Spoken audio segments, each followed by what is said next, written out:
Now I'd like to call this meeting to order for the formal City Council meeting for January 20th, 2016.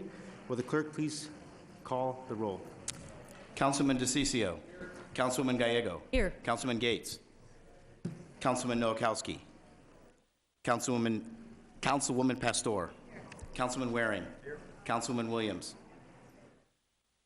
Vice Mayor Valenzuela. Here. Mayor Stanton. Williams is here. Williams is here, okay. Our interpreter is Ms. Judy Holm. Ms. Holm, will you please? Buenas tardes, me llamo Judy, soy intérprete de español. Si alguien necesita el equipo, por favor venga conmigo o con el personal de la ciudad. Gracias. Thank you, Ms. Holm. And now we do have a quorum, so now we will go with citizen comment.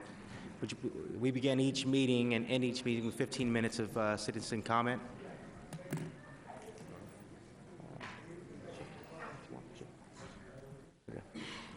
The first speaker, Mr. Kim Baker.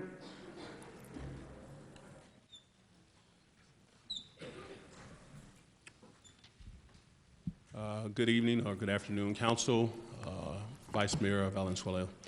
I want to thank you guys for the opportunity once again. I don't want to always come and feel like I don't have positive to bring. I was involved with a meeting yesterday in which I left feeling pretty good. I want to thank those that obliged me the meeting. And, you know, grace is the lens that lead us to mercy. And when we look through that lens, we can find common ground. I'm strongly ready to table my grievance with this city, and I think we made some progress yesterday.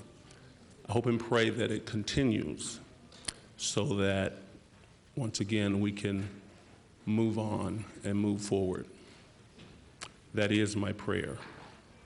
And with that, this was laid on my heart, and I do it. Amazing grace, how sweet the sound that saved a wretch like me. I once was lost, but now I'm found, was blind, but now I see. Thank you. Thank you, Mr. Baker. Next speaker is Mr. Leonard Clark.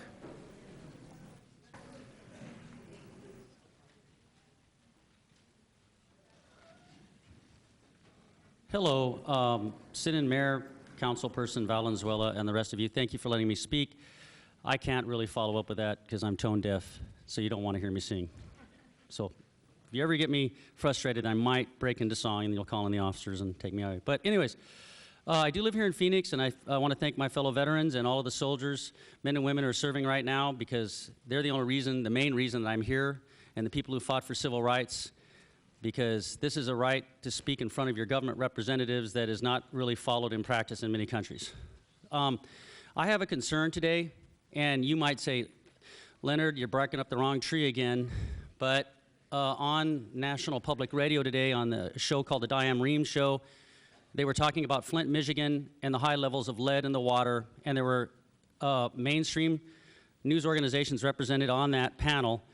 And they spoke of the fact that they have evidence now that the Federal Environmental Protection Agency might have colluded or looked the other way during certain times when Governor Snyder was letting lead poison and do brain damage to the children in Flint, Michigan. And then they asked the question, if the federal government, the EPA, cannot be entrusted to even follow its clean water laws today in the 21st century, then how do we know that there aren't more Flints out there? How many other Flints are there?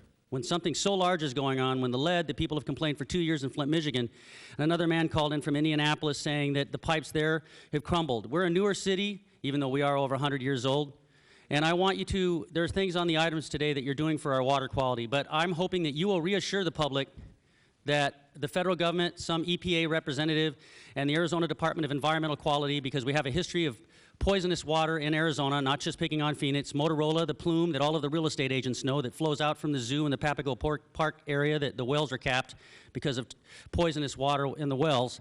I'm hoping that you will reassure, because of all the problems our children are having with brain damage, slow learners, all of these things happening, that you will reassure my fellow citizens and myself that we don't have high levels of lead. And quite honestly, I'm a left-winger. Again, all my right-wing friends that can't stand me know that I'm a left-wing, tree-hugging liberal, and if I don't trust the government, the EPA, to do what it's supposed to do, I don't understand how you can. So I'm asking that maybe you could get an advisory board together of independent auditors and see just how high the quality of our water is.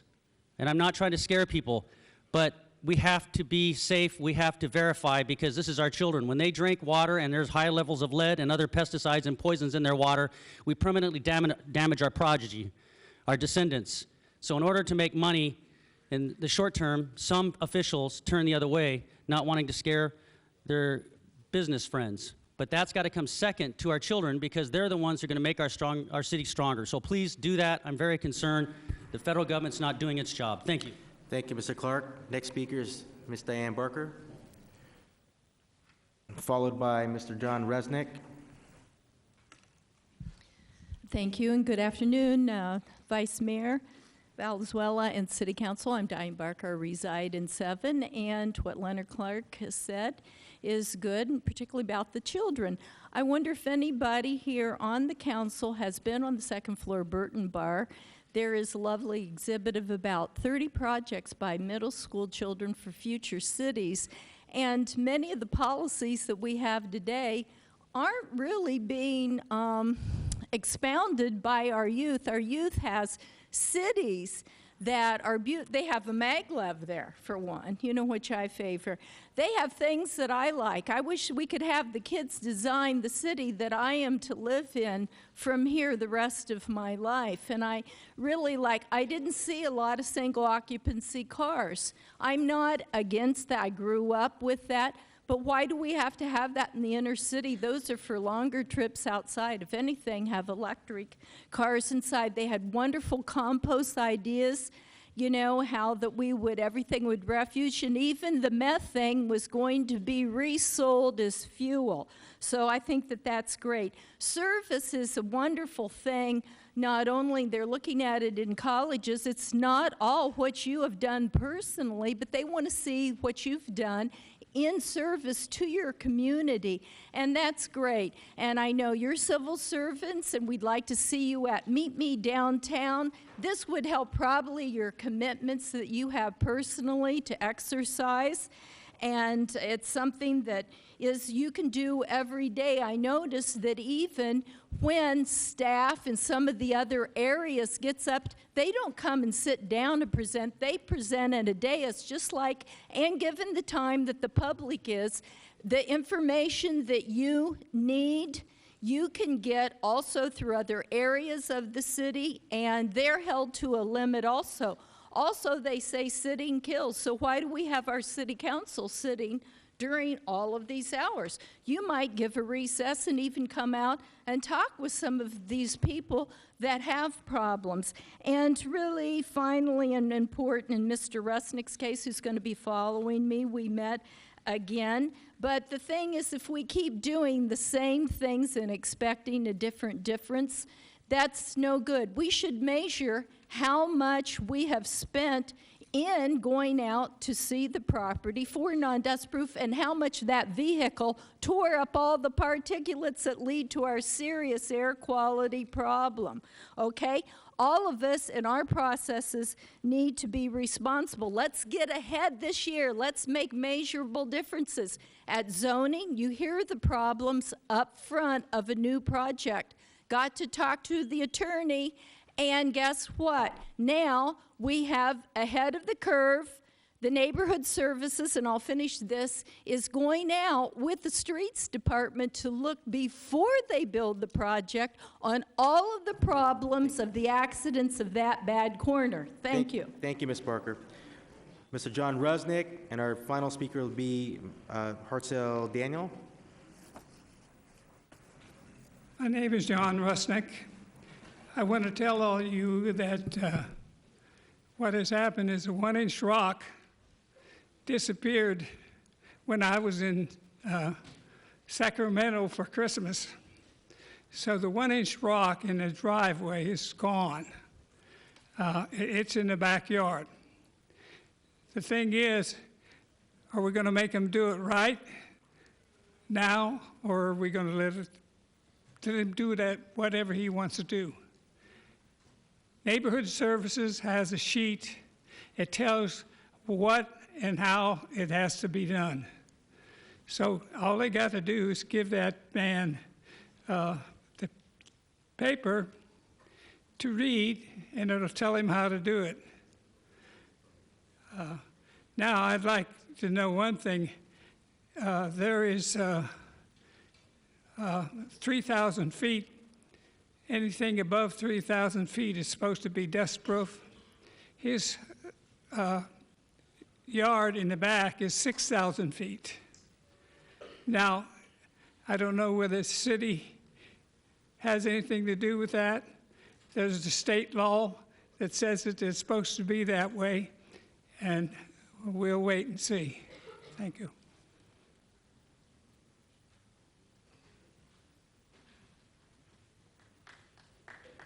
Thank you, Mr. Rusnick.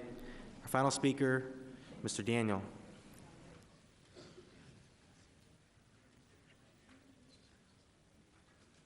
Hello, Vice Mayor. I didn't know we had one. We do now. I have some good news. Being concerned about the community, and one with the adolescents, and the two, the wrong-way drivers.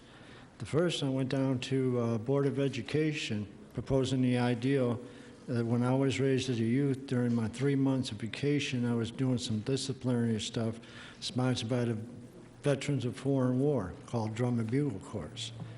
Well, in proposing the ideal for a band corps, which makes any college band look rinky-dink or Mickey Mouse because of the precision, the self-discipline, the moral values that they have instilled with themselves throughout the entire year, we are now getting some progress with the Board of Education, and they would like to get back to me on that concern.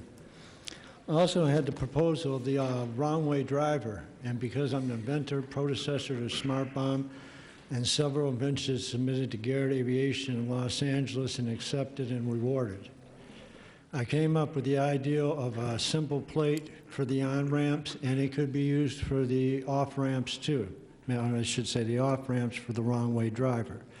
Couple of sensors. I asked the mayor to help me with the Department of Transportation.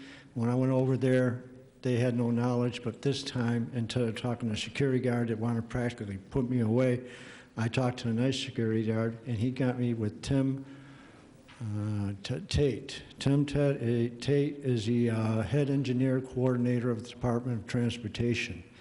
I presented this ideal to him about a week and a half ago, and he's been working on it. I talked to him as recently as this morning, and he says he's working with the engineers, and it's looking like a really good project to prevent people from even getting on the road. So that's successful there. My main concern for the morality of the city and for the morality of the United States is when I asked Mayor Gary to take and talk with the dean of the university, the state of university, and requested that we do not use the devil as an idolized, glorified, daddy, when I grow up, I want to be a devil. That's just plain wrong. The mayor isn't here to present himself, represent himself, so I'll wait till the next time I can talk to him about that. Thank you, Mr. Daniel.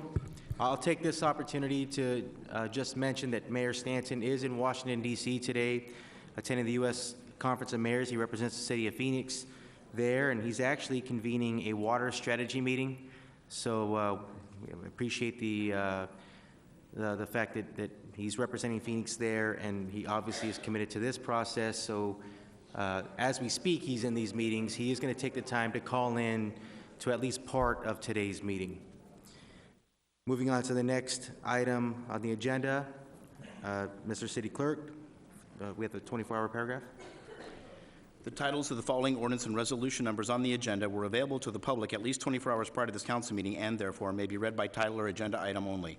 Ordinances number G 6086, 6099, and 6108 through 6116, S 42259 through 42274, and resolutions number 21379, 21387 through 21390, and 21398 through 21402. Thank you. Now on to the approval of minutes to our past meetings. Councilman Nowakowski, do you have a motion for the November 18th, 2015 minutes? Motion to approve. A motion and a second. All in favor, say aye. Aye. Motion passes. Councilman Gates, do you have a motion to, for approval for December 2nd? Motion to approve. Second. A motion and a second. All in favor, say aye. Aye. Thank you. Councilman DeCiccio, you have a motion for the January 4th special meeting. Move their approval. Second. Motion and a second. All in favor, say aye. Aye. Thank you.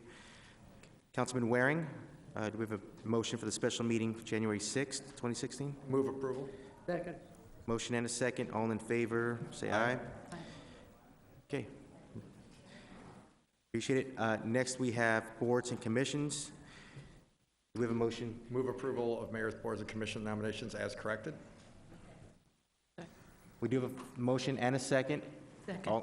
All in favor, say aye. Aye. Great. Do we have a motion for city council boards? Move approval, city council boards and commissions nominations.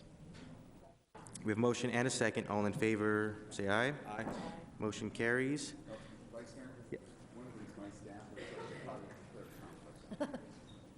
One of them is a staff member of mine, so I may want to call a conflict on just that alone. On the approval for the city I council don't think boards. I need to, but just. I Do think need it's to, a- Ed? I'm not? But Vice Okay, Mayor, then let's Councilor not. DeCiccio, I'm it's not fine. really a conflict, but Yeah, that's good then. Conflict. I'm good with the vote then. Okay. Well, congratulations. I think it's great. Okay, we do have a motion and a second. We had the vote passed, so we do have members to swear in, so I will go and do that now. Thank you. Chris, what do you have? Congratulations, Nikki.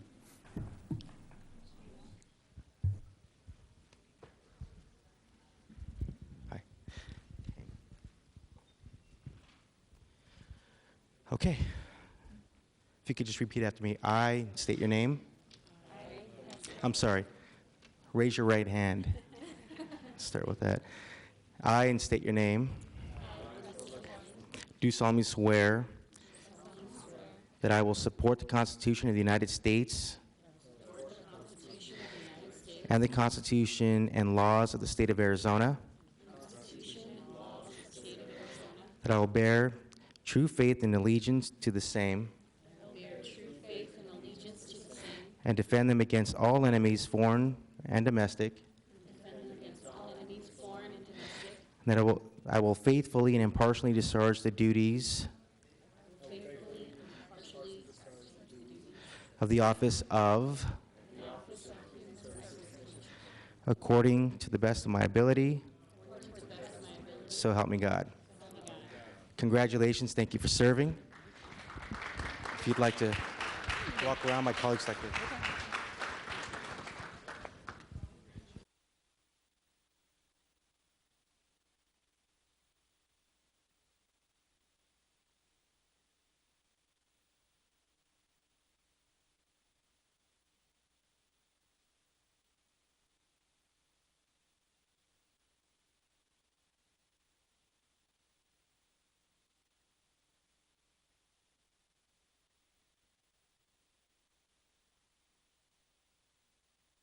I'm ready when you are. All right. Liquor license applications. Do we have a motion? Move approval items 1 through 20, holding out item 1, and you have cards in favor on items 7 and, what was the other one? 20. Okay, I do I do want to mention, we have a motion in favor of items 1 through 20.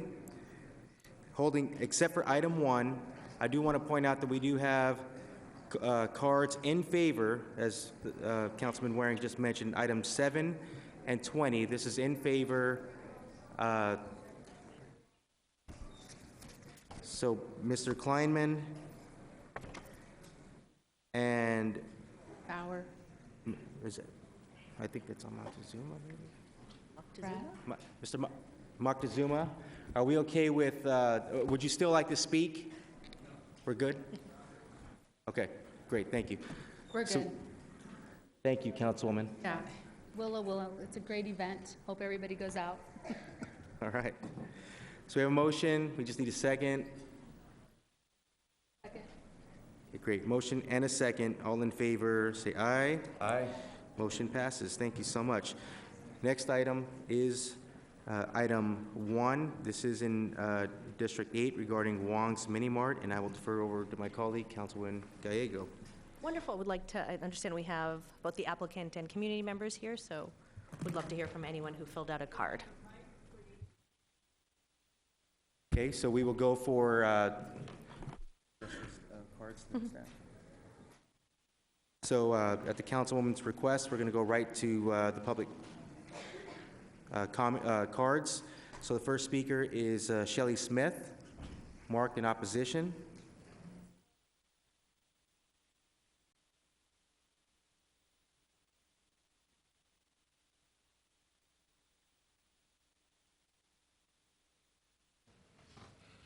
Thank you all, Mayor and Council. I'm a resident of the community. I'm also a pastor and a board member of our neighborhood association. And we're in opposition because for so many years we fought so many liquor stores and bars on Broadway, and it's finally cleaned up. And with having another liquor license in the area, when I believe we already have 5 or 6 with Circle K, Food State Market, Quick Trip, it's not going to improve our neighborhood, but degrade it just a little more and cause more poverty and alcohol abuse in our community when we're trying to clean it up and then better our community. And I oppose it as a council member, a resident, and a pastor in the community. Thank you. Thank you, Pastor. The next speaker, we have Betty Ware, who's marked opposed. Would you like to speak? Yes. Okay, please come on down. Just shortly. I'd like to wish you all a Happy New Year, first of all. And with our mayor in his absence, to our assistants and to the council. I want to really thank you for the opportunity to be able to speak on this. I'm a longtime resident of South Phoenix. I've been born and raised here. I'm a Phoenician. And I know the history that has gone on for such a long time. And the issues and the challenges that we've already gone through and have overcome. And of course, this is a new year in front of us. We're looking forward to the more positive changes that will be coming on board. For number one, we've already named Broadway Martin Luther King Boulevard. And all of us know what Martin Luther King stood for. We want to reflect exactly what his principles and morals were. And I look at right now, this is a request for a liquor license. We have in our area by itself, probably about the highest number of liquor establishments in any of our other communities around here. We're like, I guess, exploded with that. We're moving into a different direction now. I'm not saying anything's wrong, but I'm just saying that we don't need any more establishments in our area.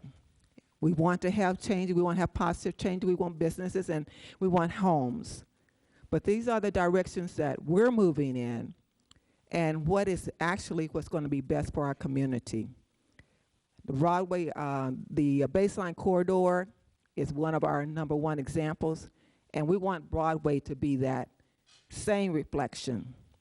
So I thank you all for this time. Have a good day. Thank you so much, Ms. Ware. The next card, marked in favors Wong's Mini Mart applicant. Would the applicant marked in favor, would the applicant like to speak at this time? Okay, I'll defer over to Councilwoman Gallego. Thank you. Thank you to the neighbors who came out today and for their partnership with the city. This is an active redevelopment area where we're spending a lot of resources, and they have been great partners. The street recognizing Dr. Martin Luther King's legacy is in the Broadway neighborhood in part to recognize the great works that our community partners have done, and it's fitting that we are working in the area on this week when we celebrate his birthday. I do have a question for staff. What is the zoning of the property, and is it appropriate for the liquor license for which they have applied? Mayor, members of the council, Councilwoman Gallego, my name is Denise Archibald with the City Clerk Department. According to the Planning and Development Department report that we received, this location is zoned R5, and packaged liquor sales, which are part of a Series 10 liquor license, are not permitted in the current zoning classification for that location. Thank you. We have an applicant who wishes to testify. I believe we do have the applicant. If you can please, I have your card here, but if we can please state your name. My name is Nancy Wong. Thank you for being here, Ms. Wong. I am a small business owner in South Phoenix. I own a convenience store at 2803 East Broadway Road. I am here today because I am applying for a beer and wine license. I have been at this location for 16 years. A couple of weeks ago, I met with some neighborhood group representatives to hear their concerns should I be granted the license.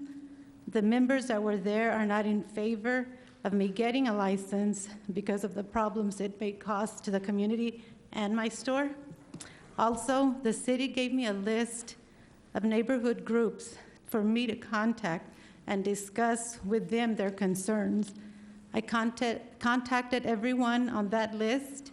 Some did not answer and did not return my call. Some did answer, and the people I did get a hold of did not have a problem with me getting a beer and wine license. I have built a good business relationship as well as a good personal relationship with my customers over the years. We are like family here. I'm here for them when they need me, and they are there for me as well. So I am asking you to please give a small business owner a chance. Thank you. Thank you, Ms. Wong. Councilwoman Gallego. Thank you. This is an area with a large number of liquor licenses already, and an area where the police department is working very actively with us to reduce crime in an active redevelopment area. So for those reasons, I move disapproval of this liquor license application. Second. We have a motion for disapproval and a second. Any further discussion? We'll go to a roll call vote. DeCiccio. Gallego. Yes. Gates. Yes. Nowakowski. Yes. Pastor. Yes. Waring. Williams. Yes. Valenzuela. Yes. Mayor Stanton. Okay. Motion passes 8-0. All right. Ordinances, resolutions, and new businesses, items 21 through 47. You ready?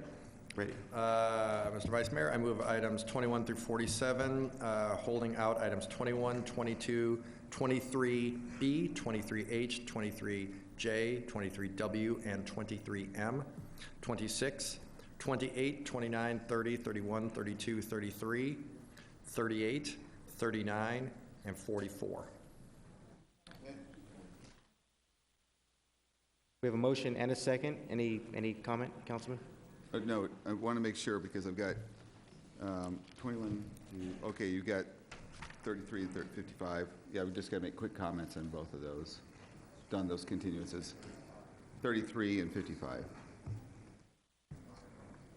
No, 55. He's saying 55. 55 is in a different group. That's in a different group, that's right. Okay, I got it. Okay? It's right here. I got it. So we have a motion from the omnibus. We have a second. Roll call vote. DeCiccio.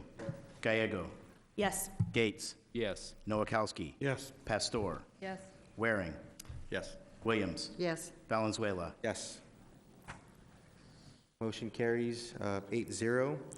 May I have a motion to suspend the rules and take these items out of order in the following order: 28, 30, 29, 31, 38, 21, 22, and 55. Move approval.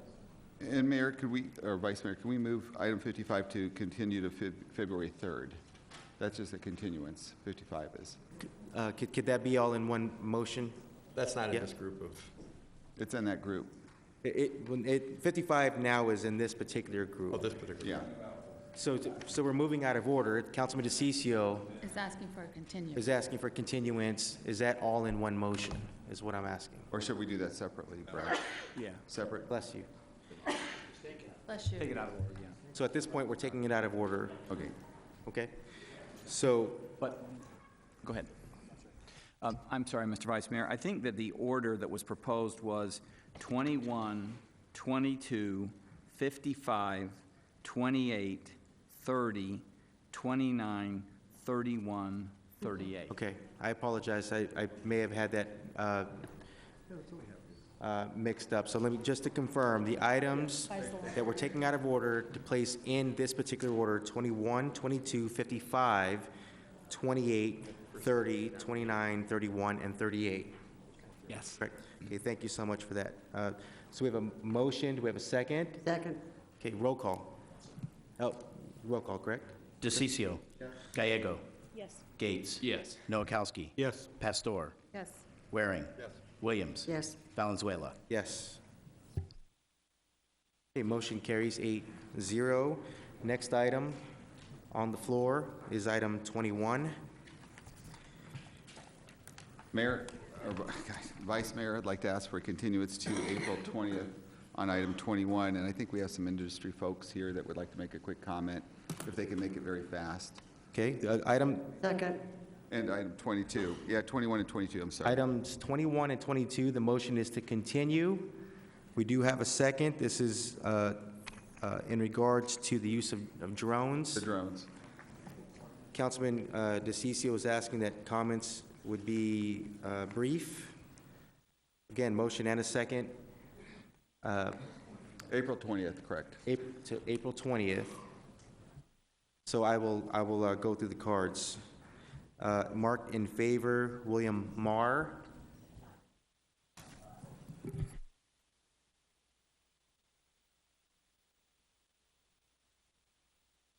Eric Emmert. I think that's William. I'm sorry. Yeah, Mr. Marr, yeah, please come around. Remember, it's being continued. This is in regards to the continuance to April 20th, so the comments would be based on the continuance. Eric, I apologize, I didn't see Mr. Marr. And if you wish not to speak, if you could just wave me off when I call your name. Mr. Marr? Oh, okay, this is just in regards to continue, So- okay. so the I motion don't is to wanna- continue. I'll wait until the next time. Oh, okay. Okay. Thank you for being here. The motion is to continue for April 20th. Eric Emmert? Thank you, Mr. Vice Mayor, members of the council. For the record, Eric Emmert with Dorn Policy Group representing the Arizona Diamondbacks. We are in favor of the ordinance, to get on the record. And although the D-backs are in a county facility, we believe that this ordinance stands as a model for other governmental jurisdictions that would take a look at the issue. Be happy to answer any questions. Okay. Any questions for Mr. Emmert? Thank you for being here. Thank you. Dan Peabody? Good? Okay, thank you. Robert? Is there a doctor in the building by the name of Robert? Robert Bearden? Is that it? Would you like to speak, sir? You're good? And we have another doctor, I believe. I think that's Zeev Nadler. I'm so sorry if I got your name wrong. Would you like to say a few words? Yes, if you don't mind. Of course, please. Hi, my name is Zev Nadler, and I'm in favor of the drone ordinance that makes sense. Just recently attended the FAA meeting that gave us an idea of where they're going, and I think it's a good idea that you guys are waiting until they come out with their information. I would like to open a commercial drone service, and in doing so, I would like to have the same rights that I hope some of the big boys that are being represented will have. And the last meeting that I was at was with the Parks and Recreation right here, and they continuously compared drones to model rockets and radio-controlled airplanes. And my request is that before you actually go forward in making a vote on this, that perhaps I can give you all a demonstration. You'd all be invited to come outside of Phoenix city limits. I do a lot of training at Ben Avery Shooting Facility as well as Cowtown, and we use drones to film firearms instruction, which is a totally different perspective than was ever given before. So I'm on the record as saying that I'd like to invite you all out to come out, see what it could do. Thank you. I apologize for interrupting, Mr. Nedler. The comment has to be just on the continuance going to April 21st. Would I be able to make these comments then? Yes. Absolutely. Okay, in thank fact, you. You can make the comments in public comment at the end of the agenda if you like, but we have to stay consistent. All right, but you're all invited. Thank you. Thank you so much. And that is the last card. We do have a motion and a second to continue this item to April 22nd. And this is for items 21 and 22. Oh, Mr. Stuart Goodman, I didn't see a card, but if you're more than welcome to also comment, if you could just fill out a card on your way out. Thank you. Thank you, Vice Mayor, members of the council. For the record, my name is Stuart Goodman, here on behalf of the Consumer Technology Association. Vice Mayor, members, want to certainly start by thanking both Mr. DeCiccio and Mr. Nowakowski for the lengthy conversations we have had over the last year. I've had the opportunity the last several months to be directly engaged. It has been a robust conversation, working through complicated issues to get to this point today. That doesn't happen without the benefit of staff, doesn't happen with the benefit of the direction from the council, and it has been a positive process. We met today for what seemed to be a couple of hours, working through those issues. As the conversation evolved, as we got closer to reaching solutions to fairly technical issues, the evolution evolved into the conversation about legislation that will be pending during this legislative session. And the concepts about the city of Glendale, who also was in the same glide path that Phoenix is in terms of timing. And Glendale decided to allow the opportunity for success at the Capitol for a statewide solution as opposed to the potential of 91 separate ordinances. Having that conversation, trying to look at what was in the best interest of the city of Phoenix, the best interest of the state, both issues combined, there was the agreement that you have today, which is the continuance till April, again, to give us the opportunity to successfully solve the issue of drones. We all want the same thing. We all want the benefit of courteous neighbors, of courteous hobbyists. At the same time, we don't want to thwart commerce. We don't want to stop innovation. Those were themes that were evident throughout the conversation, and we'll look forward to doing that at the Capitol for the next few months. Vice Mayor, happy to answer any questions. Any questions for Mr. Goodman? Again, this is on the continuance. Correct. And I want to thank everybody that put this, the Diamondbacks, to the industry, to everybody that was involved in that. I mean, it was just an enormous amount of work working on this. And they wanted the opportunity to see if they can work at the state, and I said, well, why not? Let's see if they can. If they can't, we'll know by April 20th, and we'll see it again. Okay. We do have a motion and a second. Any further comments from my colleagues? Okay, all in favor, say aye. Aye. Any opposed? Motion passes unanimously. All right, next item is item 55. Councilman DeCiccio, do you have comments and a motion? Just, and I don't know if we have anyone here, but we want to continue this to February 3rd. The neighbors and the applicant would like to have this as a continuance just for a couple weeks, February 3rd. And I want to appreciate the work that everyone's put into this. And I think that gives us 2 more weeks of intense neighborhood negotiations to see if we can make this thing work. If not, I don't expect any more continuances after February 3rd on this. I'd like to get this thing put to rest at that point. So that means everyone has time to get this thing done, period. Okay, thank you, Councilman. So we do have a motion. Do we have a second? We do have a second. I do have 3 cards. And again, just like the last item, this is for the continuance to February 3rd. Donna Han, or Donna Han, are you okay with that, ma'am? Okay. Randy Cordova? Maura Cordova? It's good seeing you. Okay, thank you. Motion and a second. All in favor, say aye. Aye. Any opposed? Motion carries unanimously. Thank you. Okay. Our next item is number 28. Just a housekeeping matter. It is my understanding that item 30 is a diagram. It seems to be the foundation of all 4 issues. Shouldn't that diagram be discussed first? The diagram, as I understand it, was created by the street engineer. It identifies the properties that are exempt and assessed. It is supposed to identify square footage. It is... It's a public hearing, isn't it? Mr. Vice Mayor, I think I can answer that question. Thank you. So it's scheduled up for the public hearing first. The public hearing is intended to be first to determine whether or not the district will even be formed. And then we get to the parameters of it, which is the engineer's diagram required by statute. That comes after the formation of the district. Okay. Thank you, Mr. City Attorney. So we will go into public hearing. I'll ask for a staff report.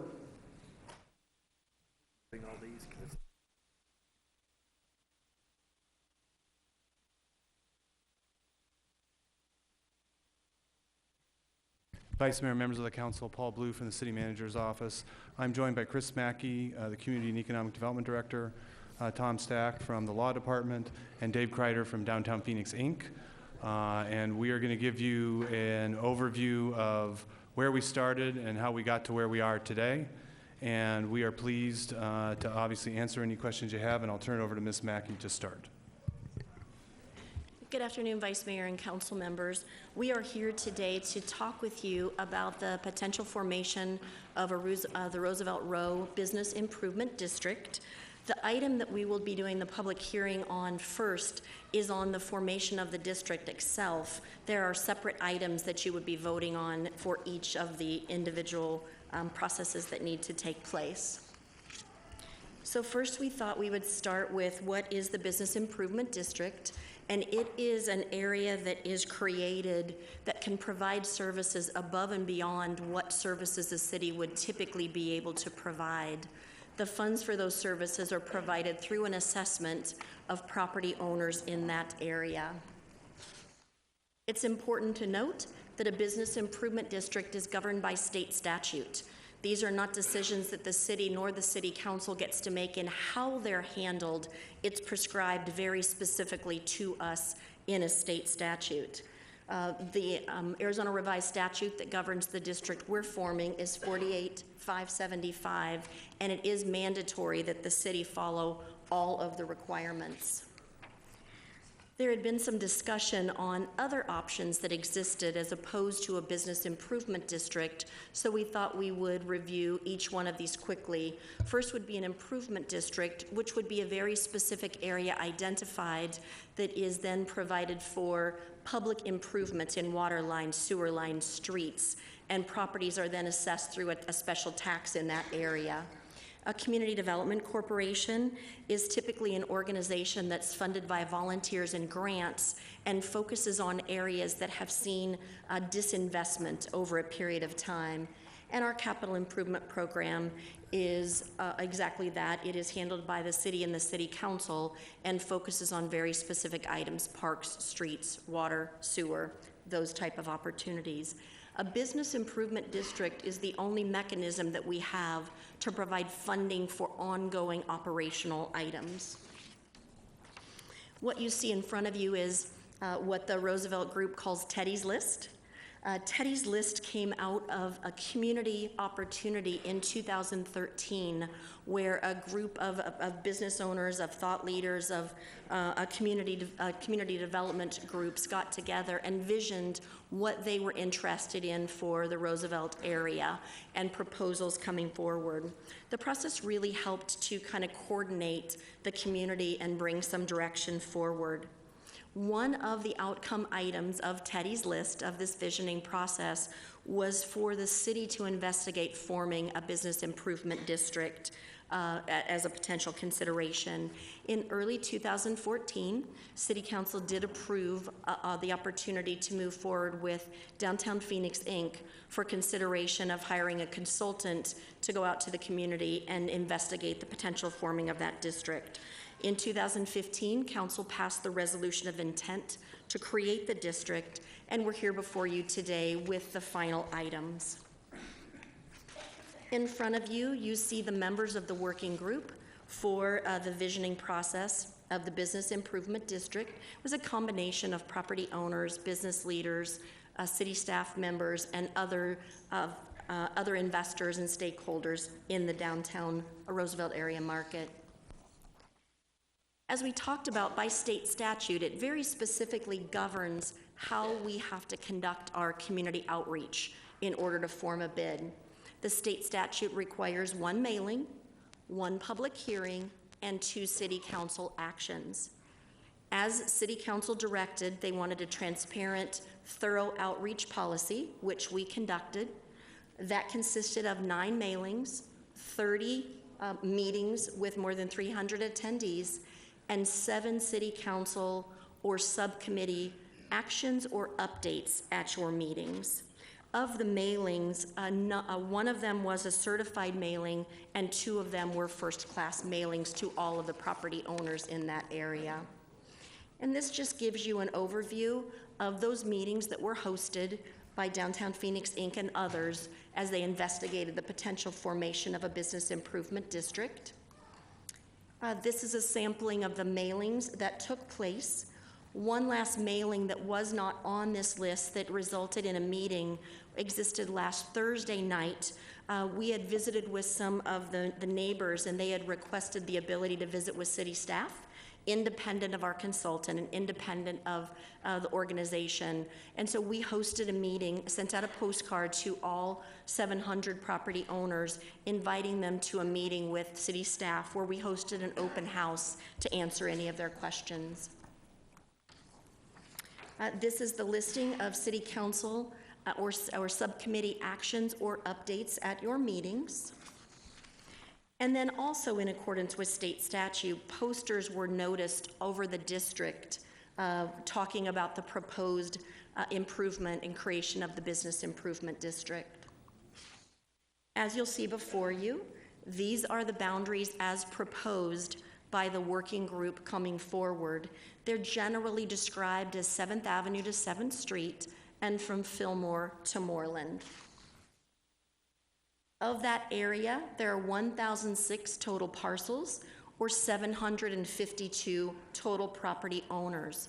It's important to note that 401 of those properties would be assessed parcels, and there are 211 owners of those 401 parcels. As you can see by land use, the greatest amount is made up either of commercial land, multifamily residential, or vacant properties. The proposed governance of the Business Improvement District would be a 501c6, and the organization would be a vendor of the City of Phoenix, handled through Downtown Phoenix, Inc. A board of directors would be created through that process, although that's not required by statute. That is something that Downtown Phoenix, Inc. would work with the city and host a board of directors. And the board would represent a mix of property owners, residents, artisans, and ratepayers within that market. The budget that would be proposed for year 1 came out of the process of the working group, and that's what you see before you today. It's also important to note, just as we've done for the last 19 years in the Enhanced Municipal Services District, the budget is proposed by the board of directors of that particular business improvement district and is brought back before the council for approval each year. So each year the board makes those modifications and recommendations and moves forward. Also out of the working group, you see the proposed assessment methodology, or how the assessment would be imposed on each of the individual properties. This too comes forward each and every year. These assessments move forward each and every year, giving the board of directors the opportunity to make modifications and adjustments based on what they're seeing in the area or the feedback that they're getting from the property owners in the area. So the assessments are based on the square foot of the parcel, $1 for the linear frontage of any roadway they have, and then an additional assessment based on each individual use for a total assessment to the property. If we look at the assessment distribution by each individual parcel, the average assessment on an annual basis for assessed parcels in the area is just over $781 annually. Just over 200 parcels are assessed less than $500. 127 parcels are somewhere between $500 and $999, and 13 parcels are in the $3,000 or over category. As is prescribed by the Arizona Revised Statute and the statute that we follow in the creation of the bid, it also allows for a protest period to take place. So for those property owners who are not in favor of moving forward, it gives us guidance on how to handle that. And that protest period was noticed and was handled moving forward. We did receive 29% of our street frontage property owners notices of protesting, and that is by a protest vote. And as an example of the 1,000 bids that are formed across the country, their average protest is typically about 35%.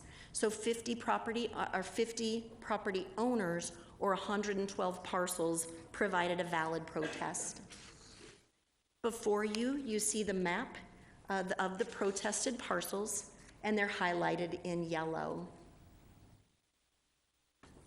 If we look at the individual land uses for protest, we had 71% of our landowners not protesting, 29% did submit a valid protest, 17% was commercial, and you see them, 4% was assessed residential, and when it's assessed residential, it is a residential that is using a commercial business out of that particular residential.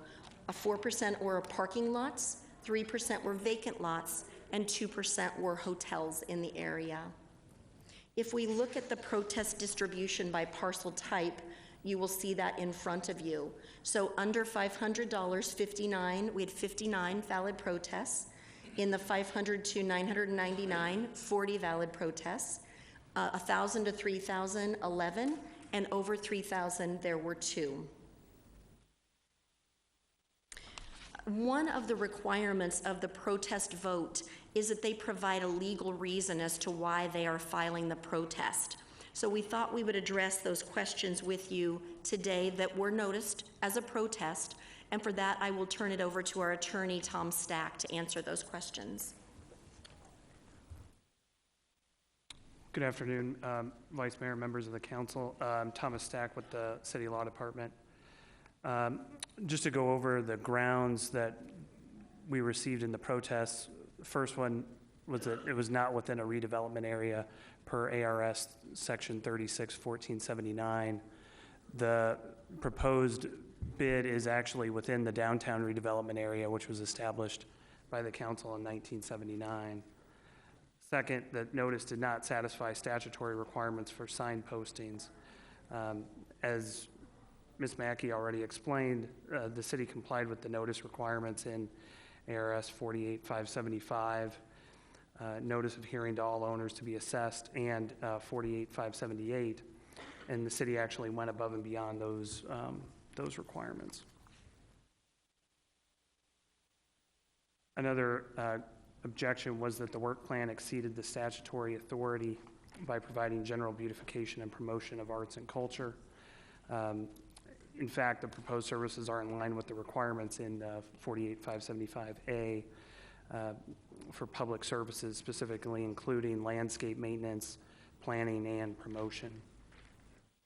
Another objection was that the assessments place disproportionate burden on vacant land and absentee landlords and do not comply with due process or equal protection. In fact, the proposed budget and assessments meet the requirements of ARS 48575E.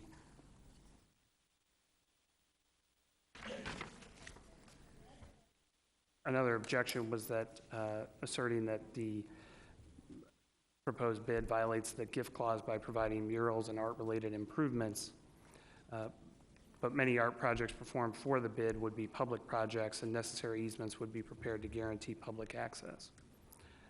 Another objection was that creation of the bid may be an unconstitutional special law under Article 4 of the state constitution.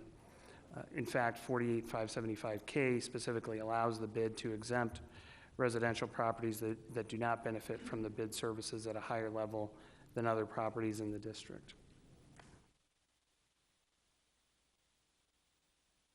Another objection was that services may benefit certain properties more than others, placing an unequal and unfair burden on those outside main arterial streets.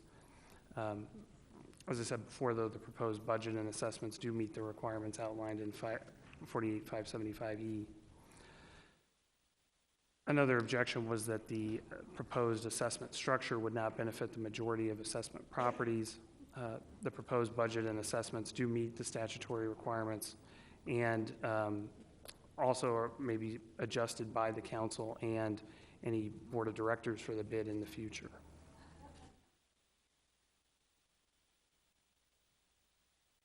And then on the overhead and administrative costs of the proposed bid, I'll turn that back over to Chris.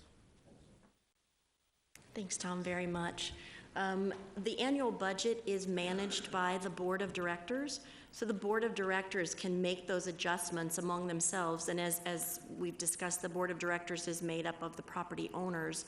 They can make those adjustments among themselves and how they want to adjust the budget and which areas they are willing to spend on. That, of course, does have to come forward to City Council for its approval each and every year, and that budget does again allow for a protest vote for property owners who aren't interested in moving that forward. So the process that we have outlined before you has taken place over the last 2 years, and we're here before you today with the opportunity to create the Roosevelt Business Improvement District. There are several options the council can take today, which you see before you. The first would be to adopt the Roosevelt Business Improvement District as proposed and approve agenda items 28 through 31. The second option would be to hold the public hearing as we are today and to adopt the diagram, which is item, I apologize, would be to host the public hearing, which we're doing today as item 28, and then move to adopt the diagram of assessment, which is item 30. Council could then withdraw items 29 and 31, which are the assessments and the budget, and direct staff to go back to work with Downtown Phoenix, Inc. and the neighborhood to have them create their own board, bring forward their own budget and their own assessment at a future council meeting. So it would be forming the district, but not allocating any money into that district at this time. What that might do is move the addition of the money into the district to fiscal year 18, as it would take some time to have an election to get a board to move forward, agree on a budget, and propose their own assessment. But that is something that is absolutely workable.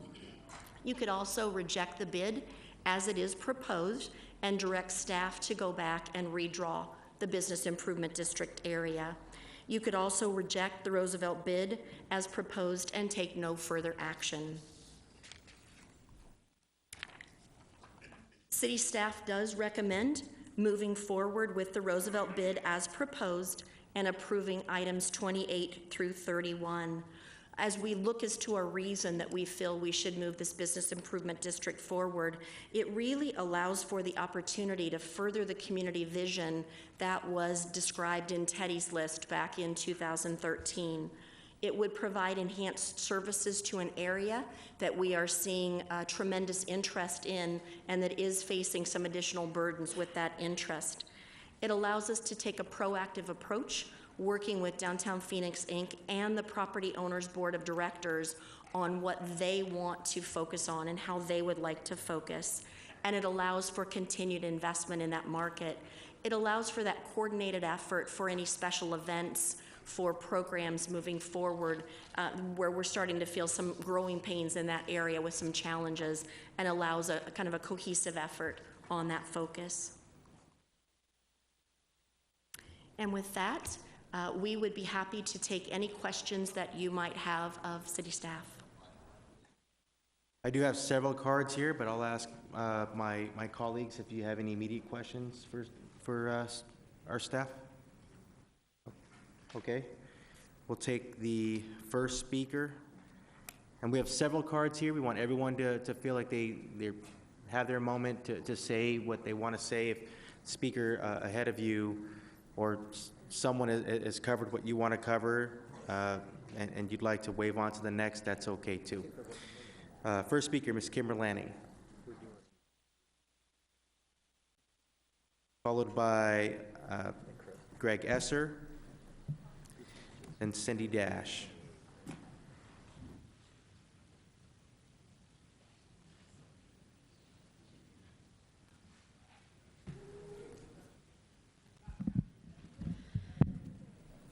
Vice Mayor, members of the council, thank you so much for your time today.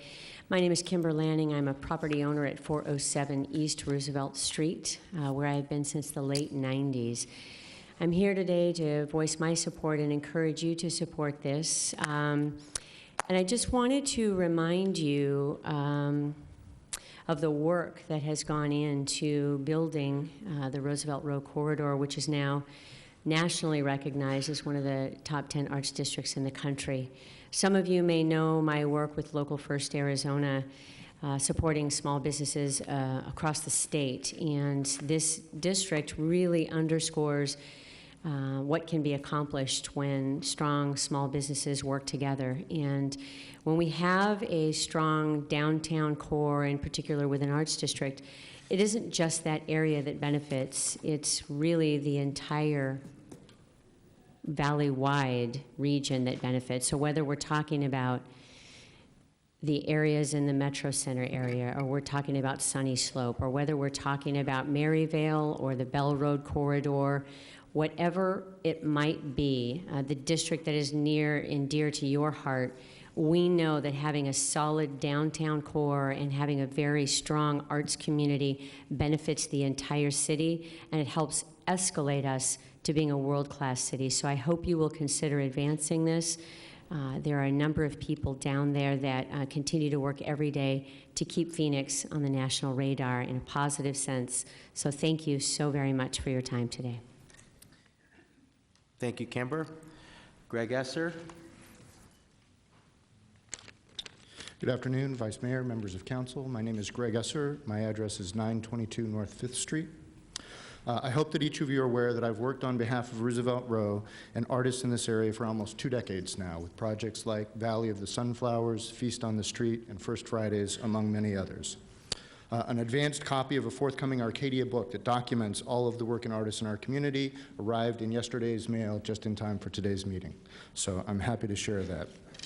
I own 2 properties in the proposed district and 3 businesses, and so I will be one of the ratepayers in this district. In my letter to each of you urging your support for the formation of this district, I noted the 80-10 rule, as observed by biologists studying ant colonies, and they discovered that 80% of the work is done by 10% of the ants. And I think this community is no different.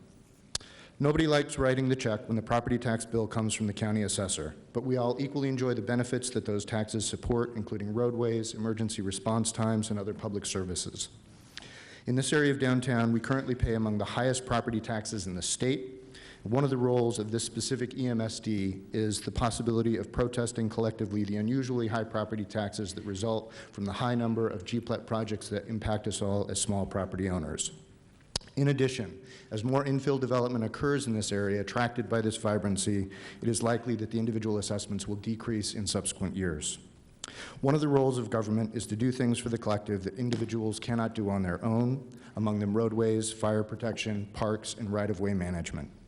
This EMSD is an opportunity for self-governance to ensure that revenue generated here is reinvested here and for our collective benefit. A clean, well-lit, tree-shaded street does not benefit a single property owner nor a small group of do-gooders. It benefits the entire community. The protest period is now ended, and your decision on whether to establish the district has been delayed to allow for more communication with those who are not in support. Regardless of your decision today, it will be our role as a community to ensure a voice and ongoing role for those who are not in support of this effort. Having said that, I hope in the spirit of electoral politics, your vote today reflects the majority of property owners in the district. Thank you. Thank you, Mr. Esser. Next speaker is Cindy Dash, followed by Nicole Underwood. I want to thank you all for your time today. My name is Cindy Dash. I'm a property owner in the proposed EMSD business district. I'm a business owner and I am a nearby resident. I'm a downtown worker, resident, and community member. Over the past 15 years, I have participated alongside hundreds of community volunteers to co-create a vibrant, authentic, and walkable downtown district. For years, our district has been plagued by those who believe a great dollar can be made by sitting on a vacant land and flipping properties. I have nothing against making a great dollar. It should just not be made at the expense of those trying to build a more vibrant and inclusive community for us all. I have planted trees. I have personally cleaned up trash. I have called the police when fights have been broken out in makeshift campgrounds that have been set up on vacant speculative lots. I know what my increased tax will be, and I have determined that will actually be far less than my volunteer hours, my personal expenditure of materials, and my time responding to those in need in our community. We are increasing our population in this district, and with that growth, there will be new demands and new needs that must be met. I want to continue to shape my district. I understand that this tax is a burden. It's certainly a burden to me. But I have faith that in time this cost will go down, and as it has in other business improvement districts across the country. Today we make an initial investment because the community in support of the EMSD believes in great downtowns. We need to support communities that are willing to make personal investments of time and with their own resources. I encourage you to support this today. Thank you. Thank you so much, Nicole Underwood. Followed by Jim Abraham and David Backey. Okay. Good afternoon. Hi. Vice Mayor and City Council members, my name is Nicole Underwood, and I am a local resident in downtown Phoenix at 2542 North 12th Street, and I also am an active community member in our arts district. Today, we are joined here by a common goal: creating a great community. The Roosevelt Row Artists Community is a leading arts district and a point of great pride for many. The area has grown from a blighted, crime-ridden area to a recently designated Great Place in America by the American Planning Association. This is no accident. The transformation of the community is a direct result of perseverance. From only a dozen local businesses in the late 1990s to a community currently boasting over 100 local businesses shows the tremendous steadfast diligence of those who have invested to improve the community, the artists, the local business owners, and the residents. They made this community more than just a place on a map. They volunteered hard hours of hard work and sweat equity the community has now converted into a prime national destination. But there's still much work to do. We are now at a pinnacle point in this arts community. To get to the next level of our growth, more resources and amenities are needed. It's time to invest in the dreams and the creative landscape and convert this hard work into a source of revenue that can continue to help prosper this community. To do this takes further investment, and I can guarantee you the investment will pay off. An EMSD will provide that much-needed sustainable economic structure to continue the momentum created over 2 decades ago. So today is your chance to echo the values of this community. I thank you for your leadership and your opportunity to continue making this community a leading destination in America. Thank you. Thank you, Mrs. Underwood. Jim Abraham, followed by David Backey, then Gary Birnbaum. I have an overlay that I hope you can project up there. Council members, my name is Jim Abraham, owner of 339 East Portland, 1026 North 5th Street. We oppose the Roosevelt Row assessment fee because we can't possibly benefit from the district improvement. Only $200,000 is allocated for the improvement, and an additional $100,000 for a management fee. I think that's a little high. As you can see in the overlay, Alliance Development is building 400 condos. The entire block is being developed with the exception of that northeast corner, which is an old rooming house we've owned for 35 years. We have reached out to Councilmember Gallego regarding a city park or anything that will complement what the city's trying to accomplish. We've requested a meeting, and we're waiting for a response. That's all.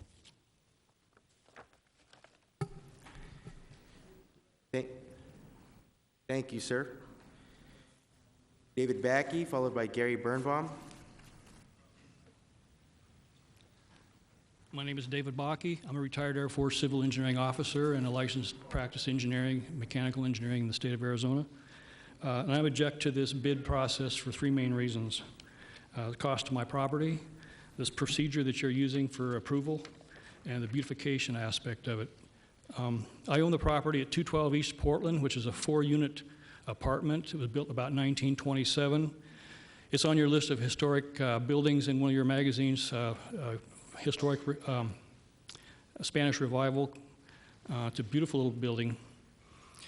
And even though it's only a 4-unit complex, your exemption there doesn't apply to me because it's zoned R5 and I have the potential for a 5th unit downstairs in the basement. So it affects the marketability of my property. I'm opposed to the procedure here where the lack of action will be deemed approval of the bid. What kind of a nonsense is that? I hope you're changing that because this seems to me not a representative of the people. The third objection I have is with what you call beautification. I've seen a growth of the ghetto murals down there that's really surprising. Not only that location, but elsewhere in the neighborhood, in the city. I live in the 1300 block of West Monroe, and there's some ghetto murals there too. And it just seems to me like that's, you know, I know what a nice architect building looks like. You know, architecture is art in its own right. You don't need to be adding things to it. But of course, a property owner can do whatever they want if they want to put it on there, but I object to the city paying for it. Word on the street in my neighborhood is that the mayor has approved this through the Phoenix Art Museum. I've talked to the artists and they're saying they're getting $28 a square foot for this. And the justification that I'm heard is that this cuts down on graffiti. Well, as far as I'm concerned, it is graffiti. Looks like a bumper sticker on a Ferrari. If you have any questions, thank you. Thank you. Gary Birnbaum, followed by Chuck Coughlin. Good afternoon, Mr. Vice Mayor, members of the council. My name is Gary Birnbaum with the Dickinson Wright Law Firm, 1850 North Central.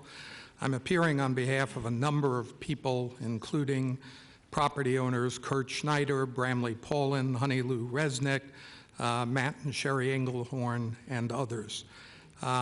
Because of the time limitation, Mr. Vice Mayor, I want to make only one point. This is a tax. It may be an appropriate tax. It may be an appropriate tax in an appropriate amount. The question is whether or not the people who are being taxed, the property owners in the district, favor this tax and the formation of this district. So with your permission, let me briefly quote from the Formation Feasibility Study commissioned by this council, October 2014, I believe was the date. Here's what the study says, quote, "To prove support, the consultant team would have to demonstrate to the City Council that property owners paying over 51% of the proposed assessment support the formation. It is the consultant's goal to achieve 65% support ratio before coming to the council for a resolution to form the district. That's the feasibility study. So what now is the reality? As we sit here today, there is no formal, quantified showing of support for this district at all. There has been a protest process, an onerous, difficult process, 30 days, written protest, notarized. Even with that onerous process, 102 properties of approximately 400 have timely protested. Mr. Vice Mayor, I'd like to continue, and I'll use the time, if I may, of my clients, but just ask for a couple of minutes indulgence. Who is your... The Engelhorns are here, Mr. Schneider is here, and I am sure they would be very happy to allow me to continue. Ask Mr. We need cards for everyone. We do have them. I don't see them here. Okay. Okay. All right. So I'll conclude very quickly, Mr. Vice Mayor. So what happened here is we have a process which provides no evidence of support, no evidence of 51%, no evidence of 65%, an onerous process to protest, and then a series of misunderstandings. Many people believed, because they were told by the city's consultant, there would be a vote by the people in the district, but there is no vote. They were told that at least 50% would have to approve. That apparently is not the process being utilized. They were told that the hearing in December would be continued so they didn't have to do anything, but nobody told them that the protest period was not being continued. There's one owner of 9 parcels who was told, you don't have to do anything because we're continuing the process. There are owners of property in Montana who received notice that they had to protest a day or 2 days before their notarized protest was due here. How much is the assessment for each person? Well, there's supposed to be a map that everybody can look at. There was no map, even though it was agendized for December. We made a public record request 4 times to 4 agencies of the city. There was no map until last week. And when we finally got the map last week, the map does not show the area of improvements on the property, and therefore my clients cannot even compute their individual assessments. So what needs to be done, Mr. Vice Mayor and members of the council, is very simple. There's no reason for a rush to judgment here. This matter should be continued for 90 days. In those 90 days, the large group of objectors intends to, whether it's through a formal poll or some type of informal election, we intend to come back to you and to show you that the majority of people in this district do not want this district formed. They do not want to impose a supplemental tax upon themselves. And if we're wrong, members of the council, then we'll come back to you in 90 days with the report, with the professionally performed poll, and we'll say, okay, a majority of the people in this district want the district to be formed.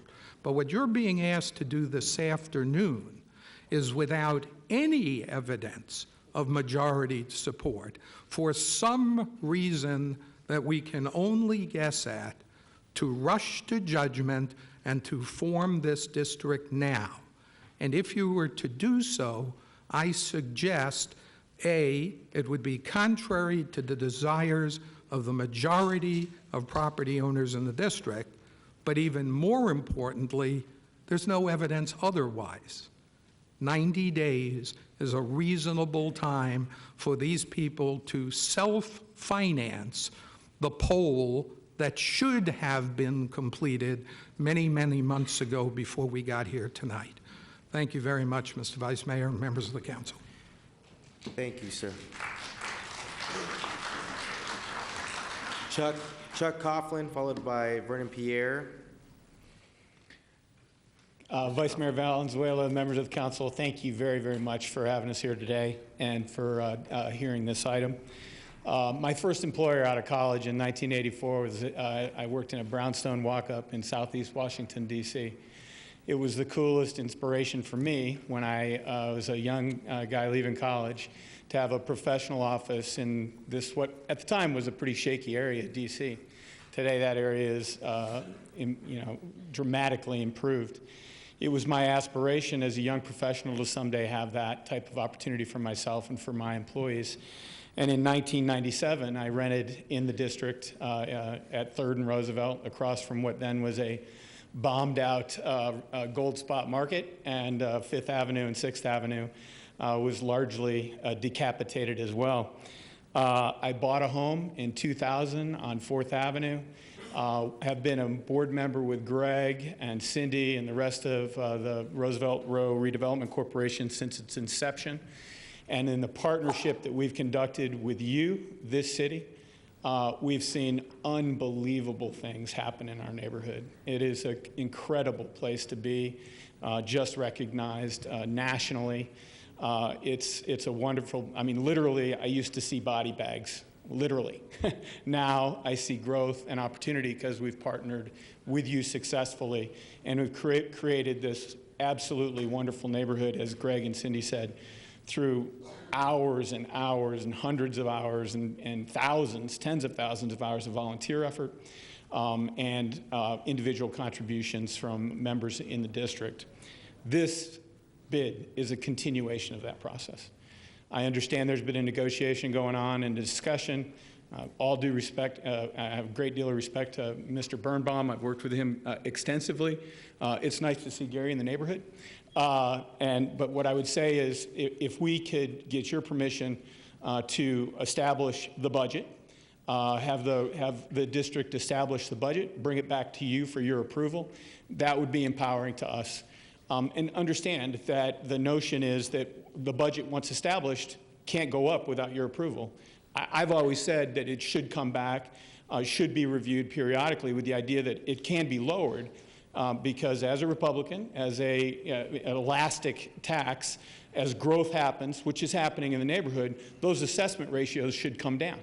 And we should be able to pay for those assessments to those services by a lesser and lesser amount on each individual property owner as we see the development that's in the neighborhood. Lastly, I want to maintain the character of the place. And that's where I see this intersection of the neighborhood and the businesses working together through this organization to create this opportunity, to create the kind of conversation on an organic, local basis with your approval. So with that, I would ask you for your support today of forming the bid. If you authorize the board to establish a budget, we will do that and bring it back to you for your approval, and we'll work with the neighborhood to do that. Thank you again for all of your support for the community. We live in the best city in Arizona, and I'm proud to be a part of it, and I'm proud to work with all of you to do so. Thank you. Thank you. Vernon Pierre, followed by Katrina Kaler. Mr. Vice Mayor and City Council members, my name is Vernon Pierre. I am a lead pastor of Roosevelt Community Church at Roosevelt and First Street, and also the owner of a condo at Artisan Village. I'm going to start with a quick story, and really echoes what Chuck said. It's a reminder of how the area looked like 12 years ago when I moved here, and we were interested in starting a church in downtown Phoenix, a new church. Roosevelt Row wasn't a very good place to look at. Certainly wasn't a place people wanted to be. Empty lots, empty buildings, not the kind of place many people wanted to invest in or be. And church is in people business, and there weren't a lot of people downtown. And yet, many people still decided to come. artists, small business owners, students, all sorts of different types of people, and we also decided to come. We decided to come and to start Roosevelt Community Church because we believed in the area. We cared about the area. We wanted to be a local church, and that is to say that we wanted to be the type of church that grew up from within the Roosevelt Row area by investing within our local community. And it wasn't just us, it was many other people who believed in investing, personally investing in their local community. And that's what it takes in many ways to establish a true community. It takes investment. It takes people taking advantage of opportunities to invest in their community for the benefit of everyone. And when that happens, the whole area is blessed and enriched. It ultimately brings people together in closer and more powerful ways. That's what happened in Roosevelt Row, and I think we've all seen the differences that's made through key leaders, through volunteers, through significant partnerships with the city. Investments were made, changes came about, and we have what we have today at Roosevelt Row, a strong, healthy, vibrant community, one of the best in the city and certainly one of the best in the nation.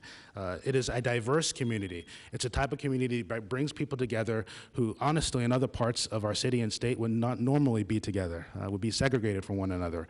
And yet Roosevelt Row is one of those places with so many different common spaces where people get to relate to each other and engage one another and serve and befriend each other. Let me emphasize this, though. That does not come without cost. It is a mistake to think that this happened by accident. It's a mistake to think this happened unintentionally, that we just showed up and all of a sudden everything looked the way it does today. Instead, it was personal investment. The reality is the things that we enjoy today and the things that we're involved with today happen because people in unofficial and unrecognized ways donated a lot of their time, their skills, and yes, their money towards this area. And so when we look at this EMSD, it didn't come out of thin air. It is really part of this same process, intentional, organized process to invest in this community for the benefit of all those who have the privilege of living, working, playing, and visiting here. And so I hope you would support this history and our efforts by voting in favor of this EMSD. Thank you. Thank you so much, Mr. Pierre. Now, for the sake of fairness, I want to try to keep everyone to their allotted time. If you are speaking and using someone else's time, that's certainly within the rules, but please announce that before you speak. And this is just, we have a lot of cards. I want to be sure everyone is heard, and that's the only reason I would mention that. Hello, Vice Mayor, members of City Council. My name is Katrina Kaler. I own a property located at 365 North 4th Avenue. Unfortunately for me, it's just 2 doors down from this proposed district. I would pay to be in this district. I've been in this downtown for almost 12, 13 years, and I have witnessed firsthand the amount of work and effort that has been put into this proposed district. You have an important decision in front of you, and this is really an amazing day for this city because you have the opportunity to identify very specifically a partner in this community to work with to further develop this community, to further develop this downtown and the city for the economic benefit for all. The fact that we know the names of the people who have been putting in this effort over the years really doesn't mean a whole lot. We can mention Kimber, we can mention Cindy, Greg, Carla, Nicole, and more.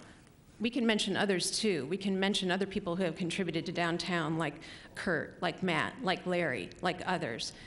We don't all agree today, and I understand that. It's a complicated situation.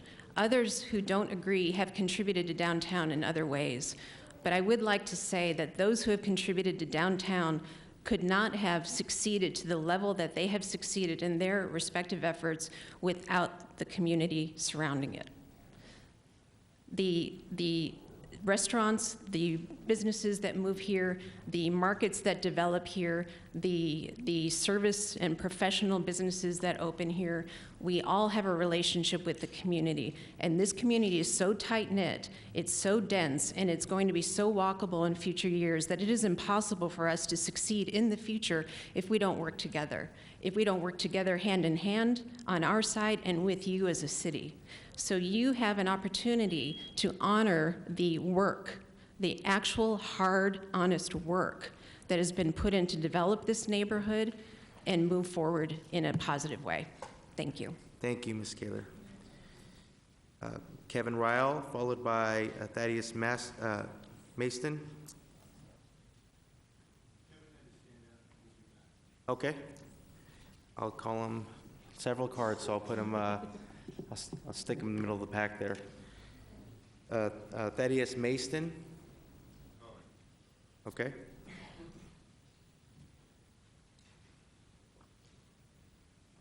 Followed by Marcus Del Artino. I'm Thaddeus Maston of 7th Street in the Churchill edition, and I strongly ask you to withdraw on this bid project. It is an open-ended project because there isn't even a resolution for dissolving such a thing. It would be a perpetual, ongoing thing that there isn't even a remedy to get rid of. Furthermore, as I said to you who saw me before, this is something that serves a few and puts a burden, not only financial but otherwise, on many, because there are yet unknown and unspoken of regulations and impositions that this board would have the power to impose upon the people of the footprint area. Therefore, furthermore, the 501 statutes may impose violation on some of this, and just the consulting fee alone for the lady that I call a carpetbagger who goes around selling the idea of these 501c3s from city to city to city, which is very reminiscent of Richard Florida's presentation for those of you who were here then. I strongly would ask you to forget about this. Thank you. Thank you. Marcus Del Artino. Mr. Vice Mayor, Marcus Del Artino, 322 West Roosevelt. Thank you very much. I've had an opportunity to speak to most of you or your staff concerning this issue and very much appreciate your time. I've expressed to you a couple concerns, but in short, having to do with using this particular section of law, which I think was originally envisioned to use for capital improvement projects. We're certainly not using it for that, but something entirely different. But I happen to have be in the section of the district which, admittedly, in the documents you'll see will receive little to no services.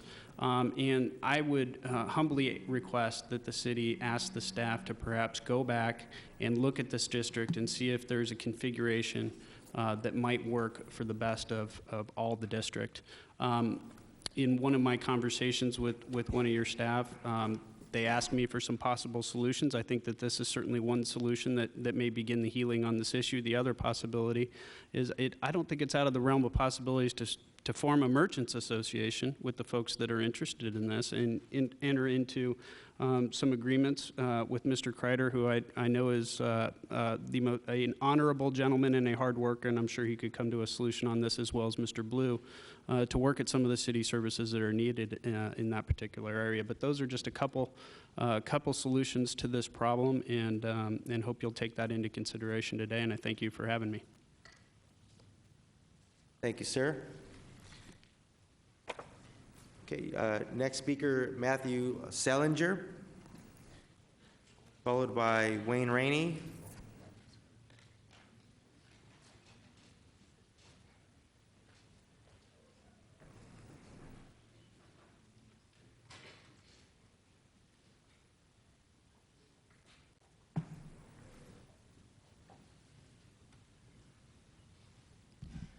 Hi, Vice Mayor and council members. My name is Matthew Selinger. I'm actually a Tempe resident. I've been a Tempe resident for 23 years, but for the last couple of years, I've been on the board for Roosevelt Row CDC. I've known the people that have been on that board for a long time. I've been a big-time supporter of increasing the vitality of downtown Phoenix. And I can tell you that the things that these people have done over the last 10 or 15 years, depending on who you're talking about, is nothing short of miraculous. But it can't continue on with the growing pains that the area has. There needs to be a different mechanism to help them along and help them do the work that they need to do and that other people need to do. And so this is a really important mechanism for that. I understand the growing pains, and the pains that people see with, having an increased tax of a sense, and I don't think that's uncommon across the country each time one of these has come up. But in the end, people realize that they're worth keeping year after year after year. They don't cancel them, even though that opportunity is afforded, in this situation each year. It is not canceled because people see their property values go up. They see the value of this money coming into them. These suggestions that people are making are perfectly valid, except that, a lot of them already exist. We have a merchants association already in Roosevelt Row. But none of the other ideas that have come up or that we can work with provide the tools necessary to do the really great work to make this area have the character that it has, the character that it will have as it continues to grow and change, and make sure that it stays really vital. So I really ask you to please vote in favor of this EMSD. Thank you. Thank you. It's good seeing you. Wayne Rainey, followed by Bramley, I believe it's Paulin. Hi, I'll be really brief. My name is Wayne Rainey. I'm fourth generation now. My family's been in Phoenix working and living in downtown Phoenix. The area we're talking about, I've rebuilt and started redone 4 historic houses in this neighborhood, 2 businesses. We've been here 15 years. We've seen an incredible change in that time in an area that was nearly unwalkable. The one common thread I see in these discussions today is the people who have actually made change over here over time are very much in favor of this. I see a lot of people that I haven't seen before today. They aren't at the meetings, so I'm kind of wondering, there's a trend here. The ones that show up are in support of this. The ones that have built this new neighborhood that is such a great asset for our city. I ask you to support this. Thank you, Mr. Rainey. Bramley Paulin.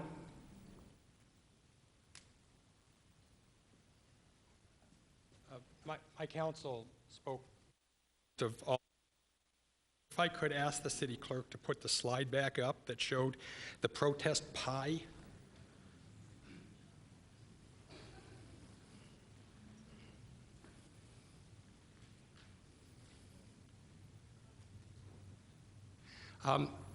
My earlier comment, what I wanted to try to bring to your attention is this pie shows a protest of 29%, but it's based upon a number of properties and a number of factors that I challenge. And is there a diagram that we could look at that's being approved?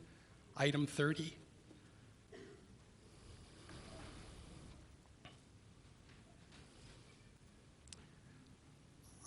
I'm not sure that's the diagram. My understanding is a diagram is a statutory document. It's very specific to its contents.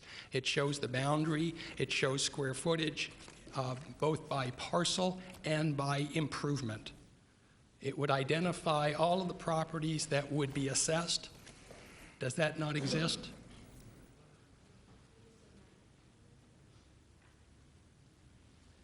Vice Mayor? Yeah. We simply don't have that on PowerPoint. We do have it as a printed document with our law department from our streets department. Okay. Does council have that before them? I don't think that was. You have that? So not to be confused, the overhead that was shown just a moment ago is an area photo. That is not it. Okay. Vice Mayor, what are you aware of the aerial that the gentleman's talking about? May I clarify? This is not an aerial photograph. Is there somebody here from the street engineer that was a specific legal person to meet the statute? Vice Mayor, what our streets department just shared with us is it is a 40 by 60 diagram, and it wasn't able to be scannable onto a screen that would be in a legible format. Yes, my staff makes the diagram. It's a huge map. It's 48 by 60. It's printed off and it's on my desk right now. Once, if you guys approve this district, I take it up to the mayor's council to have the mayor sign it. They give it to the city clerk to have it attested. Then it comes back to me to where I have Mr. Dovalina here sign it again, that we're keeping it on file. But it's in AutoCAD. We just print off one copy. If someone needs a copy, then we can go up and rescan it again. But the actual map with everyone's signatures on it is not done yet because you guys haven't approved it yet. Vice Mayor and council members, just to point out, Chris Casey is our accountant too that validates these and gets the information from the group that's doing the information. We get that information, and when we're waiting for these actions to get either move forward or whatever those actions are going to be. So we do have those maps, we have them ready, and we would move forward however actions you would do here. The only difference between the diagram I have and the map you've shown up here on the screen is that there is a section for you to sign. There's a top part of the map where it just shows the name of the district, and then there is a box that shows every single parcel that's participating, and it shows their lot square feet, or their square feet area. That is still not the... That's just a different, yeah. Okay.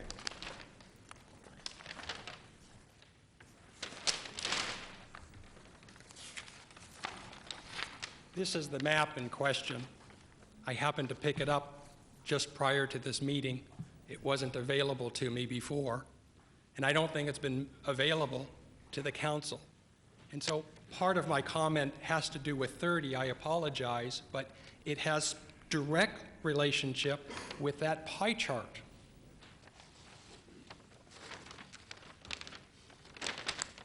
This map is a statutory requirement. It isn't artwork.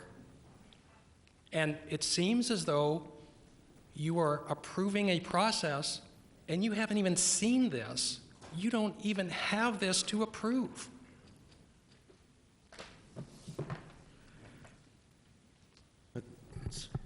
I appreciate it, sir. Every member of this council has been through either subcommittees, several of us have, several briefings, and I do appreciate your comments. So I do have to go on to the next speaker. Rhonda Boyle, followed by Con Engelmorn.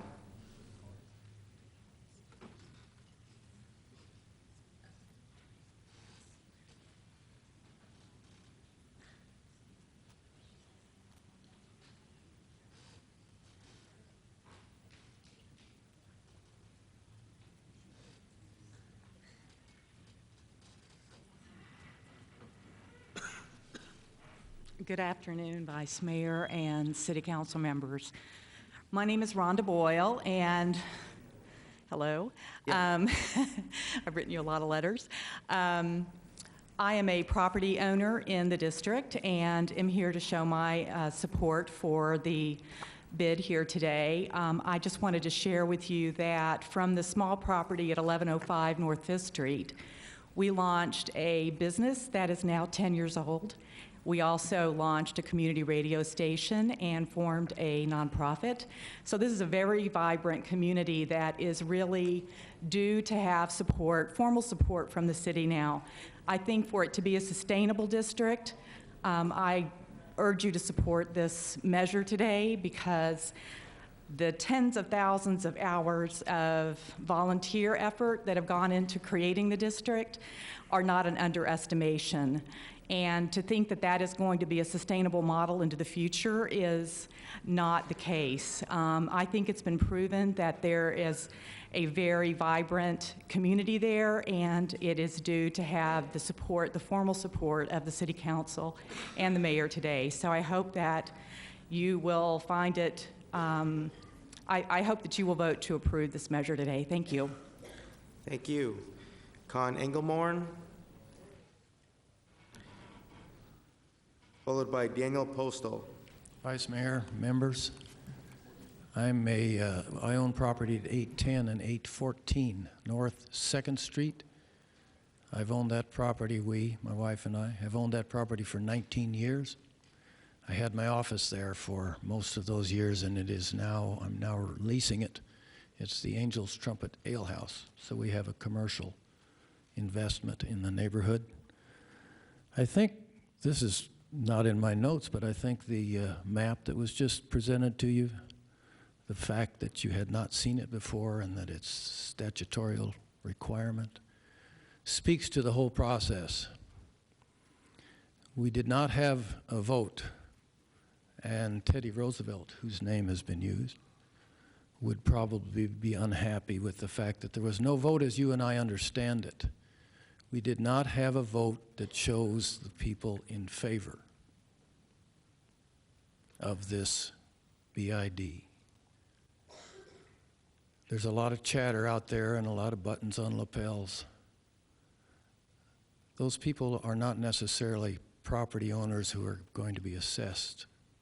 Just to give you a little bit of magnitude on the assessment, 14,000 square foot lot, we pay $25,000 in real estate taxes, $50,000 in sales tax to the city of Phoenix. The real estate taxes, if assessed as you have seen, increase my tax bill by 34%. So we have skin in the game. And the social media and all of the emails I'm sure that you've had in support of this district may not have skin in the game as far as money, a check to write each year.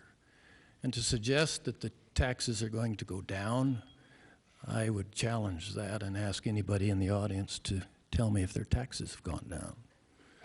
But I think the map suggests that a continuance of this process so that we can all take a good hard look at it would be appropriate. Thank you. Thank you, if you could May just I hold ask on you a one quick second. question? Ms. Engelmore? May I ask you a quick question? Just, I was trying to do the math in my head as you spoke. What would you were trying to give us the numbers. What would be the actual assessment to your property? Actual assessment to my property is just under $700. Oh, okay, thank you. I was just trying to do 34% of your property tax and trying to figure out. That's 34. Well, let me talk about that just a second. That's 34% of the city of Phoenix real estate tax, their portion of the tax. Wonderful. So it's about not the school district and so forth. It's the city of Phoenix. Thank you. Daniel Postal, followed by Theodore Matz. Mr. Vice Mayor, my name is Dan Postal. If it's okay, my business partner, Dave Loney, is going to come up, so we'll just share time. Okay. We own the property, the historic Gold Spot at 3rd Ave and Roosevelt.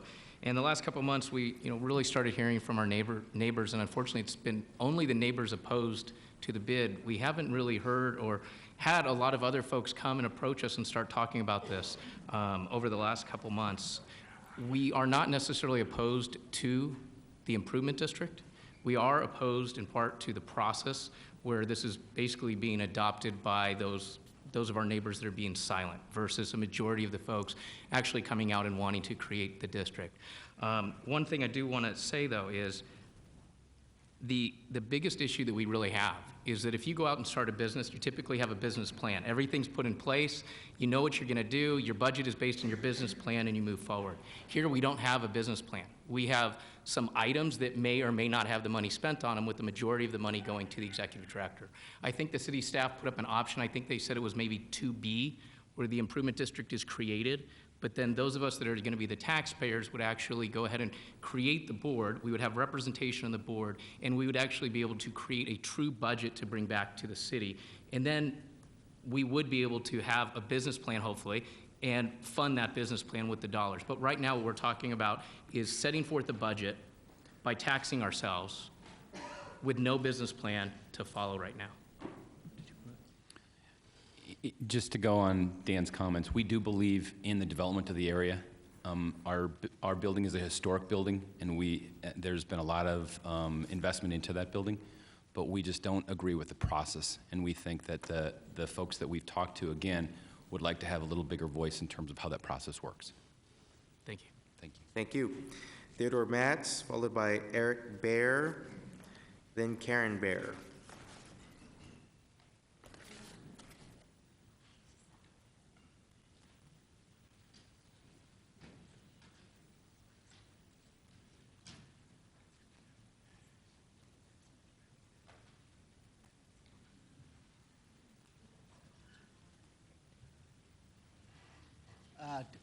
Ted Matz had to leave.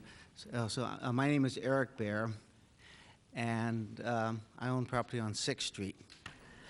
First of all, it's interesting. Ted Matz was he's 80 years old, and he was actually born on 6th Street. And this notion that the bid was established somehow to penalize vacant property owners, or I heard one person say, well, you know, people that hold vacant properties for a fast buck. Well, none of us really created vacant properties.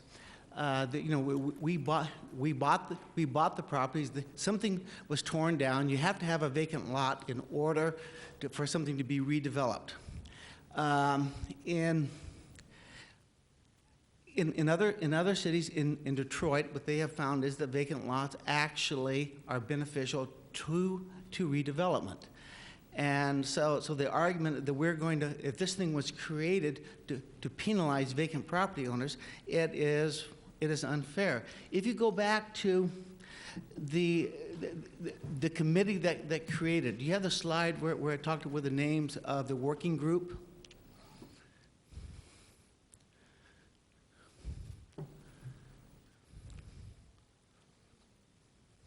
Okay, of the working group, I see quite a few people there that are non-stakeholders. I see all kinds of really nice people, good people, but they're not paying a tax. So this thing was established by non-stakeholders, and that simply is not fair. Why are we angry? We're angry because we were told. Okay, we were told that we would get a vote. We were told that the consultant said that it wouldn't move forward unless there was 50 plus 1% of the people approving it. We were never told initially that silence is somehow deemed as a vote for approval. This was never discussed. And then, can you go back to the mailings? All the mailings that we received, there were 30 meetings and all these mailings. Do you have the slide for that? There, okay. If you look at that, the first one was a little postcard. I don't see anything that says tax. I see all kinds of good things. You know, you can come in, you can get involved, and you can do things. But I didn't see anything. And if you looked at the little postcard that some property owners received, it says for business owners. Well, I have a house there that I've owned for 15 years and a vacant lot. Well, I don't have a business, so I don't want to get involved in the arts community. And then you go through and you look at the other ones, and there's never a mention of a tax. So the first one should have asked the questionnaire: would you support a tax on your property in order to create a business improvement district? Yes or no? That should have been the first mailing, and so they did send out a registered letter. They sent it out, after a year and a half. So, and then they talk about, well, we've complied with the statute. Well, the statute does not prohibit them to go over and above. Even if it were a capital improvement, which it's not, they could still go over and above and get the consensus of the property owners. And so you look at the working group, you look at the mailings. We were told one thing and got something else in the end. And it simply is not right. Go back, do a continuance, go back, reformulate this, do the right thing. Do the right thing. And because and then you have a budget that makes no sense. The majority of it is for salary, for overhead, for event planners. Some of it is for clean and beauty. I mean, what is that about? Can you imagine? Can you imagine that you hire a contractor and he's going to tell you he's going to make your property clean and beautiful? I expect some professionalism, and go back, do a continuance, go back and give the property owners a chance. Give us a chance to get together and see if we can come up with something. Thank you, Mr. Thank Bear. you. Karen Bear. Hi, I'm Karen Bear. I feel like this is a waste of time here with such fancy presentations. But please do not assume that they created the area. We have been in the area over 20 some odd years. They came because of us. Just because we're not part of that clique doesn't mean that we have not contributed. And all we're asking is for us, not a select few, to impose a tax. I mean, they're justifying taxing us. We can do it a different way where we get together. It's voluntary and you're not forcing. It sounds all sweet and good. I mean, I was going to talk about all the various truths, the arbitrary standards, the twisted information that was provided there. And again, this bit that you assume that people being silent are in favor of this really bothers me. I mean, the winners of this are the well-connected people with the loudest voice to convince you, and they get the jobs, and they're convincing you to tax me, tax my land for their benefit. That is wrong. The area is succeeding without them. You don't need to oppose a tax. This is not a government thing. It's nothing but cronyism. You keep talking about Downtown Phoenix, Inc. They're what, at $3 million, and you guys just approved an 8% increase. No way to get rid of them, and now they're going to come. They're hijacking us. I'm just all fumbled here. I'm not even following my notes anymore because I'm just in shock over this. I mean, our tax is going up 21%. That should tell you right there, what right do they have to take my land and hijack us when we didn't do anything? We don't have bums. Bums don't sleep on raw land. They go behind buildings and alleys and this whole bit. And real briefly, if you vote for this, what you're saying is that you support the lies, you support the cronyism that's going on, you support the process where you don't really have an actual law for this. You support taxation without any limits. That's what you're saying when you support this. And you go to your constituents in your neighborhoods and you tell them that you can do an overlay because this is a tax you can't vote on. And no is not an option. All this crap here that they put up, no was never an option, ever. So I'm asking you to be ethical on this and vote no. Otherwise. Thank you, ma'am. Carla Wade Logan, followed by Brent Kleinman. Sorry? Okay, Carla did mark in favor. Brent Kleinman, followed by Corey Kincaid. Thank you, Mr. Vice Mayor, City Council. I've heard a lot of people both for and opposed to this district so far this afternoon, and I want to say and commend the city for the work you all have done in downtown Phoenix. And this, I believe, is another step in improving the downtown Phoenix we've seen and are getting benefits from citywide. I live right outside of this district at 7th Avenue McDowell, and I know we utilize this Roosevelt area. And when this improvement takes place, it benefits all the neighborhoods surrounding downtown Phoenix as well as the general Phoenix market. Downtown Phoenix is vital to the city of Phoenix. Working on this area through this district is important, as well as I know there's another item on here with the entertainment district near the stadium, which I can't speak of, but you have to approve and look forward and say, how do we continue to grow downtown Phoenix? How do we get businesses to come into downtown Phoenix? How do we continue getting awards like Roosevelt Road just got nationally? This is the step we have to take. And I understand some people may come up after and say, well, he's not paying the taxes on this, so why should he have a voice? We understand that taxes need to be paid, and a lot of people, especially in the historic neighborhoods and surrounding neighborhoods, realize sometimes they pay extra taxes to see these benefits and to see the revitalization that's happened in downtown Phoenix. And I hope you all vote for this district. Thank you very much. Thank you so much. Corey Kincaid, followed by Kevin Ryle. Great, Kevin. Yes, the name's Corey Kincaid. I'm a property owner at 615 East Portland Street. Vice Mayor, members of the council, I'm before you today as a representative of the Artisan Village Condominium Association, which is made up of 105 different townhomes and a variety of storefronts on Roosevelt Street, all within the boundaries of the proposed district. And what I'm asking you for is your support to please move forward with the formation of this business improvement district.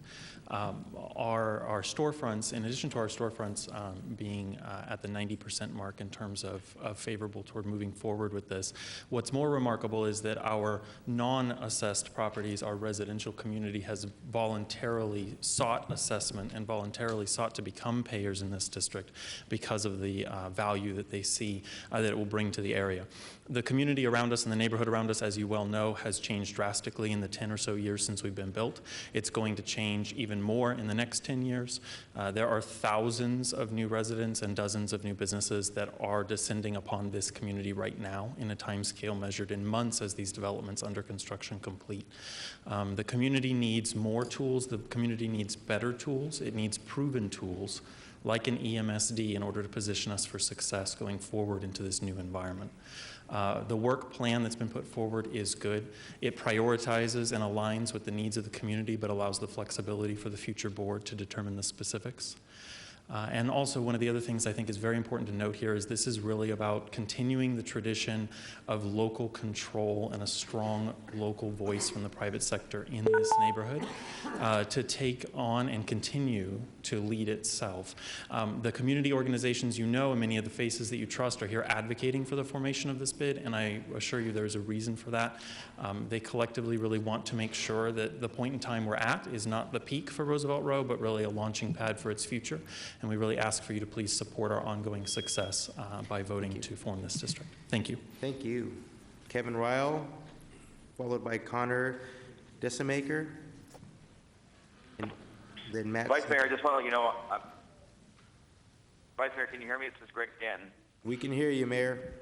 I just want you to know I'm on the phone now, obviously listening, but I have been watching on video to the testimony on this item. Okay, thank you, Mayor.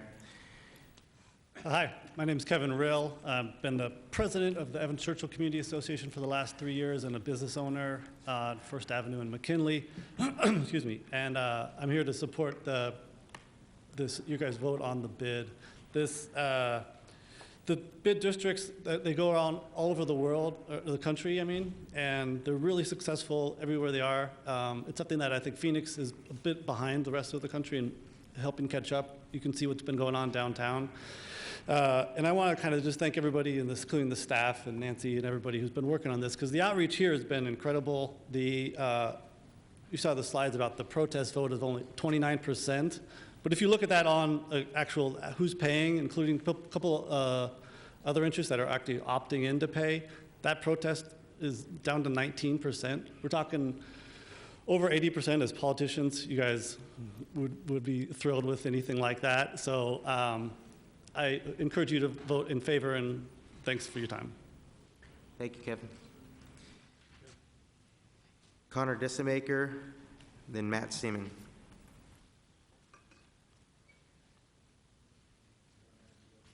Okay. Connor is marked in favor.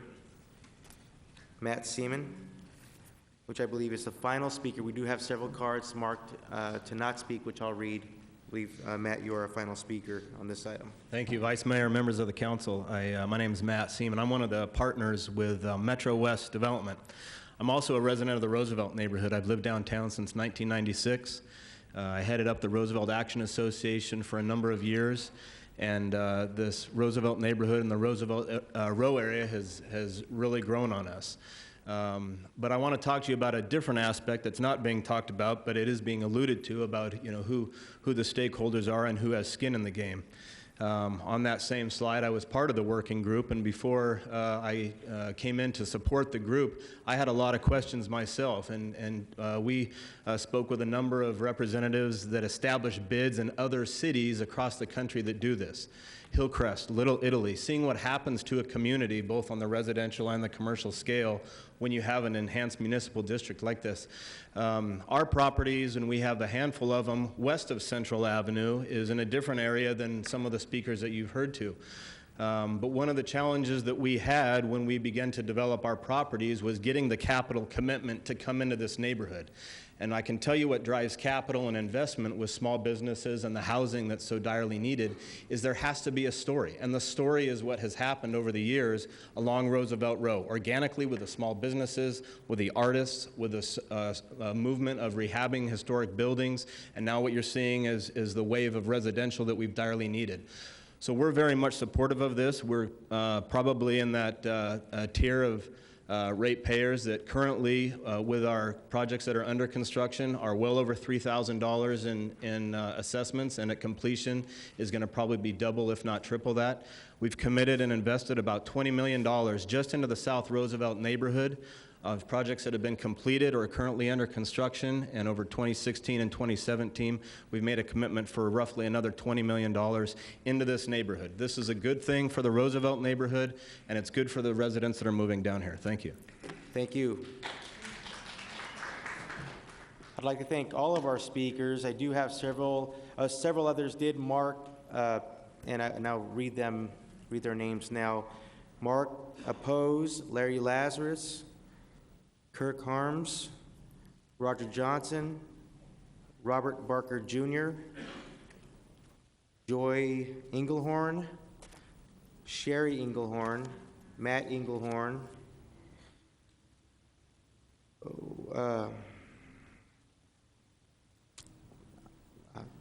Honeylou Resnick, Kurt Schneider, Douglas Casper, and Kimberly Casper. Marked in favor, Jennifer Delgado, R.J. Price, Mira Ward, Jim McPherson, Jill Bernstein, Brandy Porter, Kate Kreider, Terry Rowe, Nicholas Bueno, Amity Dalton, Adrian Shields, Liz Schultz, I believe. I apologize if I got that wrong. Raymond Cabrera, Farah Elich, Teresa Murray, Randy Murray, and Joseph Benesh. I'm not missing. If I'm missing you, please raise your hand. We'll get a card over to you, and I want to be sure everyone is heard on this item. Hearing no others, I will close the public hearing. Oh, we do have. Raise your hand if you filled out a card and I somehow or we missed you somehow. Please, you're welcome to come up and speak. Would you like to speak or just let us know? Please. Please introduce yourself, and if we can get someone to get a card over so we can get it for the record.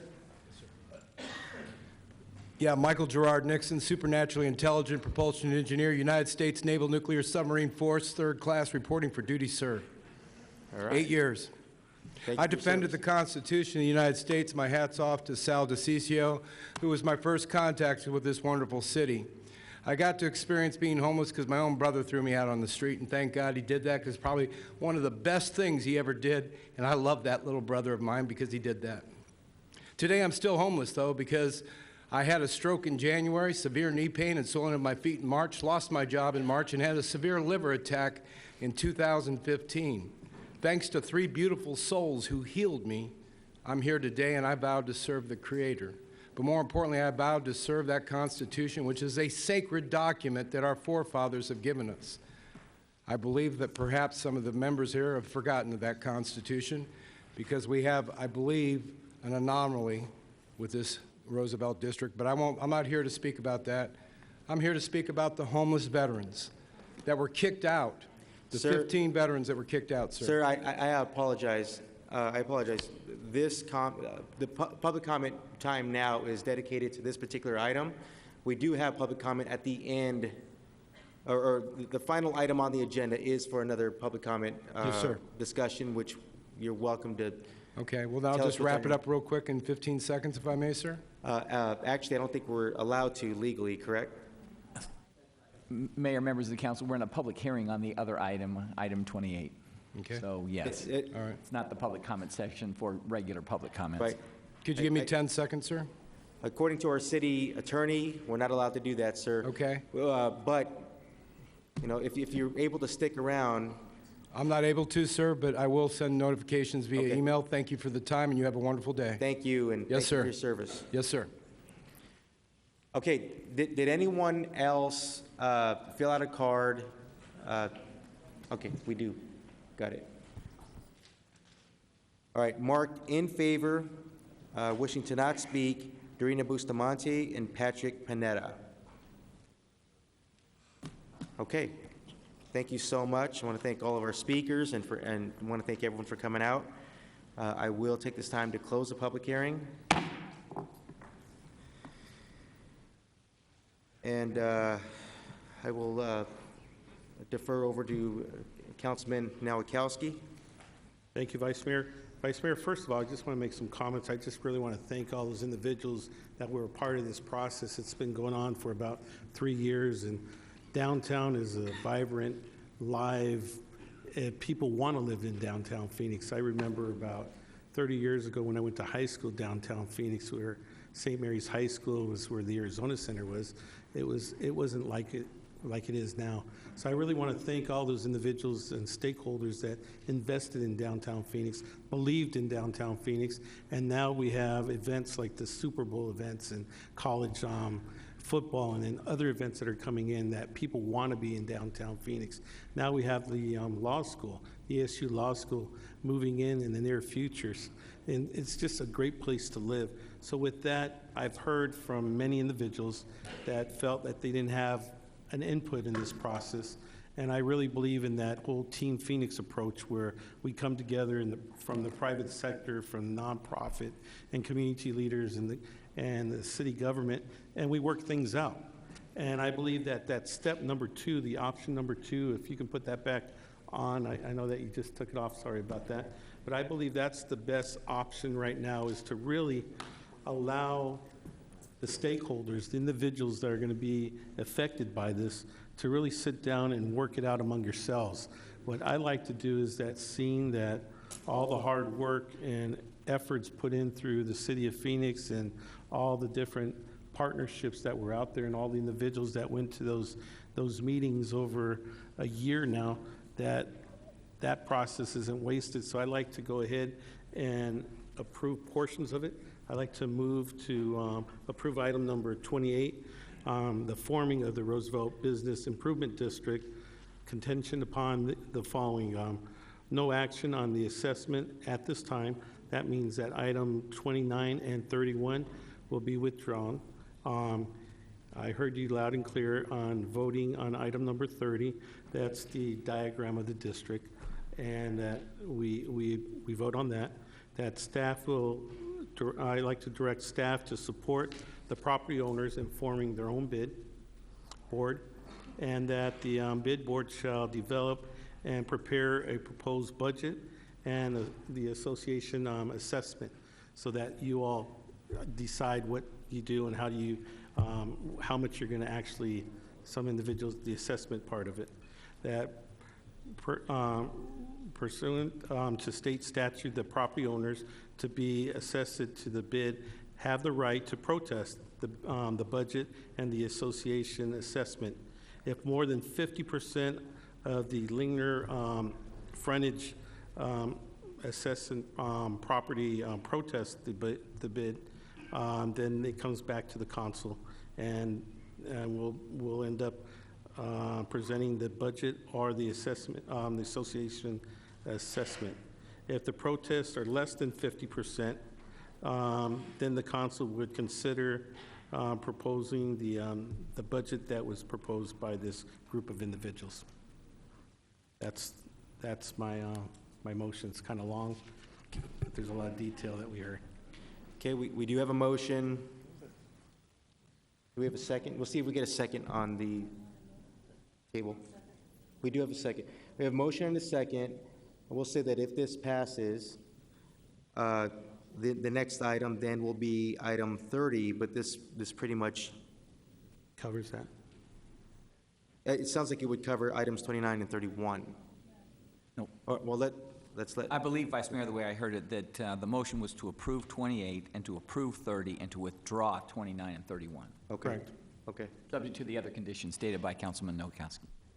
Okay, and we can take that in one motion. Okay, so 28, 30. Go together. Okay, so we have a motion and a second. Do I understand that you are making a vote on an item that has not been heard? It is on the agenda. We do have more There are cards, people who wish to speak. Okay. Sir, I appreciate it. We do have more cards. We will. Actually, no. If we're bringing in item 30 in on this. So we're withdrawing 29, 31, and bringing in items 28 and 30. So this motion is for items 28 and 30. Yeah, but Vice Mayor, I think what I understood the councilman to do was to announce the intention to have a separate vote on 30. Okay. And at this time to vote on 28. So this item is for 28, and I want to be clear because there are other people who wish to speak. I want to be sure everyone is heard. So this motion is just for item 28. Okay, and we do have a motion and a second. Any further discussion from my colleagues on the council? Councilman Gallego? Thank you. I want to thank the stakeholders involved with this.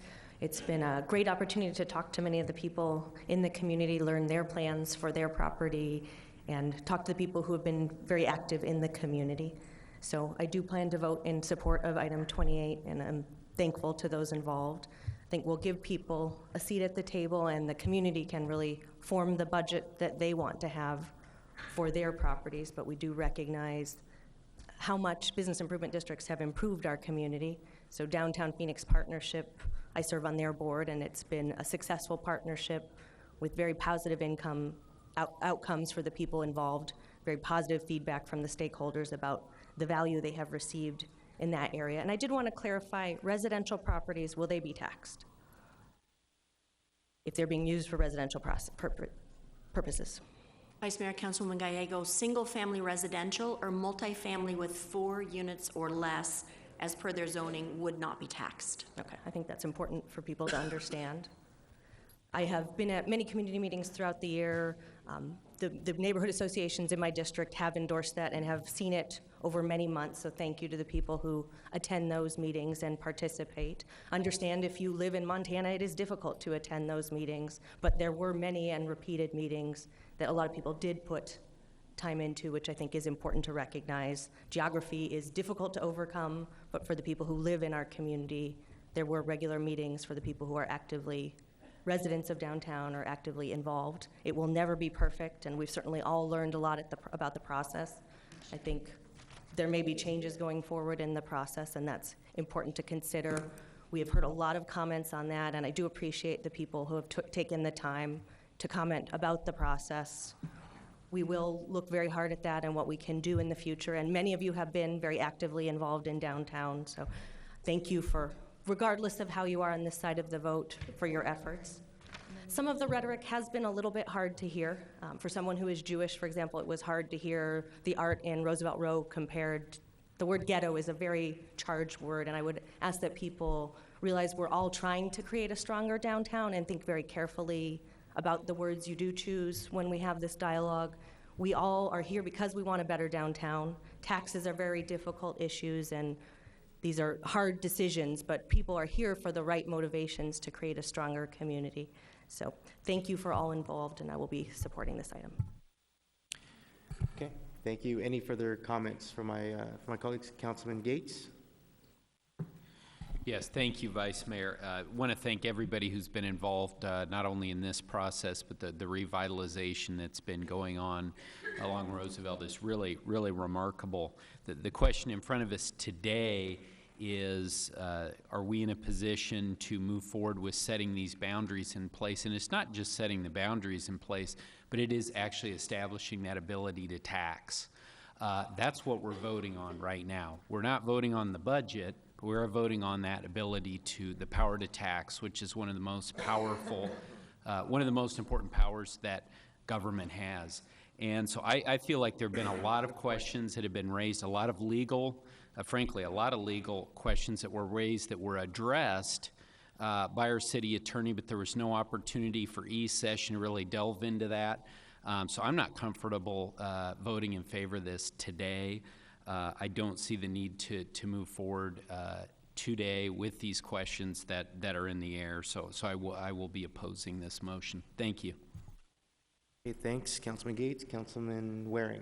Thank you. Could you, staff, talk a little bit about, so this map was referenced, I think, by one of the, I'm sure it's the same based on what I saw. Yes. So yesterday I happened to run into that gentleman, another person, just in the hall as they were going to go out and speak to another member, hadn't met him before. They asked if I'd seen a map of this district. I believe in the packet I was given, I'd seen a Google map or a picture looking down at it, but I had not seen this map. Can you tell me about the importance of this particular map? Vice Mayor, Councilman Waring, yes, so this would be part of the assessment diagram that you would be adopting today. It is representative on the map, as we provided it to you in our briefings, as we provided it to you on the packet. It was represented in a different format because it was such a large map to be able to show. So the map that shows the boundaries on the documents that we've had, and then all of the property owners listed with their assessments, were simply listed in a spreadsheet format with the aerial map with the boundaries around that aerial map, as opposed to the 40 by 60 map that's representative here as the draft map. So I don't know when the residents got their map, but as of yesterday, they didn't have it. I did not have this map myself. Sounds like you didn't send it to me, so I guess that's not a surprise. So I was in the hall. I went down to my office. I asked for this map, and you sent me this within a minute, which I handed to them. I'm just surprised if this is the official map. I don't know why it was so hard for everybody to get. Now, it wasn't hard for me once I knew to ask for it, but that is a curiosity. What was the magic about using the other map? Which wasn't really a map. I thought it was more of a picture, but maybe I'm quibbling. Vice Mayor, Councilmember Waring, as we went around with staff, it was, as we were showing you the parcels, as we were talking about properties, on the aerial map, it was easier to see property owners, the vacant parcels, those that were parking lots.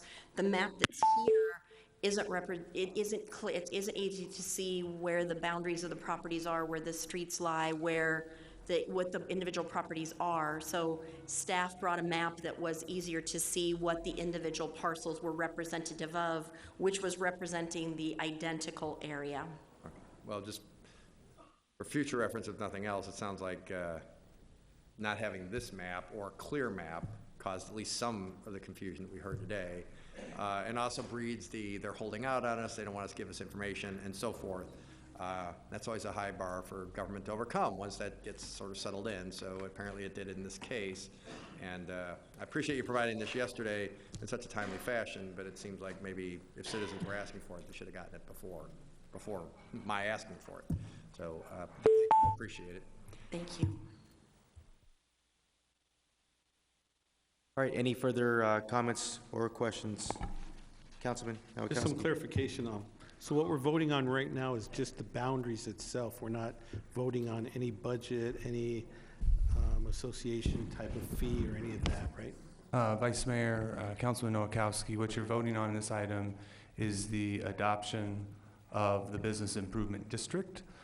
Item 30 is the actual boundary, but we are not voting in this item about any expenditure of resources or the precise setting of an assessment. Those would be in the items that your motion proposes to withdraw. Okay. I will.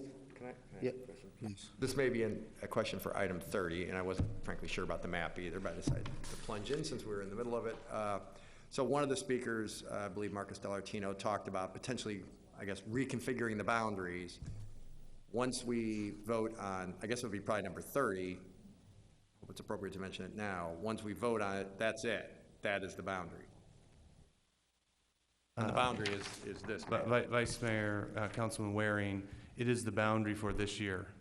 This process we're experiencing here under state law is required to occur every single year. But this year meaning 2016, this year the fiscal year? The tax year in which it's implemented, whether it makes it into fiscal year 16, 17, or a subsequent tax year for the first year. The diagram sets the boundary as shown on the map that you have in front of you. Thank you. Okay. All right, I will be, let me ask, who do we have online? This is Sal. Councilman DeCiccio, we still have Mayor Stanton online? Yes, I am, Vice Mayor. I'm here. All right, sounds like we have a full quorum. That's great, more than a quorum. It's good to have everyone on for this council meeting here. So I will be supporting this. I have the honor and the privilege of chairing the downtown subcommittee. This came through the subcommittee. I think a great deal of work has been done for this particular arrangement, and more work was done. Obviously, it went through the subcommittee, came to the full council. Many of you were here for that. A lot of people were uncomfortable and asked that even more work was done. And now here we are. I don't want to get ahead of myself, but this is for just item 28. I will be supportive of it. Councilman DeCiccio or Mayor Stanton, do you have a comment before we go to the roll call vote? No, I'm going to be opposing it, Vice Mayor. Okay. This is Greg Stanton. I would just say that the Downtown Phoenix Partnership Business Improvement District for the downtown area has been a huge success. I know there's been a tremendous amount of work to already make Roosevelt Row in so many ways the heart and soul of the downtown Central Phoenix community. And I will be supporting the motion because I think it's heading in the right direction. The more we can do to support this portion of the city, the better off we're going to be in the long run. So I certainly plan on supporting it. Okay, I appreciate it. Roll call. DeCiccio. DeCiccio. No. Gallego. Yes. Gates. No. Nowakowski. Yes. Pastor. Yes. Waring. No. Williams. Valenzuela. Yes. Mayor Stanton. Yes. Motion passes 6-3. Moving on to the next item, item 30. Let's see here. No, I don't have to open this up for another. Do 20, you want to withdraw 20?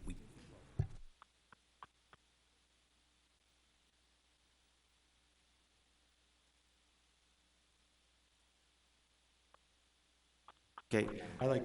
So, Vice Mayor, Yeah. I'd like to make a motion to withdraw items 29 and 30. 31. 31, sorry. Okay, motion to withdraw items 29 and 31. Do we have a second? Second. We have a motion and a second. Any comments? The items are, which items are they? The motion, Councilman, is to withdraw items 29 and 31. What is that topic, if I could ask? Roosevelt Business Improvement District. Oh, that's right. Okay. I just wanted to make sure. Okay. So we have a motion and a second. Roll call. DeCiccio. Yes. Gallego. Yes.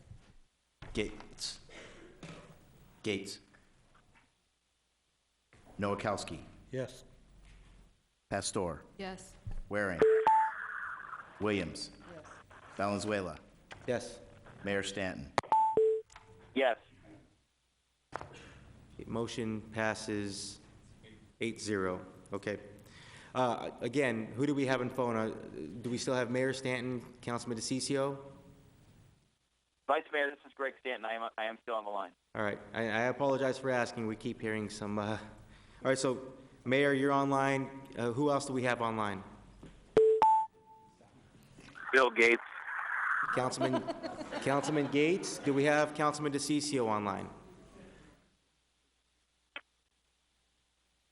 All right. Sounds like we just have Mayor Stanton. I'm here now. Okay. I'm in the bad cell area. Okay, I appreciate it. Okay, so so the motion to withdraw items 29 and 31 did pass 8-0. We're on to item 30. Roosevelt Business Improvement District, approval of assessment diagram. I'd like to make a motion to approve item number 30. We have a motion. Do we have a second?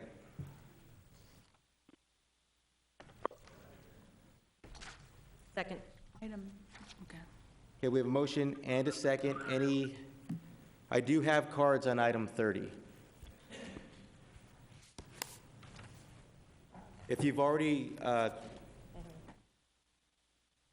you already have spoken in the previous item, and if you wish to just, just reaffirm by waving, or you're certainly welcome to come up and speak again. First card is Bramley Paulin.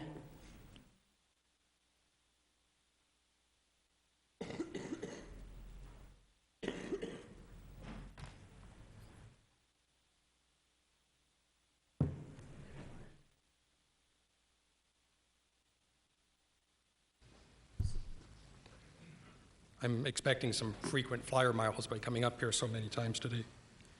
We're talking about the diagram now, the diagram that apparently none of you have seen.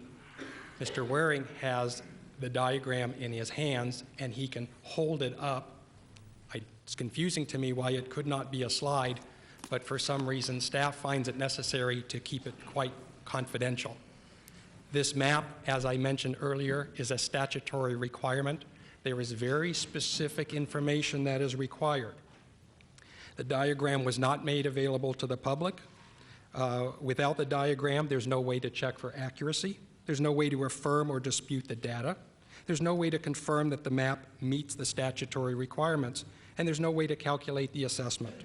There's no way for a property owner to make an informed decision of whether or not to support or protest. The diagram, in fact, contains many, many errors. The diagram does not contain the building square footage for each parcel, as is required by statute. Many parcels are exempt. Residential, 1 to 4 dwelling units. Government, religious uses, and utilities. The diagram does not list some exemptions, but does list others. For example, on the map, there are 12 residential properties that are listed as assessed. There are 2 properties that are listed as community service, where some are included and others are not.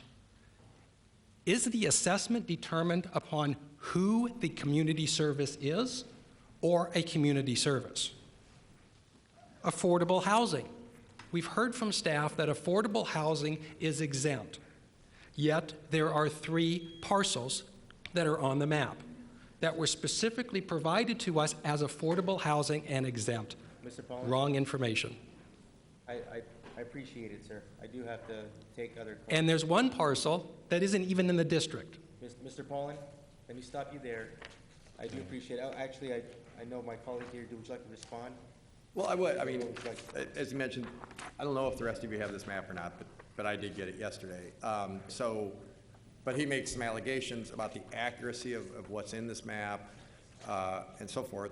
Does our staff want to respond? He's saying this is absolutely of paramount importance and that there are errors in this guiding document. Vice Mayor, Councilman Waring, well, I've lost one of my members at the table. The Downtown Phoenix, Inc. staff walked every single parcel to affirm on the list of all the properties. We were working from a list, not from a map, to affirm information that came from the county assessor, to affirm what the county assessor says are property use and its related eligibility to meet the requirements of the law. I'll allow Dave Kreider to describe in more detail what his team did on behalf of the city. So, thank you, Mr. Blue, Mr. Mayor, Councilman Waring. So, the aerial that you saw is exactly representative of the area that would be included in the assessment district. Every parcel in that district was checked vis-a-vis the county assessors listed use for that property. And then we went back at least twice and walked the district and looked at every parcel to make sure that the county assessor had it correct. And then we went back and developed a map that showed the use of every parcel in that area. And then there was a mailing to every property owner based on the use for that parcel with an estimate of what their assessment would be for the district. So there was a painstaking job done of making sure that we were that we were as sure as we could be, more sure than the county assessor was of the use for every parcel within the district. And then the diagram is just representative of that. So you're standing by your map to the point of its importance. I'll just put it this way. Is it as important as he claims? Is it the controlling document? And if so, you know, I guess my frustration is it sounds like there have been a lot of meetings, as usual, a lot of talk about staff met with a lot of people and so forth, but it sounds like you didn't meet with him or presumably friends of his with this map, when if he had questions, if this had been fleshed out earlier, we wouldn't be talking about it now. So it's a source of frustration for me because, of course, I have no way of knowing whether it's accurate or not. I can take your word for it, which I'm happy to do, but if it comes back and it's some sort of screw-up 6 months from now, which would not be unprecedented at these meetings, I might add, what am I supposed to do with that information? So how does this get rectified if what he's saying is true and you've made some mistakes? Vice Mayor, Councilman Waring, may I respond to that? Yes, absolutely. If you're the right person, please. The statute, Councilman Waring, is 48575, and it actually provides that the diagram is not required to be approved by the governing body until just before the assessments are made upon the district as a whole. The assessment proposal was withdrawn in the prior motion to withdraw the two other items. So we're a little bit ahead of ourselves here. We still have time to do the diagram. It does not have to be done today. But we don't have to do number 30 today. You don't necessarily have to do number 30 today if there are questions about, because the statute doesn't require it today. Can I ask it this way then, Mr. Chair, Brad, or if you guys want to jump in, whoever's appropriate. So if we didn't do number 30 today, but the board and everything has been created, is that correct? By what we just passed, number 28. That's correct. So then could they do what Marcus Dellartino had suggested and sit down, go over this, make sure it fits everybody's thoughts? I'm not saying everybody would be happy, but at least there would be some discussion amongst the neighbors, the board members, and so forth. Would that work? Or if not, is there a problem with that? Vice Mayor, explain why. Vice Mayor, Councilman Waring, they could do exactly that. They could create the 501c6. They can proceed with the organization of that, proceed with doing as some of the commenters suggested, that is developing the priorities and developing a plan of action and consequently estimating the assessments on that, and then complete the diagram, which sounds like it's been started and has much of, but perhaps not all, according to some of the comments that have been made of the data. That could be finalized, and then another step of the process is then it would have to be approved by the council at a future meeting. I might respectfully suggest, Mr. Chair, given the volatility of this, and I understand that people are already unhappy that 28 passed, but at least the neighbors who are uncertain about this and so forth would have a chance to have the airing of grievances, if you will, and there could be more discussion about this, about the boundaries and so forth, since it sounds like some people are unhappy with what they were presented with. It sounds like yesterday. And it doesn't sound like that would hold, for the people who voted for it, I understand I was in the minority and lost, it sounds like the people who had voted for it, this doesn't sound like it would hold up progress on implementing the project, or the plan, or however you want to put it. Vice Mayor, Councilman Waring. So the boundaries of the bid have been established under item 28. They're fixed and established. Now what happens is they can proceed with the next step, which is to form, as was contemplated in Councilman Nowakowski's motion, the 501c6. And then from there, everything else sort of falls into place, including the proper evaluation of and finalization of, with all of the required data, the diagram that's contemplated by the statute. But And the then it comes back to the council for Right. approval. And by the way, as in Councilman Nowakowski's motion, he said that if the property owners to be assessed in the bid, they have the right to protest the budget that's being developed yet in the future. If more than 50%, he said in his motion, of the assessed protests the budget and the associated assessments, then the matter will not come back to the city council for approval because it dies there. So, Mr. Chair, Brad, so the boundaries were established, but the final map was not approved of which properties would be assessed. The diagram. Trying to translate your lawyer-ese into English, so Yeah. sorry. The statute speaks of a diagram, not a map, and it talks about that the approval of the diagram before the assessments. That's right. And it doesn't get finalized until the assessments are ready to be assessed. And then the diagram and the assessments come back to the council. So, Mr. Chair, Brad, so those neighbors who are unhappy would be able to weigh in on, I guess we're calling this diagram, not the map. And the priorities for the district. That's true. It just seems better than the alternative. So that's my 2 cents worth. Thank you. Oh.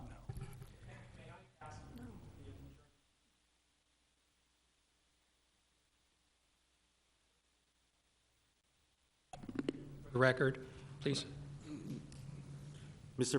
Pollan, I'm going to hand it over to my colleague. I appreciate. I do have other cards, and I need to be fair with everyone for the matter of consistency here. Thank you. That would be great. That would be great. In a moment, let me get to my colleague, and if you want to donate your time to Mr. Pollan, I'm fine with that. Councilman Pastor. So, clear understanding and making sure I'm on the same page as everybody else. Item 28 was just a formation of the Roosevelt Business Improvement District. Correct. Okay. And that is where they form a 501c6. They have formed their board. They figure out who's going to be on the board. That's where votes go about and determine what they want to do for the future of the business of the improvement district. Correct. Item 30. Please add some clarity to that. Item 30 sets out the specific properties and the specific boundaries to be applied for the assessment, and the purpose of the map is so that it can be shared with the county assessor, so the county assessor knows what properties to apply the assessments to. That's almost exclusively the purpose for the precision in the map is to go to the county assessor. And so if today item 30 is not adopted, what would occur is a new diagram would have to be formed, and we would have to start back at the noticing process for the diagram. We would have to let the property owners, just as we did getting here today, talk to them and let them see the same diagram and have the same opportunity to comment and give you feedback. Okay, thank you. Okay, Councilman Nowakowski, you're good for now? Okay. So, Mr. Bramley, you're back up, and, right, I got you. Thank you, ma'am. So I would just like to read into the record 48575D, the engineer shall make duplicate diagrams of the property contained within the improvement district. The diagram shall show each separate lot numbered consecutively, and the area in square feet of lot and the area in square feet of building or buildings located on each lot. Prior to making any assessment upon the district, the diagram shall be approved by the governing body. It is my position that the map, the diagram, is so incorrect that, in fact, correct information, a correct diagram, there are significantly greater than 29.2% protests. There are properties on that diagram that are government, such as ADOT. There are residential properties and many other exempted properties that shouldn't exist on that map. The city has artificially inflated the gross number of lineal feet, and then from there, based on an erroneous number, has then applied it towards the protest. And the 29.2% is an error, it is incorrect, and it is far less than the actual percentage. Had you seen the map, you would know this. Thank you, Mr. Bramley. Next speaker. Vice Mayor, can I have staff answer that question for me? Are those questions about concerns that he has about the stakeholders? Okay. From the multifamily residents to the commercial, to the hotels, to parking, and to vacant lots and all that.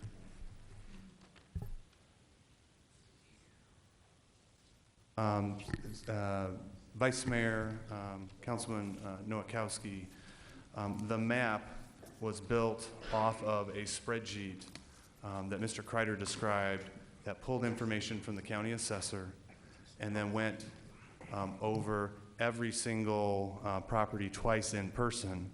The percentage that is determined by who protested and who did not is not based upon the square footage of the property and is not based upon the square footage of the building, but is in fact based upon the lineal frontage, street frontage that a property has. So a property that has 4 street fronts of a normal city block has approximately 4 times 300 feet is their weighted percentage. And so it is when you hear 29%, it is the percentage of lineal street frontage that was determined, and we determined that by going through this on a spreadsheet basis and then converted into a diagram from the spreadsheet document. So we worked through a fashion parcel by parcel to determine the work.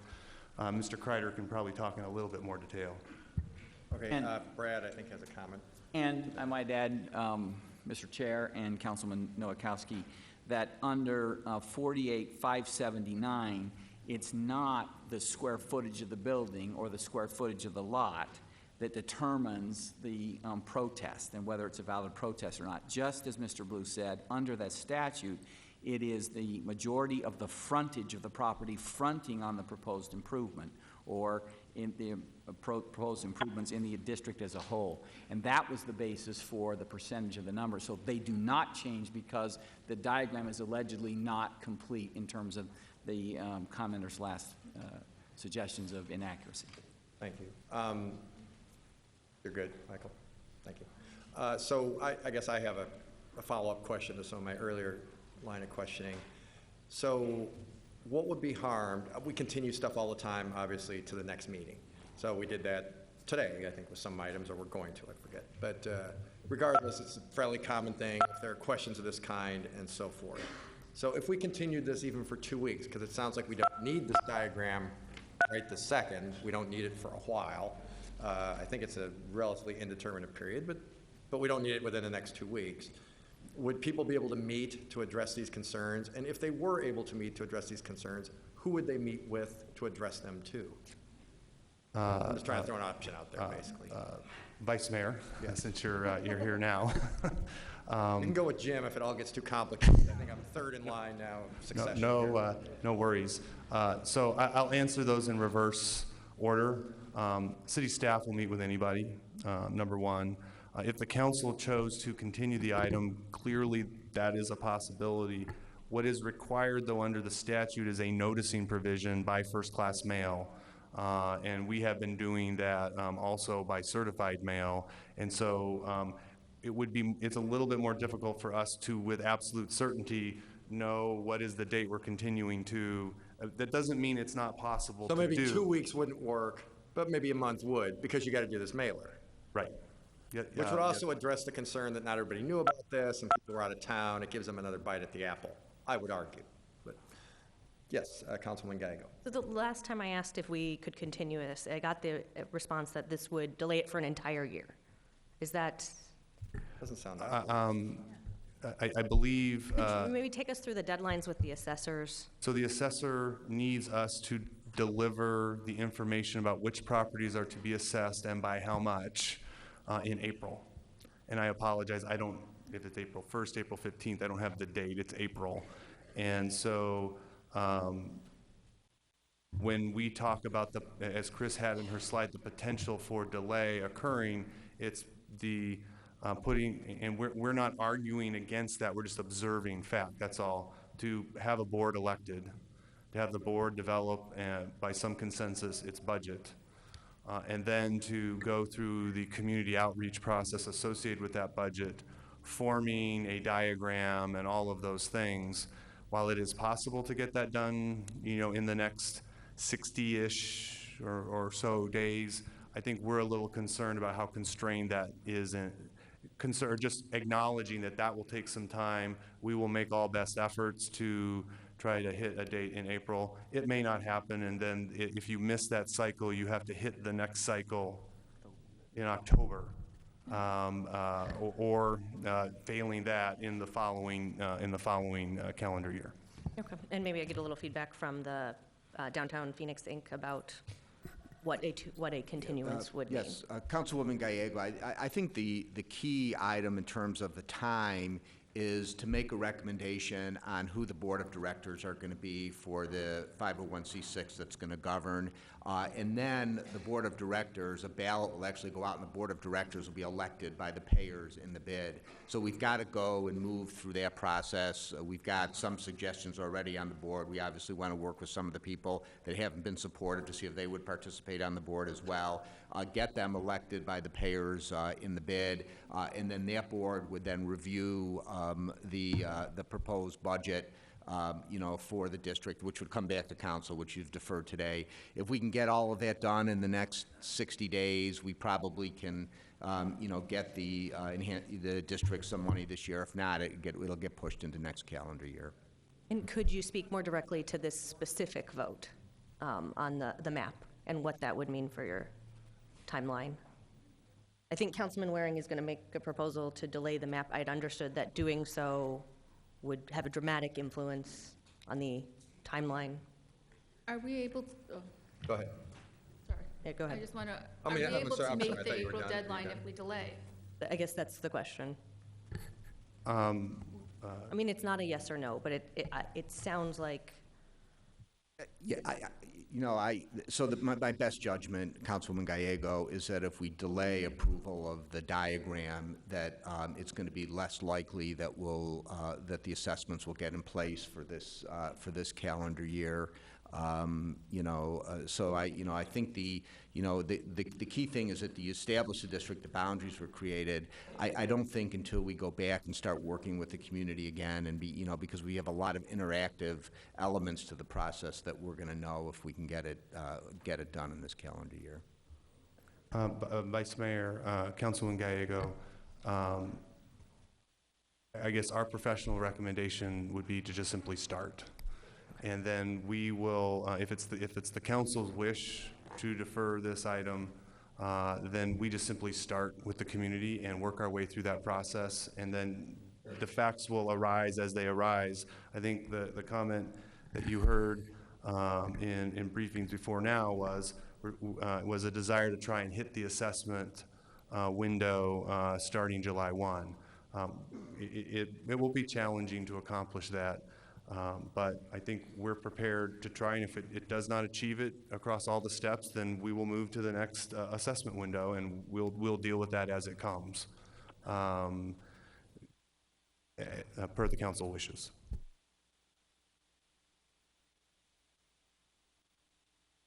Thank you. One of the questions I have is that individuals have been working hard on this process for over a couple years now. And one of the concerns I heard is that the stakeholders had no input in this process. So voting on this item, we would make sure that all the board members would be actually stakeholders or individuals that are paying the assessment fees. So I believe that this would be good for the whole district, because then we would have a true board of individuals that are stakeholders that can come up with their own budget. Because what we did right here is that we actually had this board that we created come up with the concerns that they felt was important. Now we would have stakeholders that would form this board that would actually create their own budget, create their own fees, and figure it out.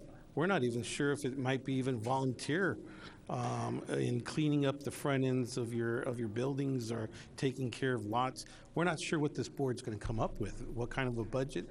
It might be a combination of a fee with volunteerism. I'm not sure what it is. But I want to make sure that this board is created with stakeholders, individuals that own property within this new district that we're creating, and that we continue to grow in the downtown area. So I'm supporting this 100%. I think that if we just continue it, then we're going to start to lose that interest within the downtown area, and then we're not going to end up having an improvement district that expands beyond Van Buren. And I believe that we need to really look at from Van Buren all the way down to the I-10 and from the 7s and really create this district. And that's one of the things that we've heard for years, that stakeholders wanted to get together, and they asked us for help in bringing this association together. So I believe there's a need. The problem is that the stakeholders want to create their own budget, and they want to create their own board. And I think this process would do that. So I have a question, Vice Mayor. The statement was, the statement I heard, and see, I'm about pure process, is that we already have possible board members' names. I would like to know what the process is in the board members, what the votes, how they're going to vote, who gets to vote, before we move even any further in the discussion. Vice Mayor, Councilwoman Pastor, it would be, and I'll have to give it to you two separate ways. So the way that it had been envisioned as a 501c6 was the first board would be appointed by DPI that would sit for a very short period of time. They would sit long enough for an election to be held and for board members to be voted in by the property owners. So they would sit for a very short period of time, make decisions for a very short period of time. As what's being proposed by delaying the item on the formation of the board and the formation of the budget and the assessments, it would allow the time for the property owners to be able to elect their own board members and to have their own budget brought forward and their own assessment brought forward. So they would be property owners voting for board members, assessed property owners voting for board members in the item that is, as it is proposed and motioned by council. So I understand that there needs to be a manager, a DPI. So I'm going to use them as the manager, as managing or making sure people have the opportunity to nominate or submit their name to be part of this board. I do struggle with the fact that there's going to be an appointment of a board. And if there's an appointment of the board, that means people, residents within that area are they voting for that appointment? Because an appointment means I'm going to appoint you. And so I struggle with that. Vice Mayor, Councilman Pastor, based on the motion that is on the table, the city, whether using DPI or on its own forces, will coordinate with the assessed property owner. There will be no appointments. They would coordinate with the assessed property owners and conduct and define a slate of proposed board members or officers of the corporation to be formed. And then they would support the affirmative vote by the assessed property owners for a slate, against a slate. They'll have the options of 8 seats picked from this, these list of names, et cetera. And ultimately, the city will be responsible in that, in organizing that. If we use consultants, whether DPI or others, to do that, that's a separate choice. But the property owners would vote on who the board's going to be with the motion that is on the floor, and as you have withdrawn these other items. So I'm just going to get it on the record. The property owners will be able to vote for their board members. There will be a slate. They will have an opportunity to vote. And I think that needs to be very clear, because in this whole process and hearing everybody, that was clearly a dynamic about the vote. And I know I'm going into details, but it's better to have details on the record than not have them on the record. The other piece is in the voting, because I heard this yesterday, will they receive a ballot, or will they have to come to the city clerk and notarize it and drop it off? Vice Mayor, Councilman Pastor, I will admit that we have not gotten to that degree of detail. We will work with the community, but what I would tell you is we will find a way to make this easy for the property owners to respond, and whether that is a ballot by signature, acknowledging I'm the owner of property X, and just simply delivering that to us, or just mailing it back, or doing it electronically. We will support whatever is required to help the property owners vote on the slate of board members. Okay. Vice Mayor, Councilman Pastor, if I might, the bylaws that will govern the 501c6 are created by the board members themselves, and that will identify how those votes take place. So the protest vote that exists, that has been expressed as being very cumbersome and challenging to be able to vote against the formation of the business improvement district, is given to us by statute. We don't have a choice in the way that is done. The bylaws that we voted on by the board that would govern and guide the 501c6 that oversees the business improvement district would set those rules as to how the elections would take place, when the elections would take place, and how things would move forward. Vice Mayor. One moment, Councilman Thank you. Waring. I had just a comment about this. So, you talk about April deadline, which is 60 days, depending on when. It could be up to 90 plus days, which is a fairly significant period of time, particularly given that some of the comments were fairly caustic about the accuracy of this map and so forth. My comfort level with it is not where certainly would need to be to vote for it. I haven't heard anything that tells me if we delayed this vote on number 30 for 2 weeks, that would or to the next meeting, that would upset the apple cart at all in terms of meeting your April deadline. You'd be able to flesh this out. Certainly, at least the people who have concerns about the accuracy of the map could bring specific addresses and locations and so forth, all the stuff that they talked about before. And then if you're not going to be able to make the April deadline, then we at least know that for sure, rather than speculating. I think, giving you a couple weeks to look at this would not be a problem. We've also talked about a continuance without me having any idea if that might actually be able to pass. So I'm going to do a substitute motion to continue this to the next available meeting. And because this is so much fun, then I guess we get to replicate it, but at least we'd be doing so with more information. I assume you guys would come back with something about how the vote is actually going to take place. I frankly am pretty surprised that isn't something people already know, particularly since this isn't the first one of these that's been done before my time, but there is, we've got a group sitting right here that administers one of these right now. So I don't know how that isn't something that's known, but in any case, that's my motion. I'm going to make a substitute motion to continue this for a couple weeks. What's the next meeting? February 3rd. Thank you. Second. We have a motion and a second. Any discussion from my? I have a question. Oh, I'm sorry. Go ahead. Vice Mayor, Council, the only comment I would provide as to the motion on the floor is the noticing requirement under state law. And so we need to go do a public noticing of this. And so that's all I'm suggesting is if How much time do they need? Ask question. How much time, so what would make sense then? Vice Mayor? Yes. Paul, what are the noticing requirements? I mean, are there certain days and what are they? Vice Mayor and committee members, the noticing is for the diagram. So if we're going to be changing the diagram, there is a public notice that we have to go through and then have the public hearing to discuss the map again. So, I mean, if there's no changes,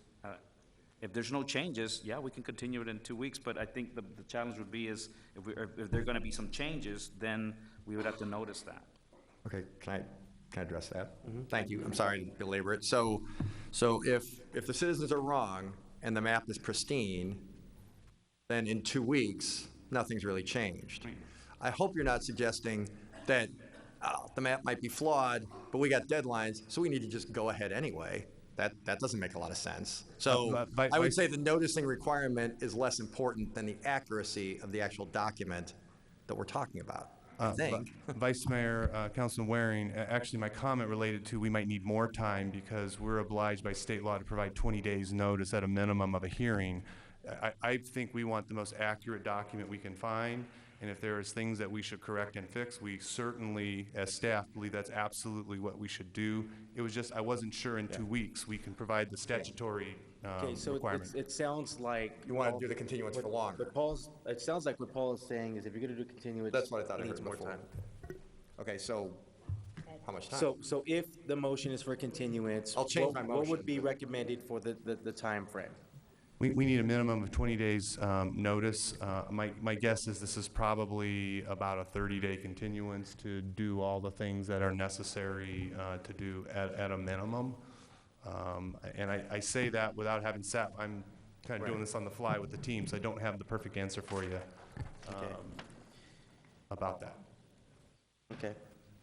Well, we have all right. So I'll change it to 30 days? I have a question. Well, one moment, Council. So, 17th or March 2nd? I will amend my motion to change the date of the next meeting for this item to March 2nd. Okay, I'm assuming the 2nd is okay with that? Yes. Okay, Councilwoman Gallego. I'm sorry, Councilman Nowakowski, I thought you had something. So my question is that basically where we got these information or the data is from the county assessors, right? So is there any other information or where would a person go to make sure that the data is correct? Would that be our property tax that we pay? Councilman Nowakowski, if I could just address that. So all the information, the base information, originally came from the county assessor's office. Then we went out and we verified all of the information when we did the map.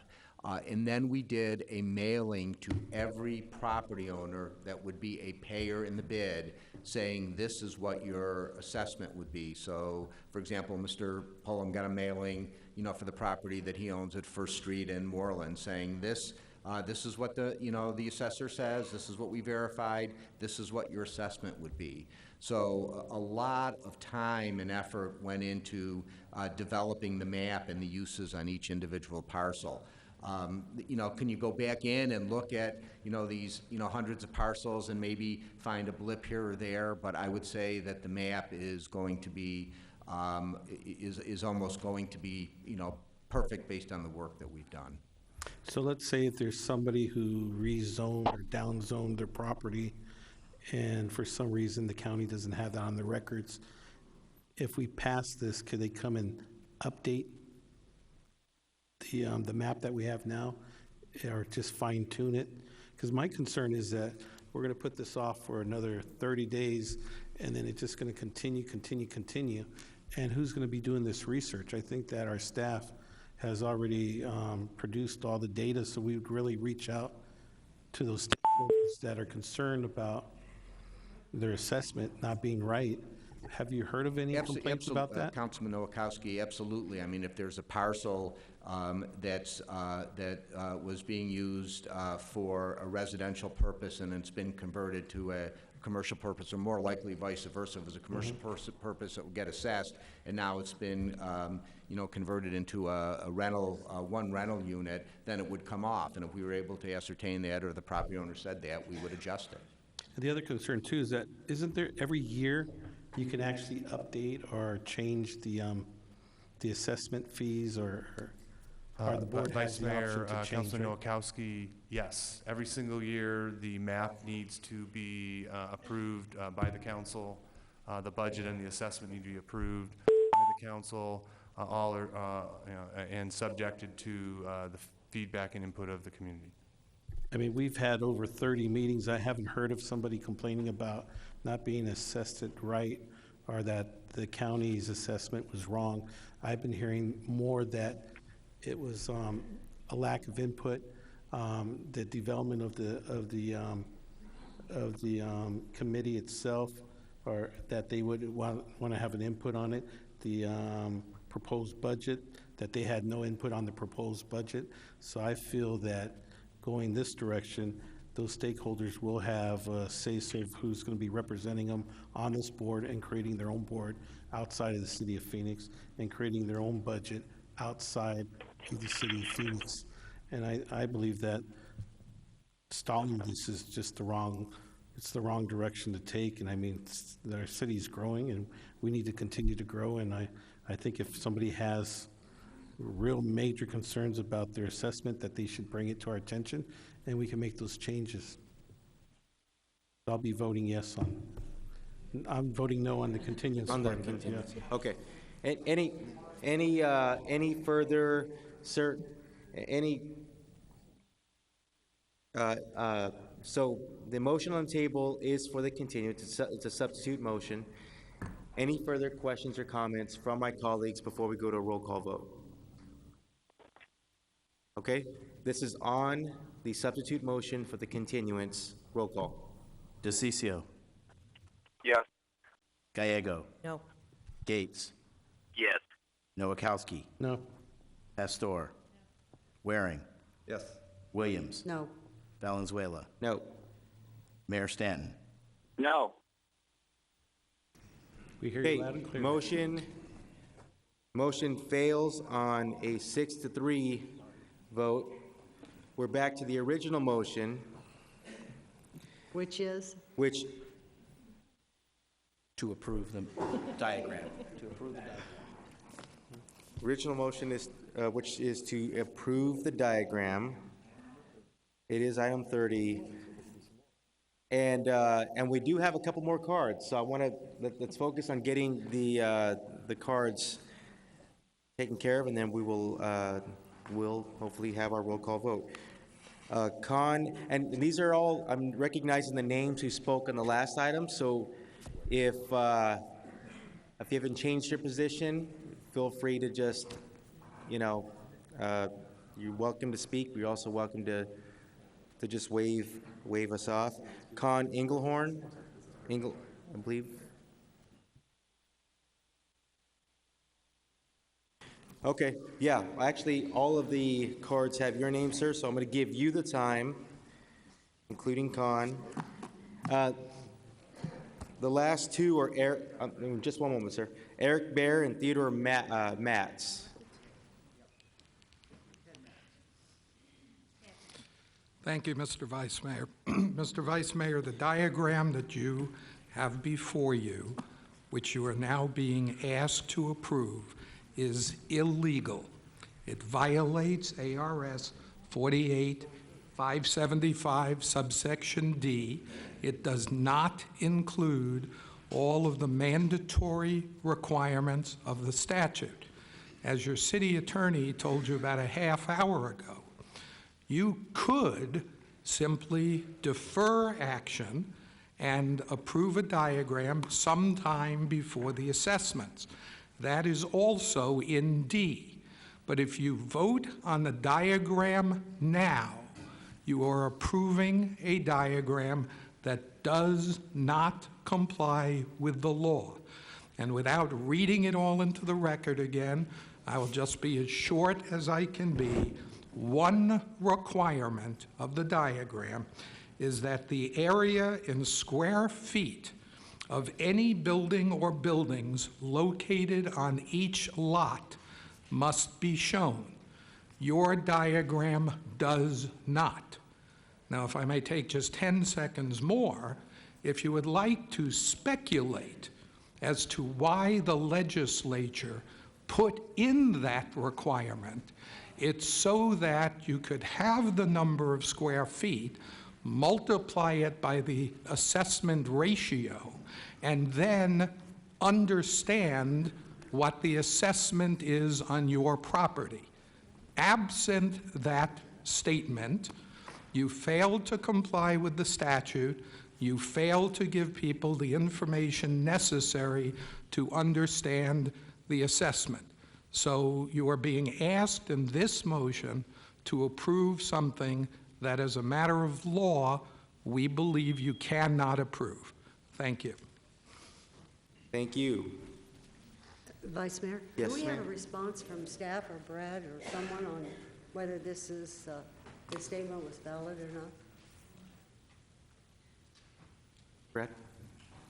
I'm trying to figure out, by asking the people who sit at the table there, whether or not we have the information that Mr. Birnbaum just said was missing in the diagram, either in the diagram or incorporated by reference from the spreadsheet that included the field verification of the data from the assessor's office. And I haven't quite gotten to the bottom of that yet.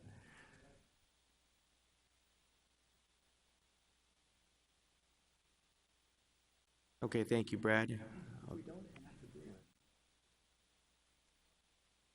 Do we have anything, Paul? Vice Mayor,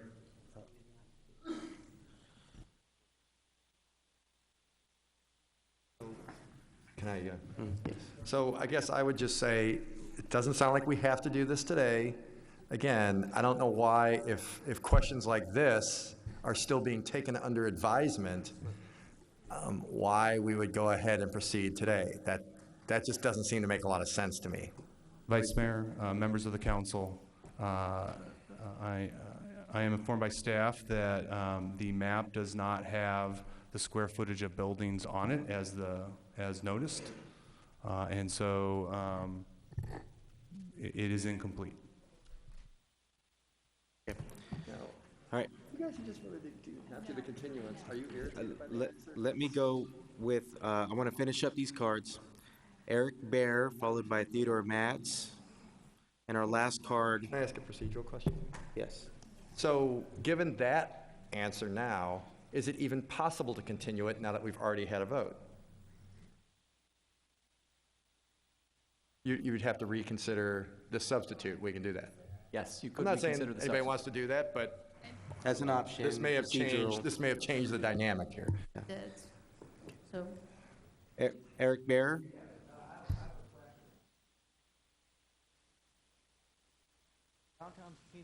Let's turn his mic on. He is a speaker.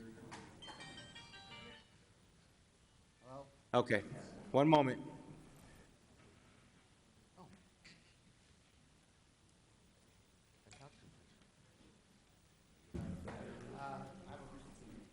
Okay, you're on the prevailing side. Or wants to reconsider, and then we can skip this. How's that?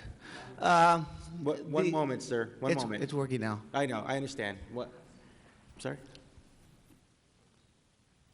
One moment. I apologize to do this. No. This is a procedural, just clarification here. Vice Mayor, Procedural members of the question. council, one of the questions that was asked was, could you reconsider the motion to continue? And the answer is yes. I would like to reconsider the motion.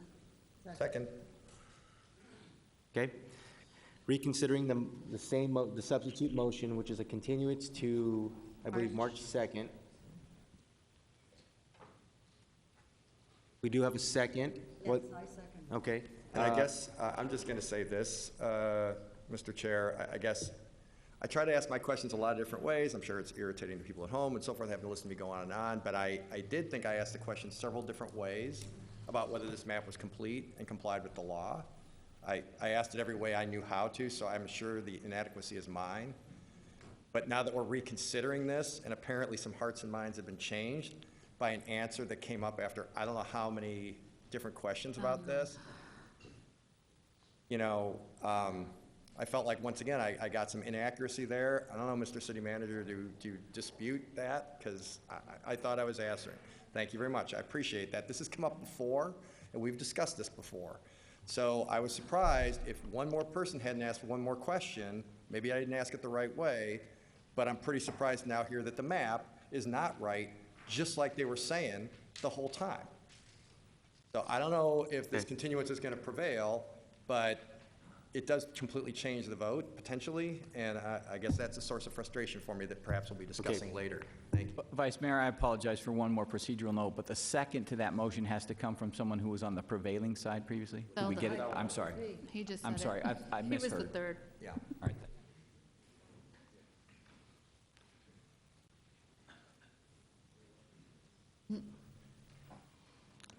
The kind of guy that says that.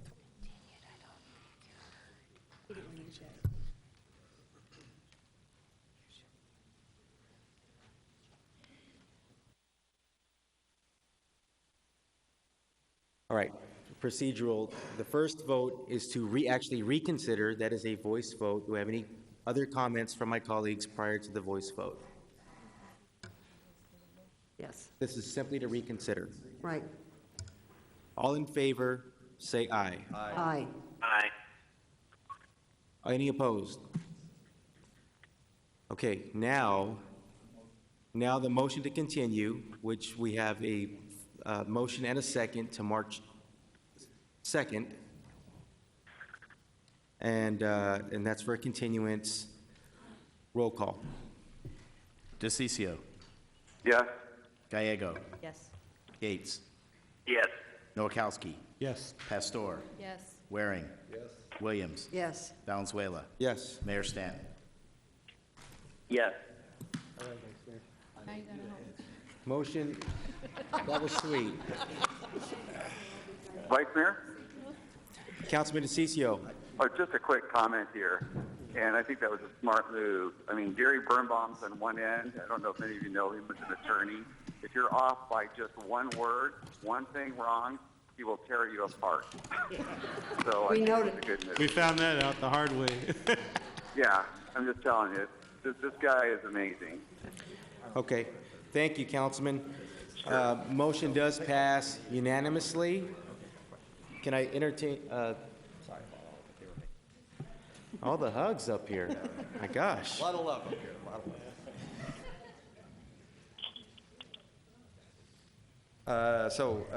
You're asking for the motion? Thank you. Yeah. Motion to suspend the rules and take item 33 out of order. We have a motion and a second. Take item 33 out of order. Roll call. I'm sorry, voice vote. All in favor, say aye. Aye. Aye. Any opposed? Motion passes. We are now on to item 33, the issuance of IDA revenue bonds for Great Hearts Academy's projects. Let me ask who is on the line for this item. This is Greg. Okay, Mayor Stanton, you were still on line. Councilman Gates, are you on the line? It's 15, so Oh, hopefully I'll be okay. on for this one. Okay. Councilman DeCiccio, are you on the line? I am. Okay, that's great. All right, so it's, I believe we still have eight people on the council who are available for this particular vote. This is item 33.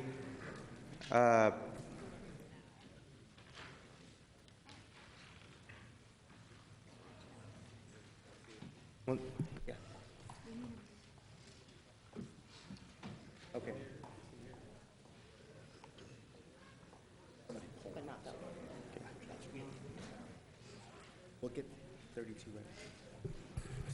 Okay. We'll begin with a staff report.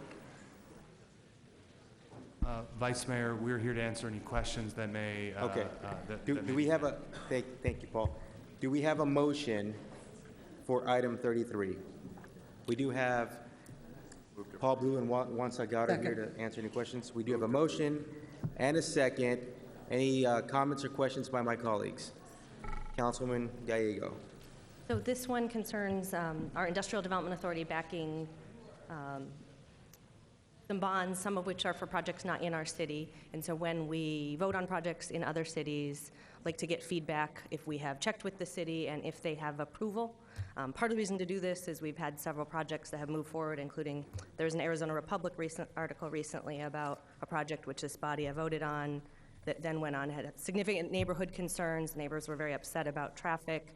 And so I believe in local control and want local decision makers to be able to lead and be able to address these issues. And since these projects do not have to go through a robust planning and zoning process in all cities because of the legislature's decision, I think it's important that we honor the wishes of other local jurisdictions, especially since we've not always had a perfect record. So have we spoken with the impacted communities, and do we have their support? Vice Mayor Valenzuela, Councilmember Gallego, the applicant from Greyhearts is here to answer those questions. If I may ask Mr. Ward Husett to.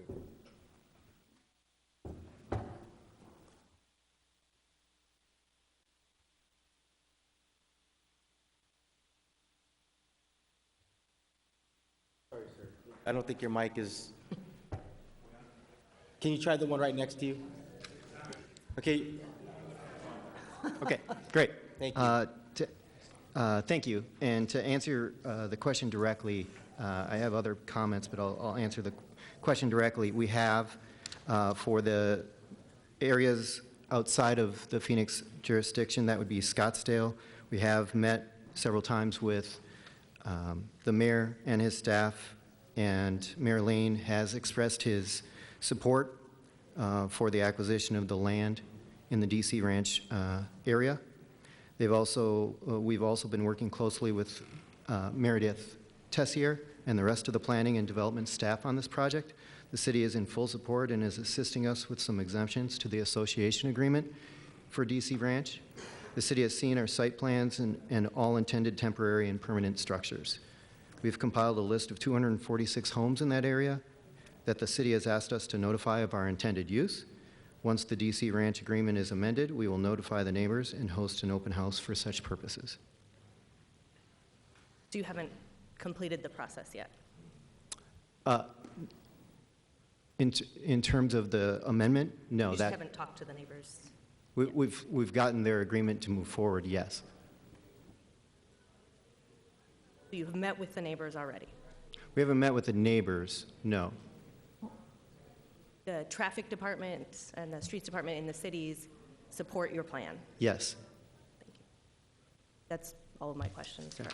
But I do have questions for our staff, because we went through this last time and we brought the applicant up and they said everything was great, and then the newspaper article comes out and says the neighbors are upset.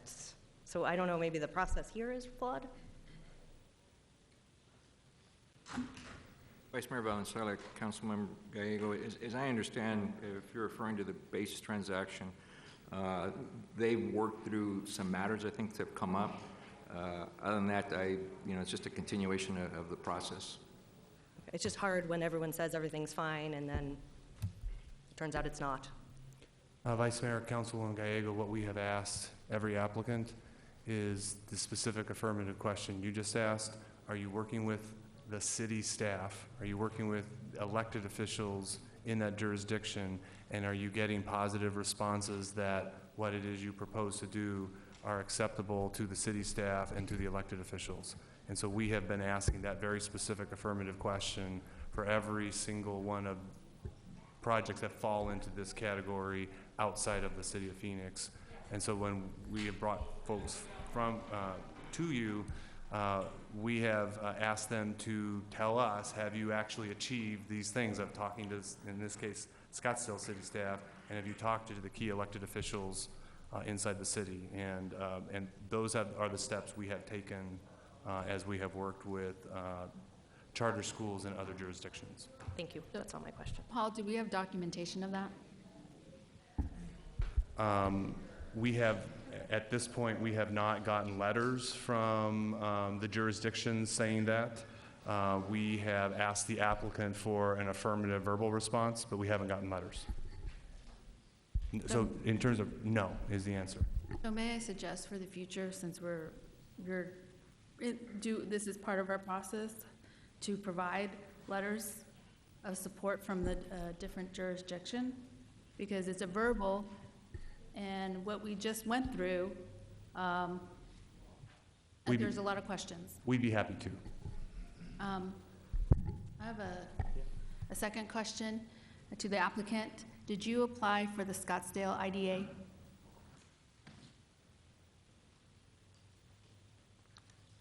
Thank you, Councilwoman. No, we did not.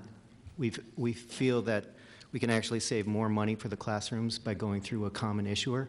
We've gone through the Phoenix IDA several times in the past, and so we decided to go once again through their process. Okay, because there's two properties that are in Scottsdale that you could have gone and combined, and there's only one in Phoenix.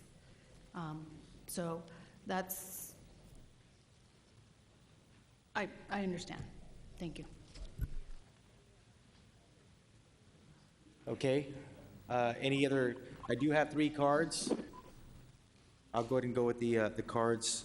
Mr. Leonard Clark, followed by Terry Warren, then Ward Huseth.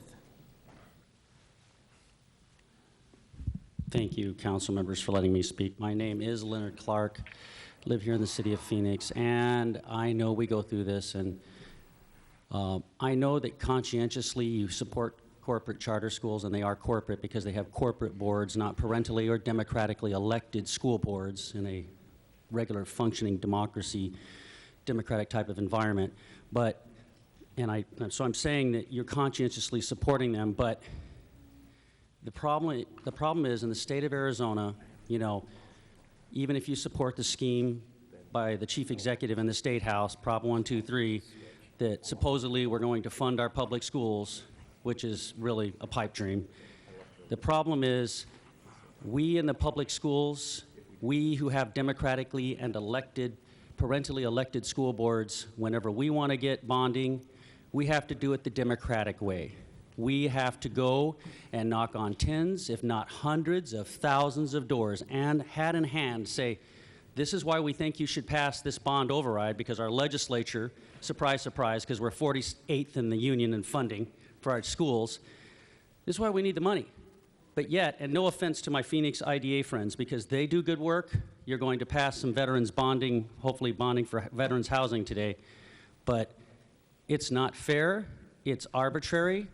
The charter school system in this state, there's so many loopholes in it, all of these other things, but the main thing is they can come to you, 9 of you are a quorum on this council, and like today, 55 million. And the Arizona Republic or some other publications have put out, and I've been here for 3 or 4 years testifying, that you guys have always unanimously, Democrats and Republicans, and I know you're supposed to be bipartisan, have always voted for these tax-free bonds. Now you can say the city of Phoenix is making back their money. I strongly disagree.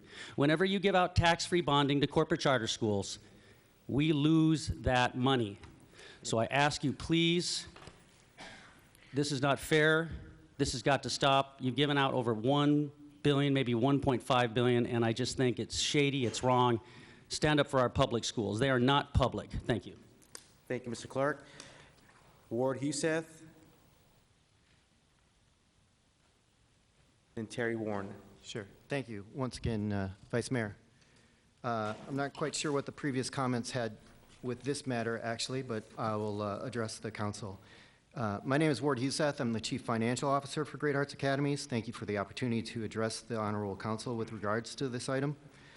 The project, as you may know, involves issuing revenue bonds for the purpose of assisting Great Hearts as the borrower in refunding 2 previous bond issuances for 3 of our public charter schools, financing the cost of constructing a new campus for 2 other schools, and financing the cost of acquiring approximately 3 acres of land for an athletic field and parking lot in Scottsdale, near our Scottsdale Preparatory Academy.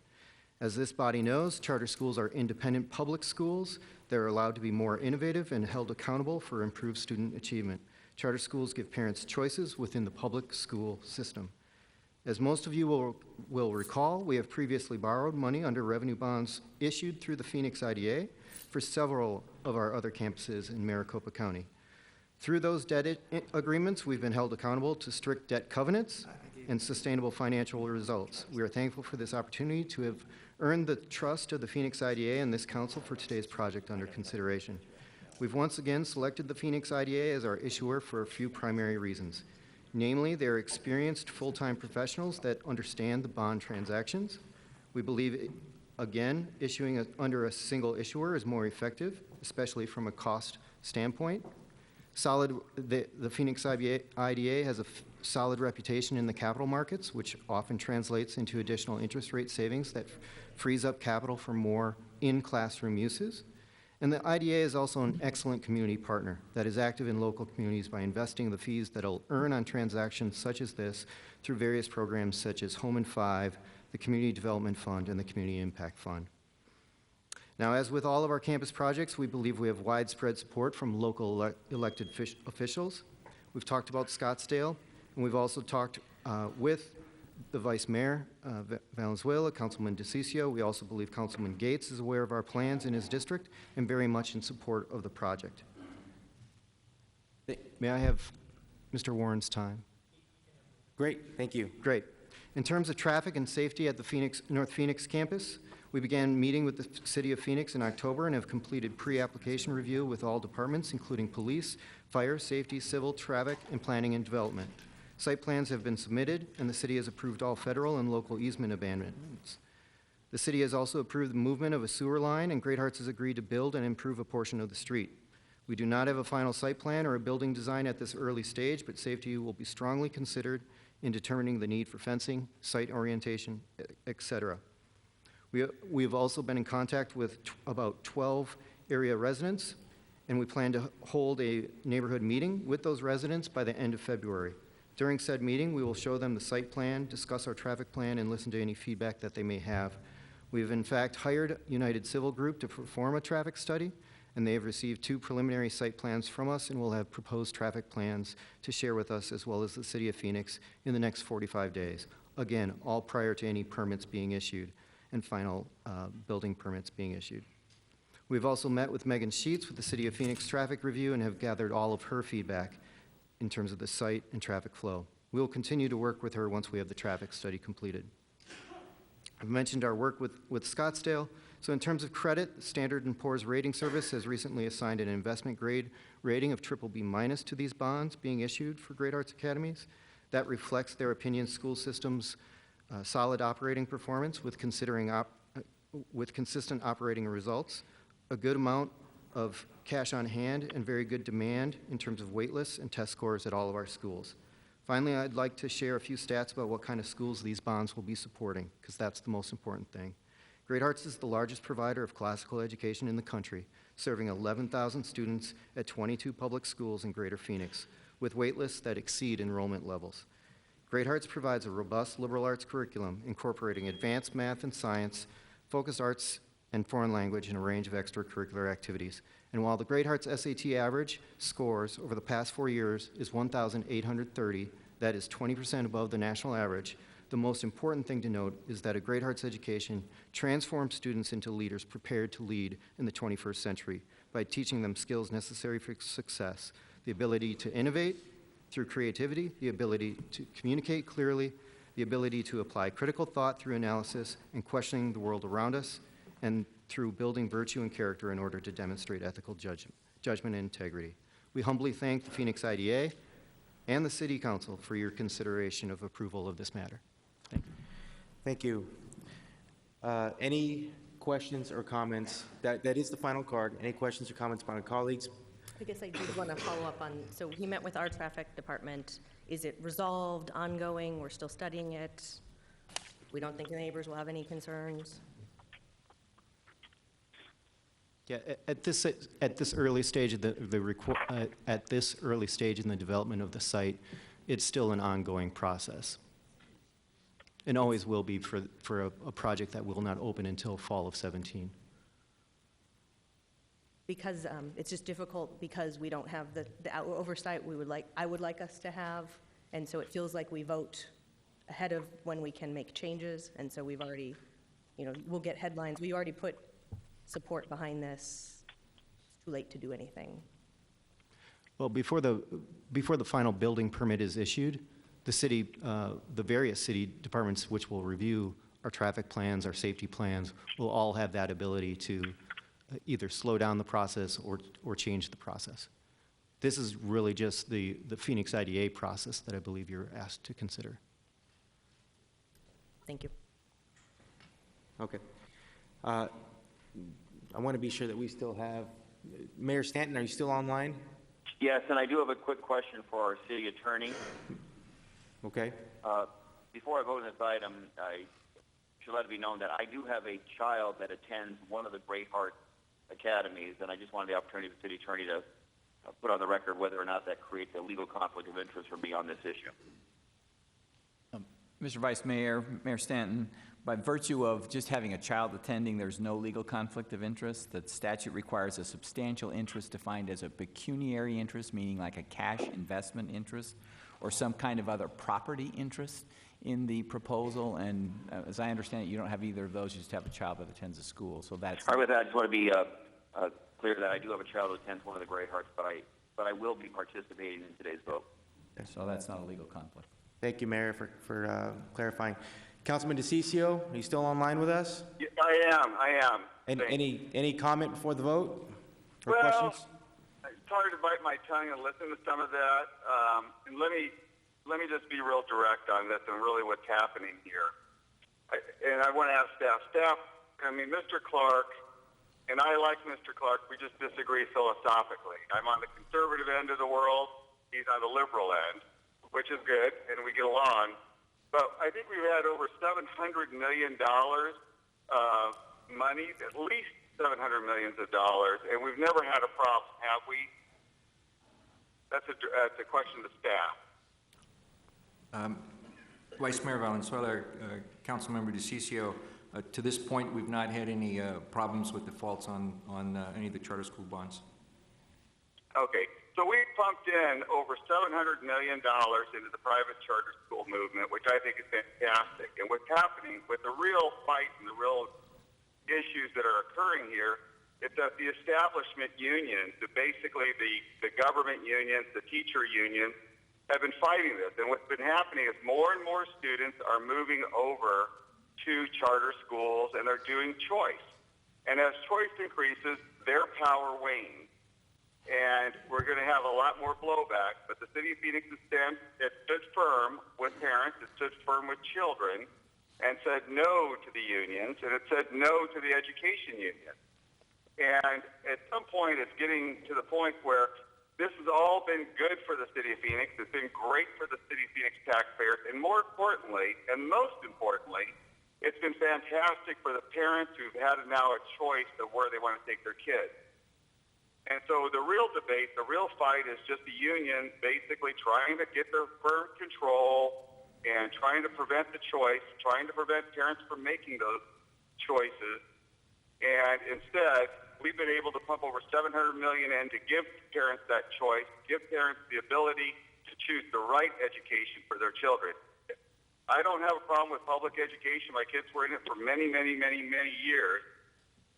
But parents need to have that choice. So I'm going to be fully supportive of this. Okay, thank you, Councilman DeCiccio. Do we have any further comments or questions? Councilman, I have a comment. Councilwoman Pastor. I think any public school advocate or anybody in this country has choice. And I don't think this has to do with choice. We are voting right now on financing. What public schools are facing, and this is not a public school charter debate, but what public schools are facing right now is lack of funding, removing of funding, and not playing on a same playing field. So I don't want to get in a philosophical debate, but I do need to make a comment to that. And so I want to call to the motion. Call for the question, and let's vote. Okay. We don't have to vote on, we do have to, we can, like the roll call, or do we have to make a? Roll call. DeCiccio. Yes. Gallego. No. Nowakowski. No. Pastor. Yes. Waring. Yes. Williams. Yes. Valenzuela. Yes. Mayor Stanton. Yes. Motion carries 6-2. Mr. Chair, I'd like to make a motion to suspend the rules, take item 32 out of order. Didn't we just vote on, We voted on item 33. Item 33, not 32. we didn't have to vote on call for a question? Well, that's what I asked at a point of clarity, and Oh, okay, because we have in the past. The chair that's makes why I the wondered. decision on that. Just went. But you wanted to vote on 32 next, Thank right? God, yes. We're bringing I wanna 32. vote, ask if we can bring 32 forward and vote on that. we have a motion. Do we have a second? Assuming that's you, Councilwoman Williams? Motion and a second? Take it out of order Okay. and, yeah, Okay. All in favor, say aye. aye. Any opposed? The motion passes. We are now on to item 32. And I would make the motion to approve this. This is one that has the neighbors very excited. I think it's an outstanding use, and you're being very creative. This is going to convert a hotel into a veterans assisted living project. So congratulations, and I wholly support this and move approval. Great. Do you have a motion? Do we have a second? Second. Motion and a second. Roll call. Wait a minute. Wait, I'm sorry. We do have two cards. Leonard Clark, followed by Steve Jurgensen.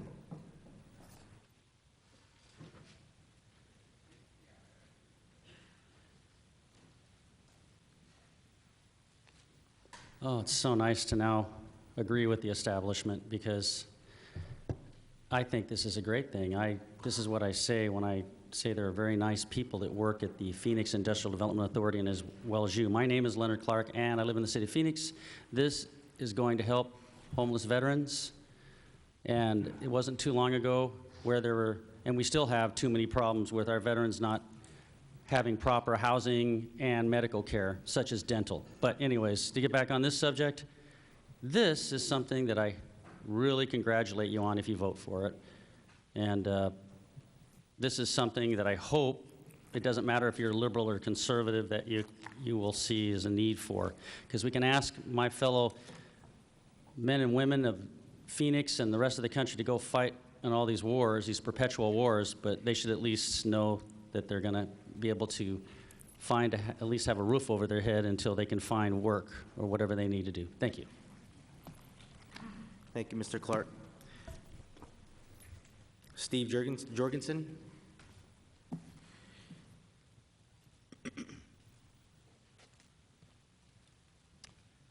Hi, thanks for having me speak. I just was, I'm the owner, operator of Salterra, and we're the developer on this project, so I just wanted to make sure you knew what we were doing. We think it's for a great cause because we think the vets are underserved, especially in assisted living, and so we're pretty excited about this project, and I hope you guys are, and, we think it's just a great cause, so just wanted to validate that, so thank you. Thank you, sir. Okay, we have a motion and a second. Further discussion? Roll call. DeCiccio. DeCiccio. Yes, sorry. Gallego. Yes. Gates. Nowakowski. Yes. Pastor. Yes. Waring. Williams. Yes. Valenzuela. Yes. Mayor Stanton. Yes. Okay, motion passes. I believe that was 7.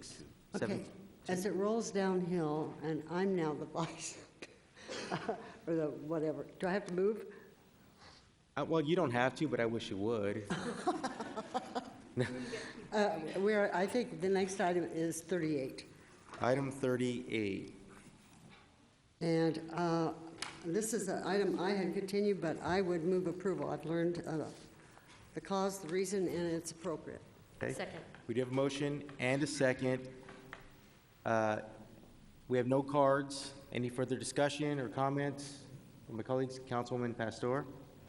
Will we get I know this is being transferred and moved over to 2050, the Transportation 2050. I would like to know what projects are going to be paid for from this transfer of money. But I think that...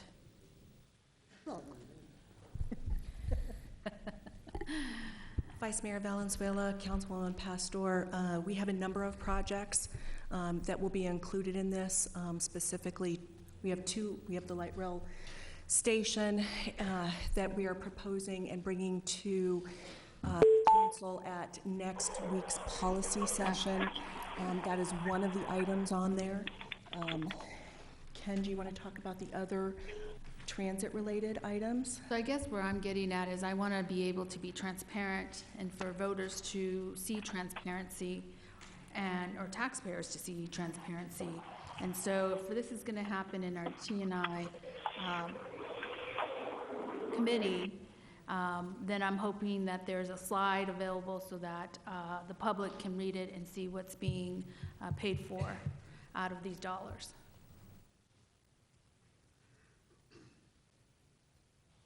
And I'm sorry, I apologize for that, and I didn't introduce myself. I'm Maria Hyatt. I'm the Public Transit Director. We also have Ray Dovalina and Keeney Knudsen with Street Transportation, since this is proposing a split between both public transit as well as street transportation items. Vice Mayor and committee members, we do have an assortment of projects.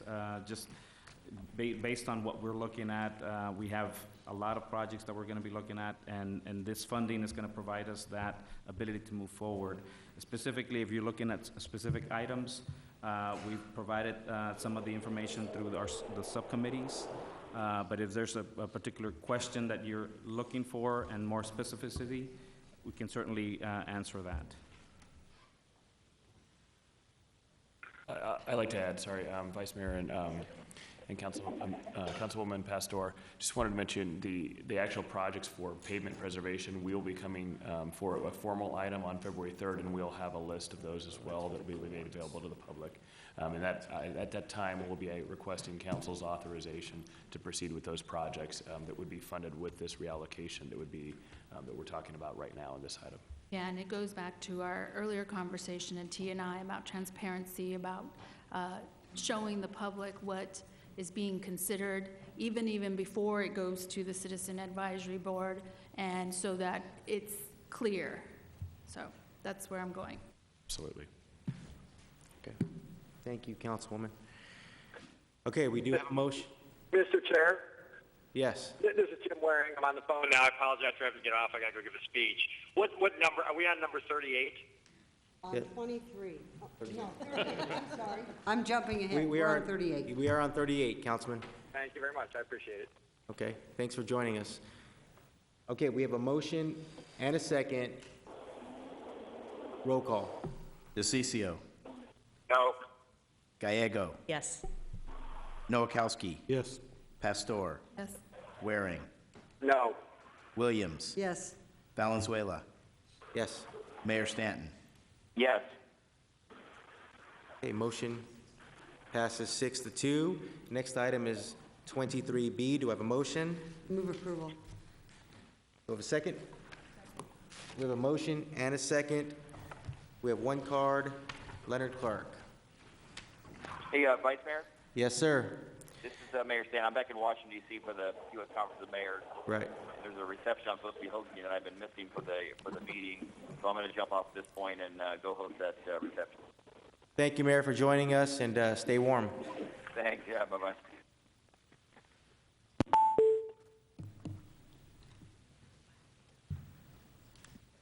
Thank you, Council. My name is Leonard Clark. I live in Phoenix, and I totally agree with sponsoring Martin Luther King holiday. There's a lot of people who not too long ago and who still don't like it, and they're just going to have to understand that we are moving into the 21st century, and Martin Luther King is a great example to hold up in our community. Thank you so much, and I hope you'll vote for it. Thank you. Thank you. Okay, we do have a motion and a second. Roll call. DeCiccio. Yes. Gallego. Yes. Nowakowski. Pastor. Yes. Waring. Yes. Williams. Yes. Valenzuela. Yes. 7-0. Motion passes 7-0. Next item is 23H. Do I have a motion? Move approval. Second. Motion and a second. We do have a card. Oh, I'm sorry. Yeah, Leonard Clark, you also marked H. Hello, my name is Leonard Clark. I live in the city of Phoenix. My apologies. I put them down together hoping you would just do it on one card so it would add up to 5. I just want to say that I strongly support, I like the part in there where you're getting funding for these smart cover flow meters, and it says in there you're going to look for poisons being dumped into our water supply. People are taking for granted now. They think that the government's backing us up on this, and I just ask that you vote for this and encourage all our citizens to start thinking about the water we're drinking, because apparently after today we found the EPA is not doing what they're supposed to do, especially in Flint, Michigan. Thank you. Thank you, Mr. Clark. Councilwoman? I would make motion. Oh, Yeah. 23H. So this is still 23H. Approval. We have a motion and a second. Yes. Good. We're good. Okay. Roll call. DeCiccio. Yes. Gallego. Yes. Nowakowski. Yes. Pastor. Waring. Yes. Williams. Yes. Valenzuela. Yes. 7-0. Motion carries 7-0. Next item is 23J. Do I have a motion? I'm going to move approval of J and W. Motion to approve J and W. Do we have a second? Oh, yeah. Never mind. Thank you. Okay, we have a motion and a second. We do have one card, Ms. Diane Barker. Hey, Mr. Chair, I'm sorry. While she comes up, this motion does not include M, correct? No, this is a motion, thank you. this is J and W. Yep, that's what I thought. I just want to make sure. Ms. Barker? Okay, thank you, Vice Mayor Valenzuela. Diane Barker, District 7, and I'm going to be supporting both of these, J and W, but I haven't gotten as much information as I'd really like, and I bring this to you. It's a renewal. I have no interest in this company, but I like the idea that for efficiency and accuracy of accounting projects, and I hope that our management has looked to see what this really has done. And I put out to you that I have gone to some audit meetings, and I understand the city has agreed upon procedures. It's the lowest level. I've been wanting for the amount of money we put into audits that we get the highest. And so I'm looking for this, and also I'm looking to see that we make measurable positive differences in 2016, and where does the auditing can align itself with budgets, so when we're on a project or something that's a policy that the city has, that we could look to see, yes, this is running the way that we wanted to, or it's not, and that maybe it can make an appropriate stopgap. Now, on the other item, this has to do with an injury claim. I know nothing about this, but I want to say in general that it's unfortunate we have a liability injury, but we're getting more accidents, terrible, people getting hit, like on Indian School. In 1 week, I've heard several of them. Somebody got killed just yesterday. The thing about it is the city, I've seen in this one lawsuit, the city had to pay out $500,000 out of the streets because they blamed a bush. Now, the thing is, this is in the past, but let me just say to you, we don't pay when we don't have the right information, and when this happens, and we have an expert in the law department that says there was no bush that caused this, we need to have more people in executive session. The whole city council needs to look at it. Thank you, Ms. Barker. We do have a motion and a second. This is 23J and W. Roll call. DeCiccio. Yes. Gallego. Yes. Nowakowski. Yes. Pastor. Yes. Waring. Yes. Williams. Yes. Valenzuela. Yes. 7-2. Motion carries 7-2. Next item, 7-0, I'm sorry. Next item is 23M. Move approval. Motion to approve and a second. No cards. Any questions or comments by my colleagues? Hearing none. Roll call. DeCiccio. Yes. Gallego. Yes. Nowakowski. Yes. Pastor. Yes. Waring. No. Williams. Yes. Valenzuela. Yes. 6-1. Motion carries 6-1. Next item is 26. Move approval. We do have a motion. Do we have a second? This is for an executive session, correct? Sorry. Second. We don't.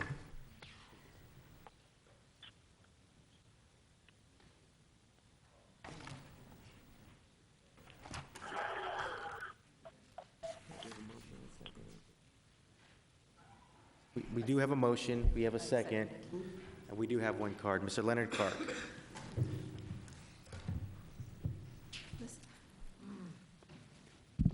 Hello, Council. My name is Leonard Clark. I'm a resident of the city of Phoenix. I'm just hoping, I just want, of course I approve this, and just ask you to please make sure that we know the process of the executive session has been abused according to the Arizona Republic.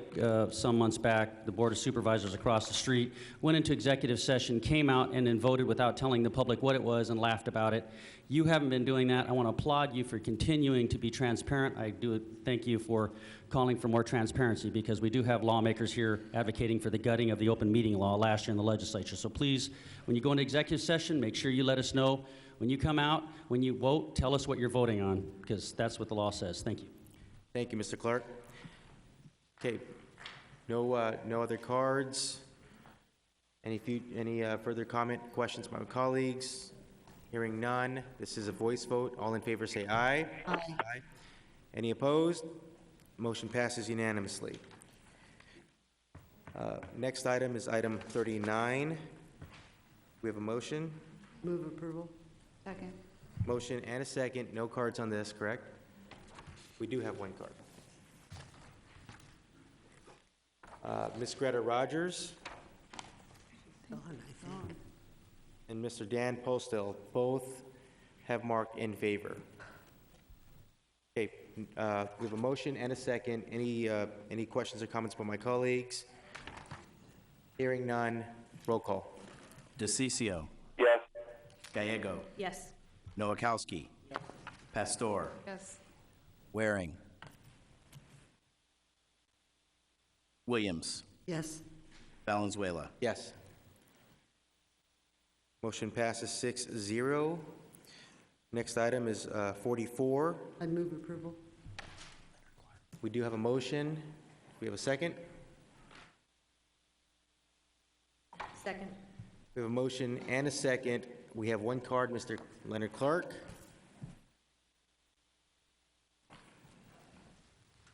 I promised last time, but the meeting's over. My name's Leonard Clark.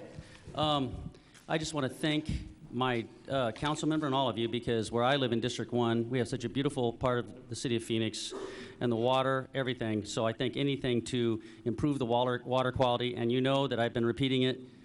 I'm asking you guys, please, please, please reassure the public that the water quality of Phoenix is going to be up there so we can be a representative model for the rest of the cities, because again, EPA apparently hasn't been doing their job. Please, we don't want our children having poison in their water. Thank you.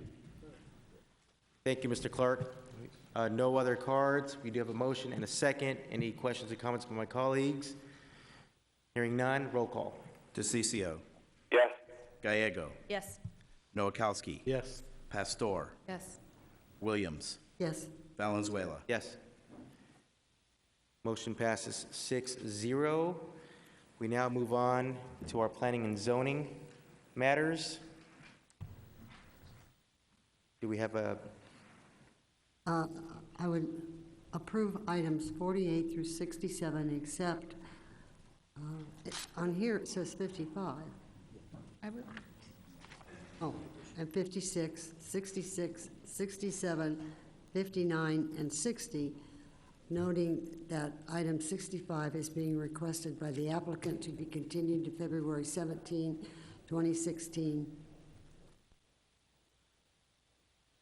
okay, we have a motion and a second.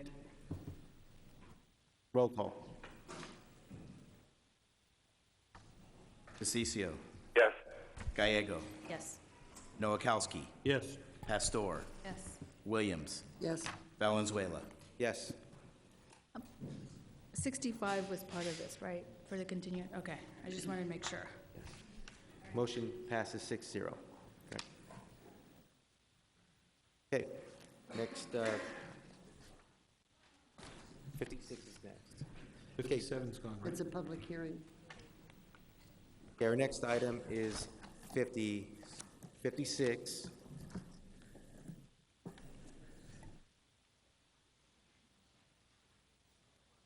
Okay, I'll ask for a staff report, then we'll go into public hearing. Vice Mayor, members of council, this item is a request to appeal abandonment hearing officer's decision to abandon an alley at 3rd Avenue and Flynn Lane. You see on this exhibit up here, it's this L-shaped piece of alley right here that is just south of Glendale. The abandonment hearing officer heard this case back in September and voted to deny the abandonment request. That is appealed by the neighbors, some of the neighbors in this area. You see on this map, the area in red is the area to be abandoned. Of the property owners in this area, there are 8 of them that support the abandonment, and 1 in this area who you'll hear from in a few minutes who does not support the abandonment of it. It is not for a development project. This is just for security purposes for these neighbors, as it is an abandoned alley that's not currently used. With that, I'm happy to answer any questions. Okay, any questions by my colleagues for Mr. Stevenson? Okay, hearing none, I will go into a public hearing. Open public hearing. We do have some cards. We'll start with John Parker.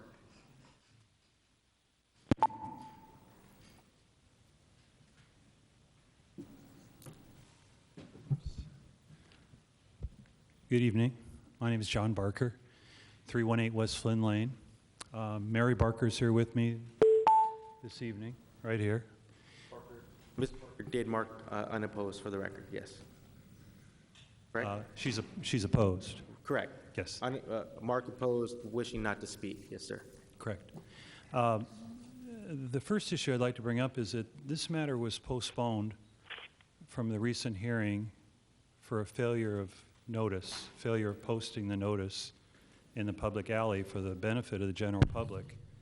I would submit to you that the general public consists of more than just the abutting neighbors that are concerned with this matter, and this matter, this alley, for the purpose of this hearing, was not posted again.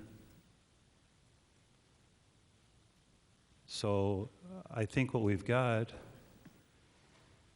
is another procedural gaffe, and I don't think that that's a discretionary item or something that can be just summarily disposed of. That's part of our process. So before I get into any of the depth of any detail, and I know we've tried to provide the council with Mary Barker, a long-term resident, our position in the matter, we'd like to ask for a continuance on this matter so that the property can be properly posted so the general public, not just the abutting property owners, can be present to comment on this matter. So I guess that would be the first thing I'd ask you, is if the council will be receptive, because we do have procedural due process. It's been violated again. I don't even know how the planning department could do this a second time with the foreknowledge that that was the reason this was rescheduled. Mayor, Vice Mayor, can we have staff respond? Yeah. Vice Mayor, members of council, at this point, we believe it was posted, but I do not have confirmation that it was not. Staff is fine if we wish to continue this item so we can make sure we don't have a picture that we normally get as part of that to confirm. But we do believe staff posted it, but I don't have that confirmation, and so I'd rather continue it and err on the side of caution. And Vice Mayor, may I add something here? Of course. I agree. I mean, I believe we've done it all right, but given what happened in the previous case, I think what I'd like to do is continue this for 2 weeks, and then let's see where we're at with that. I mean, I just want to make sure we do it correctly on that, and I believe staff's done it right. Second. Okay, this is in District 6. Councilman DeCiccio, was that a motion?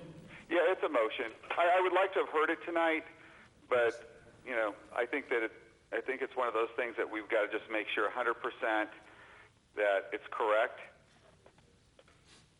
Okay. All right, what's the date for the continued?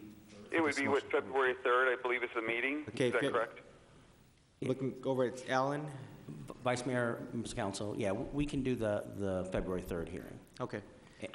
And thanks for all your work on this, Alan. And I think you guys have done everything right. You always do. You guys are always crossing your T's and dotting your I's. You have run a great organization there. We have a Councilwoman Pastor, you second the motion, correct?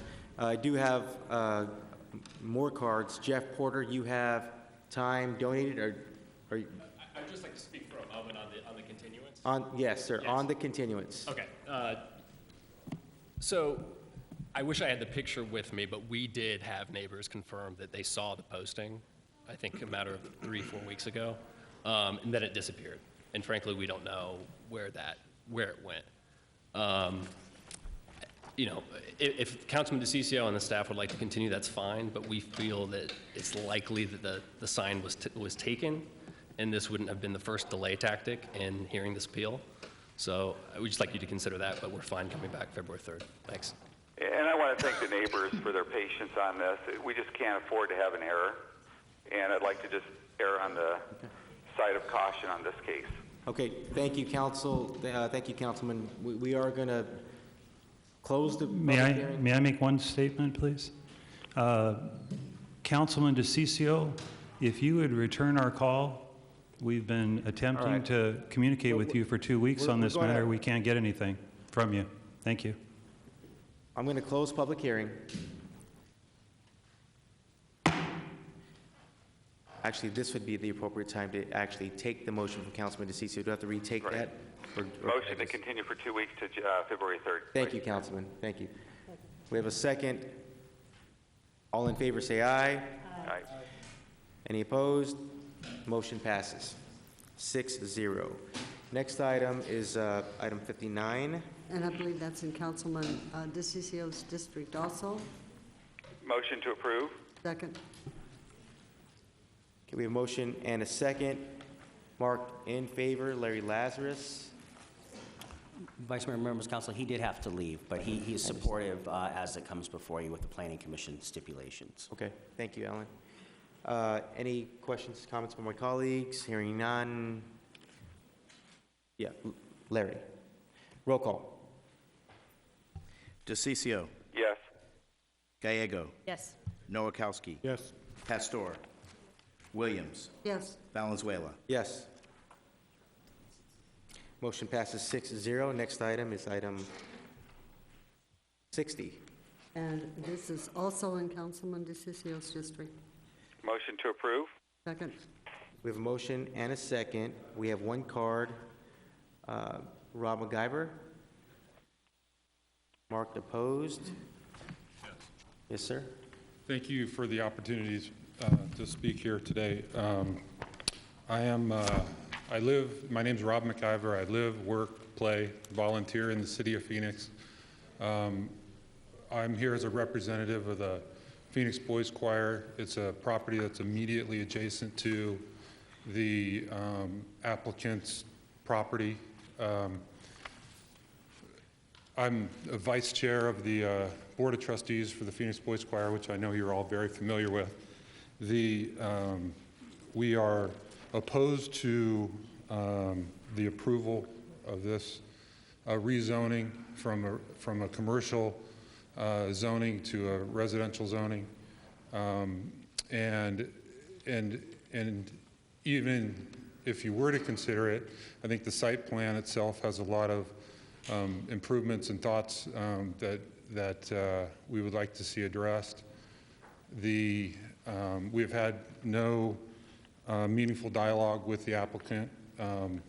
This was assigned to one of my co-vice chair, and who unfortunately went through some difficult times in December and was hospitalized. So I recently picked this up.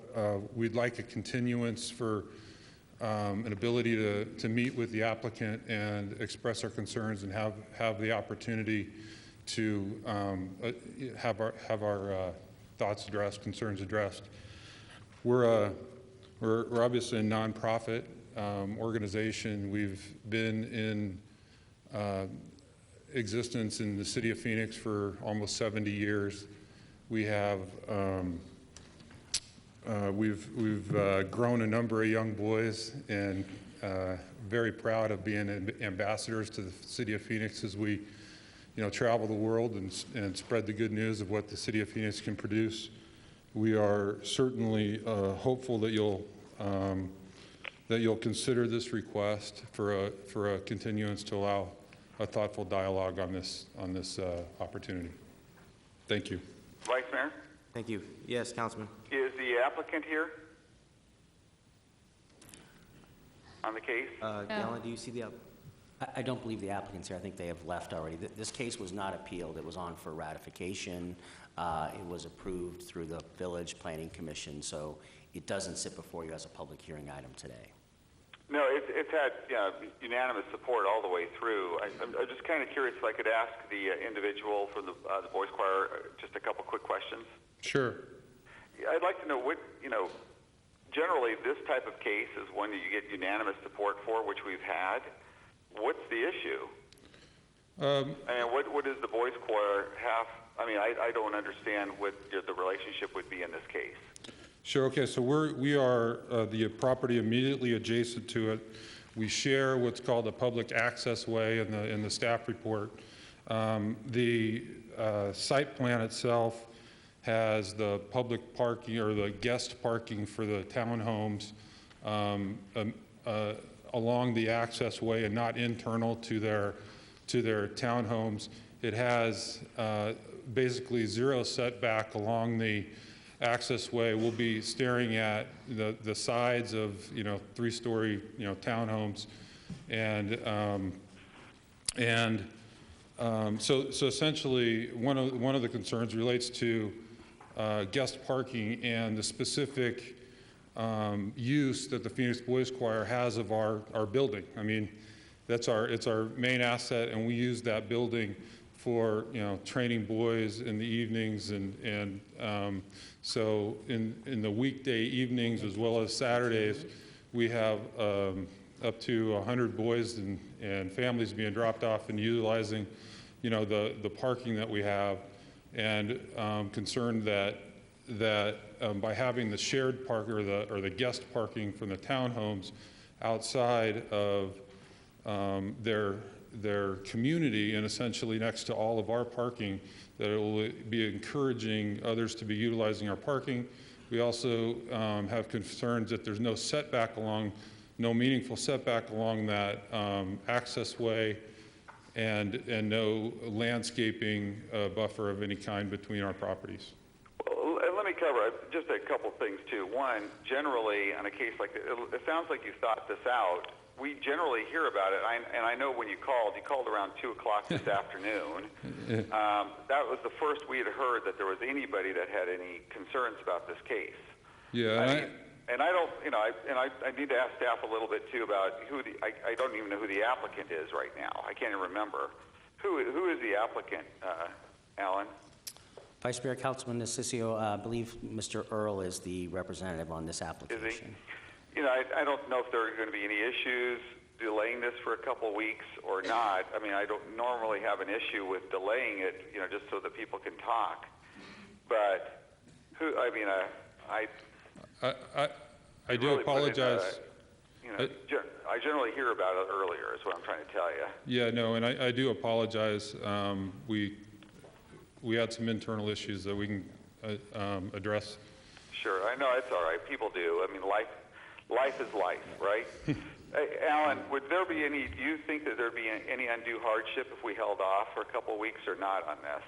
Vice Mayor, Councilman DeCiccio, I don't believe so. We could work with them on timing of other things if there is, to make some time up so we can have a discussion. Yeah, and I understand things are difficult sometimes with people, but, it is what it is. I'm going to ask for continuance for 2 weeks. Okay, we have a motion for continuance. We have a second. Thank you very much. Good job. Sure. Roll call. I'm sorry. Voice vote. All in favor say aye. Aye. Any opposed? Motion passes. Next item. 66. Next item is 66, correct? Yep. And that too is, it's a public hearing. It is Councilman DeCicio's public district. hearing and Councilman. All right, we'll start with the staff. We've been busy, Vice Mayor. Oh, yeah. Uh-huh. We'll start with the staff report. Vice Mayor, members of council, this request is a general plan amendment to change the general plan land use designation on a parcel at 46th Street and Agave Road to, in this case, residential 3.5 to 5 for a 6.34 acre parcel. It was approved by the Village Planning Committee 15-0, the Planning Commission 8-0. It's only on here for a public hearing because under state statute, the council is required to hold a public hearing for a general plan amendment. We don't believe there's any opposition. Okay. And we worked out whatever issues they were with the owner and the developer. And I think that they've done a very, very, very responsible job of working with their neighbors around them on this case. Right. And so I'm going to make a motion to approve. Okay, actually, Councilman, let me open up the public hearing and. Oh, okay, sorry about that. I thought it was. Open public hearing. We have no cards. I'll close public hearing. Now, Councilman, I'll take that motion. Motion to approve, Vice Mayor. Second. A motion and a second. Roll call. DeCiccio. Yes. Gallego. Yes. Nowakowski. Pastor. Williams. Yes. Valenzuela. Yes. Vice Mayor, members of council, if I clarify for the record, that was motion to approve and adopt the related resolution. That's correct. Say that. Okay. That is correct. Okay, motion passes 6-0, I believe. Okay. Finally, we are at item 67. This one is in District 7. Entertainment District requirements. We'll start with the staff report. Vice Mayor, members of council, this is a request to adopt an entertainment district within the downtown area. It includes districts 7 and 8. You'll recall that the Community Economic Development Department appeared before you a few months back with an adoption of these boundaries for the entertainment district you see on the screen here. The item before you today puts in some regulations in the zoning ordinance to require a use permit public hearing for somebody who wants to come in and reduce that separation requirement from a church or other religious institution. And then that information as part of that public hearing would be provided to the council so that you can make a determination on any of those reductions if you were so inclined, since it's within this entertainment district. There's no known opposition. It was approved by the Central City Village Planning Committee, and that has oversight of this area as well as the Planning Commission. With that, I'm happy to answer any questions. Okay. Councilman? Vice Mayor, I'd like to make a motion to approve staff. Yeah, let me do the. Okay, I'm sorry. No, I apologize. Okay, I will open public hearing. We have no cards. I will close the public hearing. Councilman Nowakowski. Okay, motion to approve item number 67. Adopt the related. And adopt the related Ordinance. We have a motion and a second. Roll call. DeCiccio. Yes. Gallego. Yes. Nowakowski. Yes. Pastor. Williams. Yes. Valenzuela. Yes. Motion passes 6-0. We are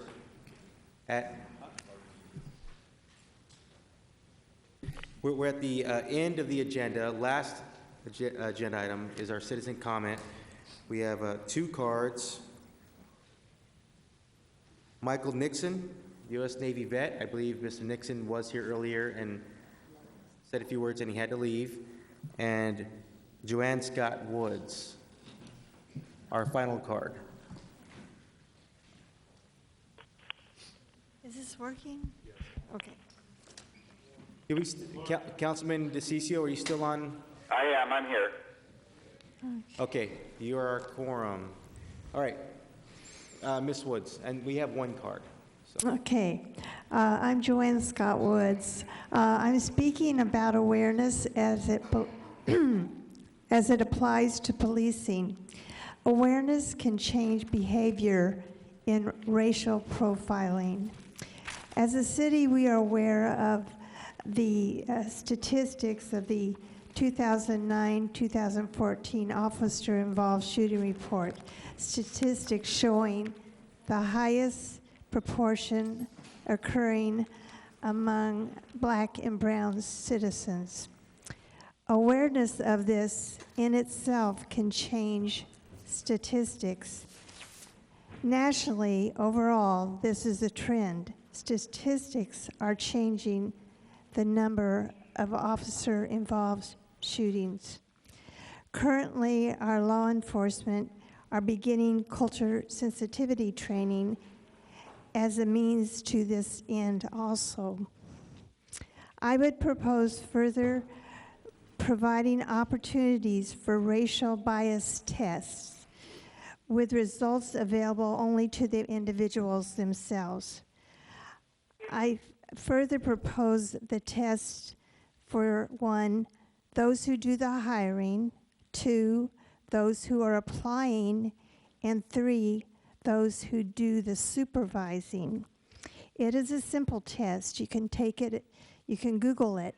They have tests ranging from those done by Harvard that you can take and those done by MTV, which they call gender quizzes and race quizzes.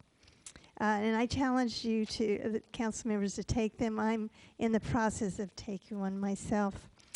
I see the administration department-wide of the racial bias test as one of the essential solutions to reconcile the community and the police, also as a tool to use in the personal assessment system, which is the early warning system for officers at risk for violent behavior, and last, as one of the contributing factors for transitioning the police culture from one of warrior to one of guardian. All this through a racial bias test, through self-awareness of implicit bias. Thank you. Thank you, Ms. Woods. No further cards. This meeting is adjourned.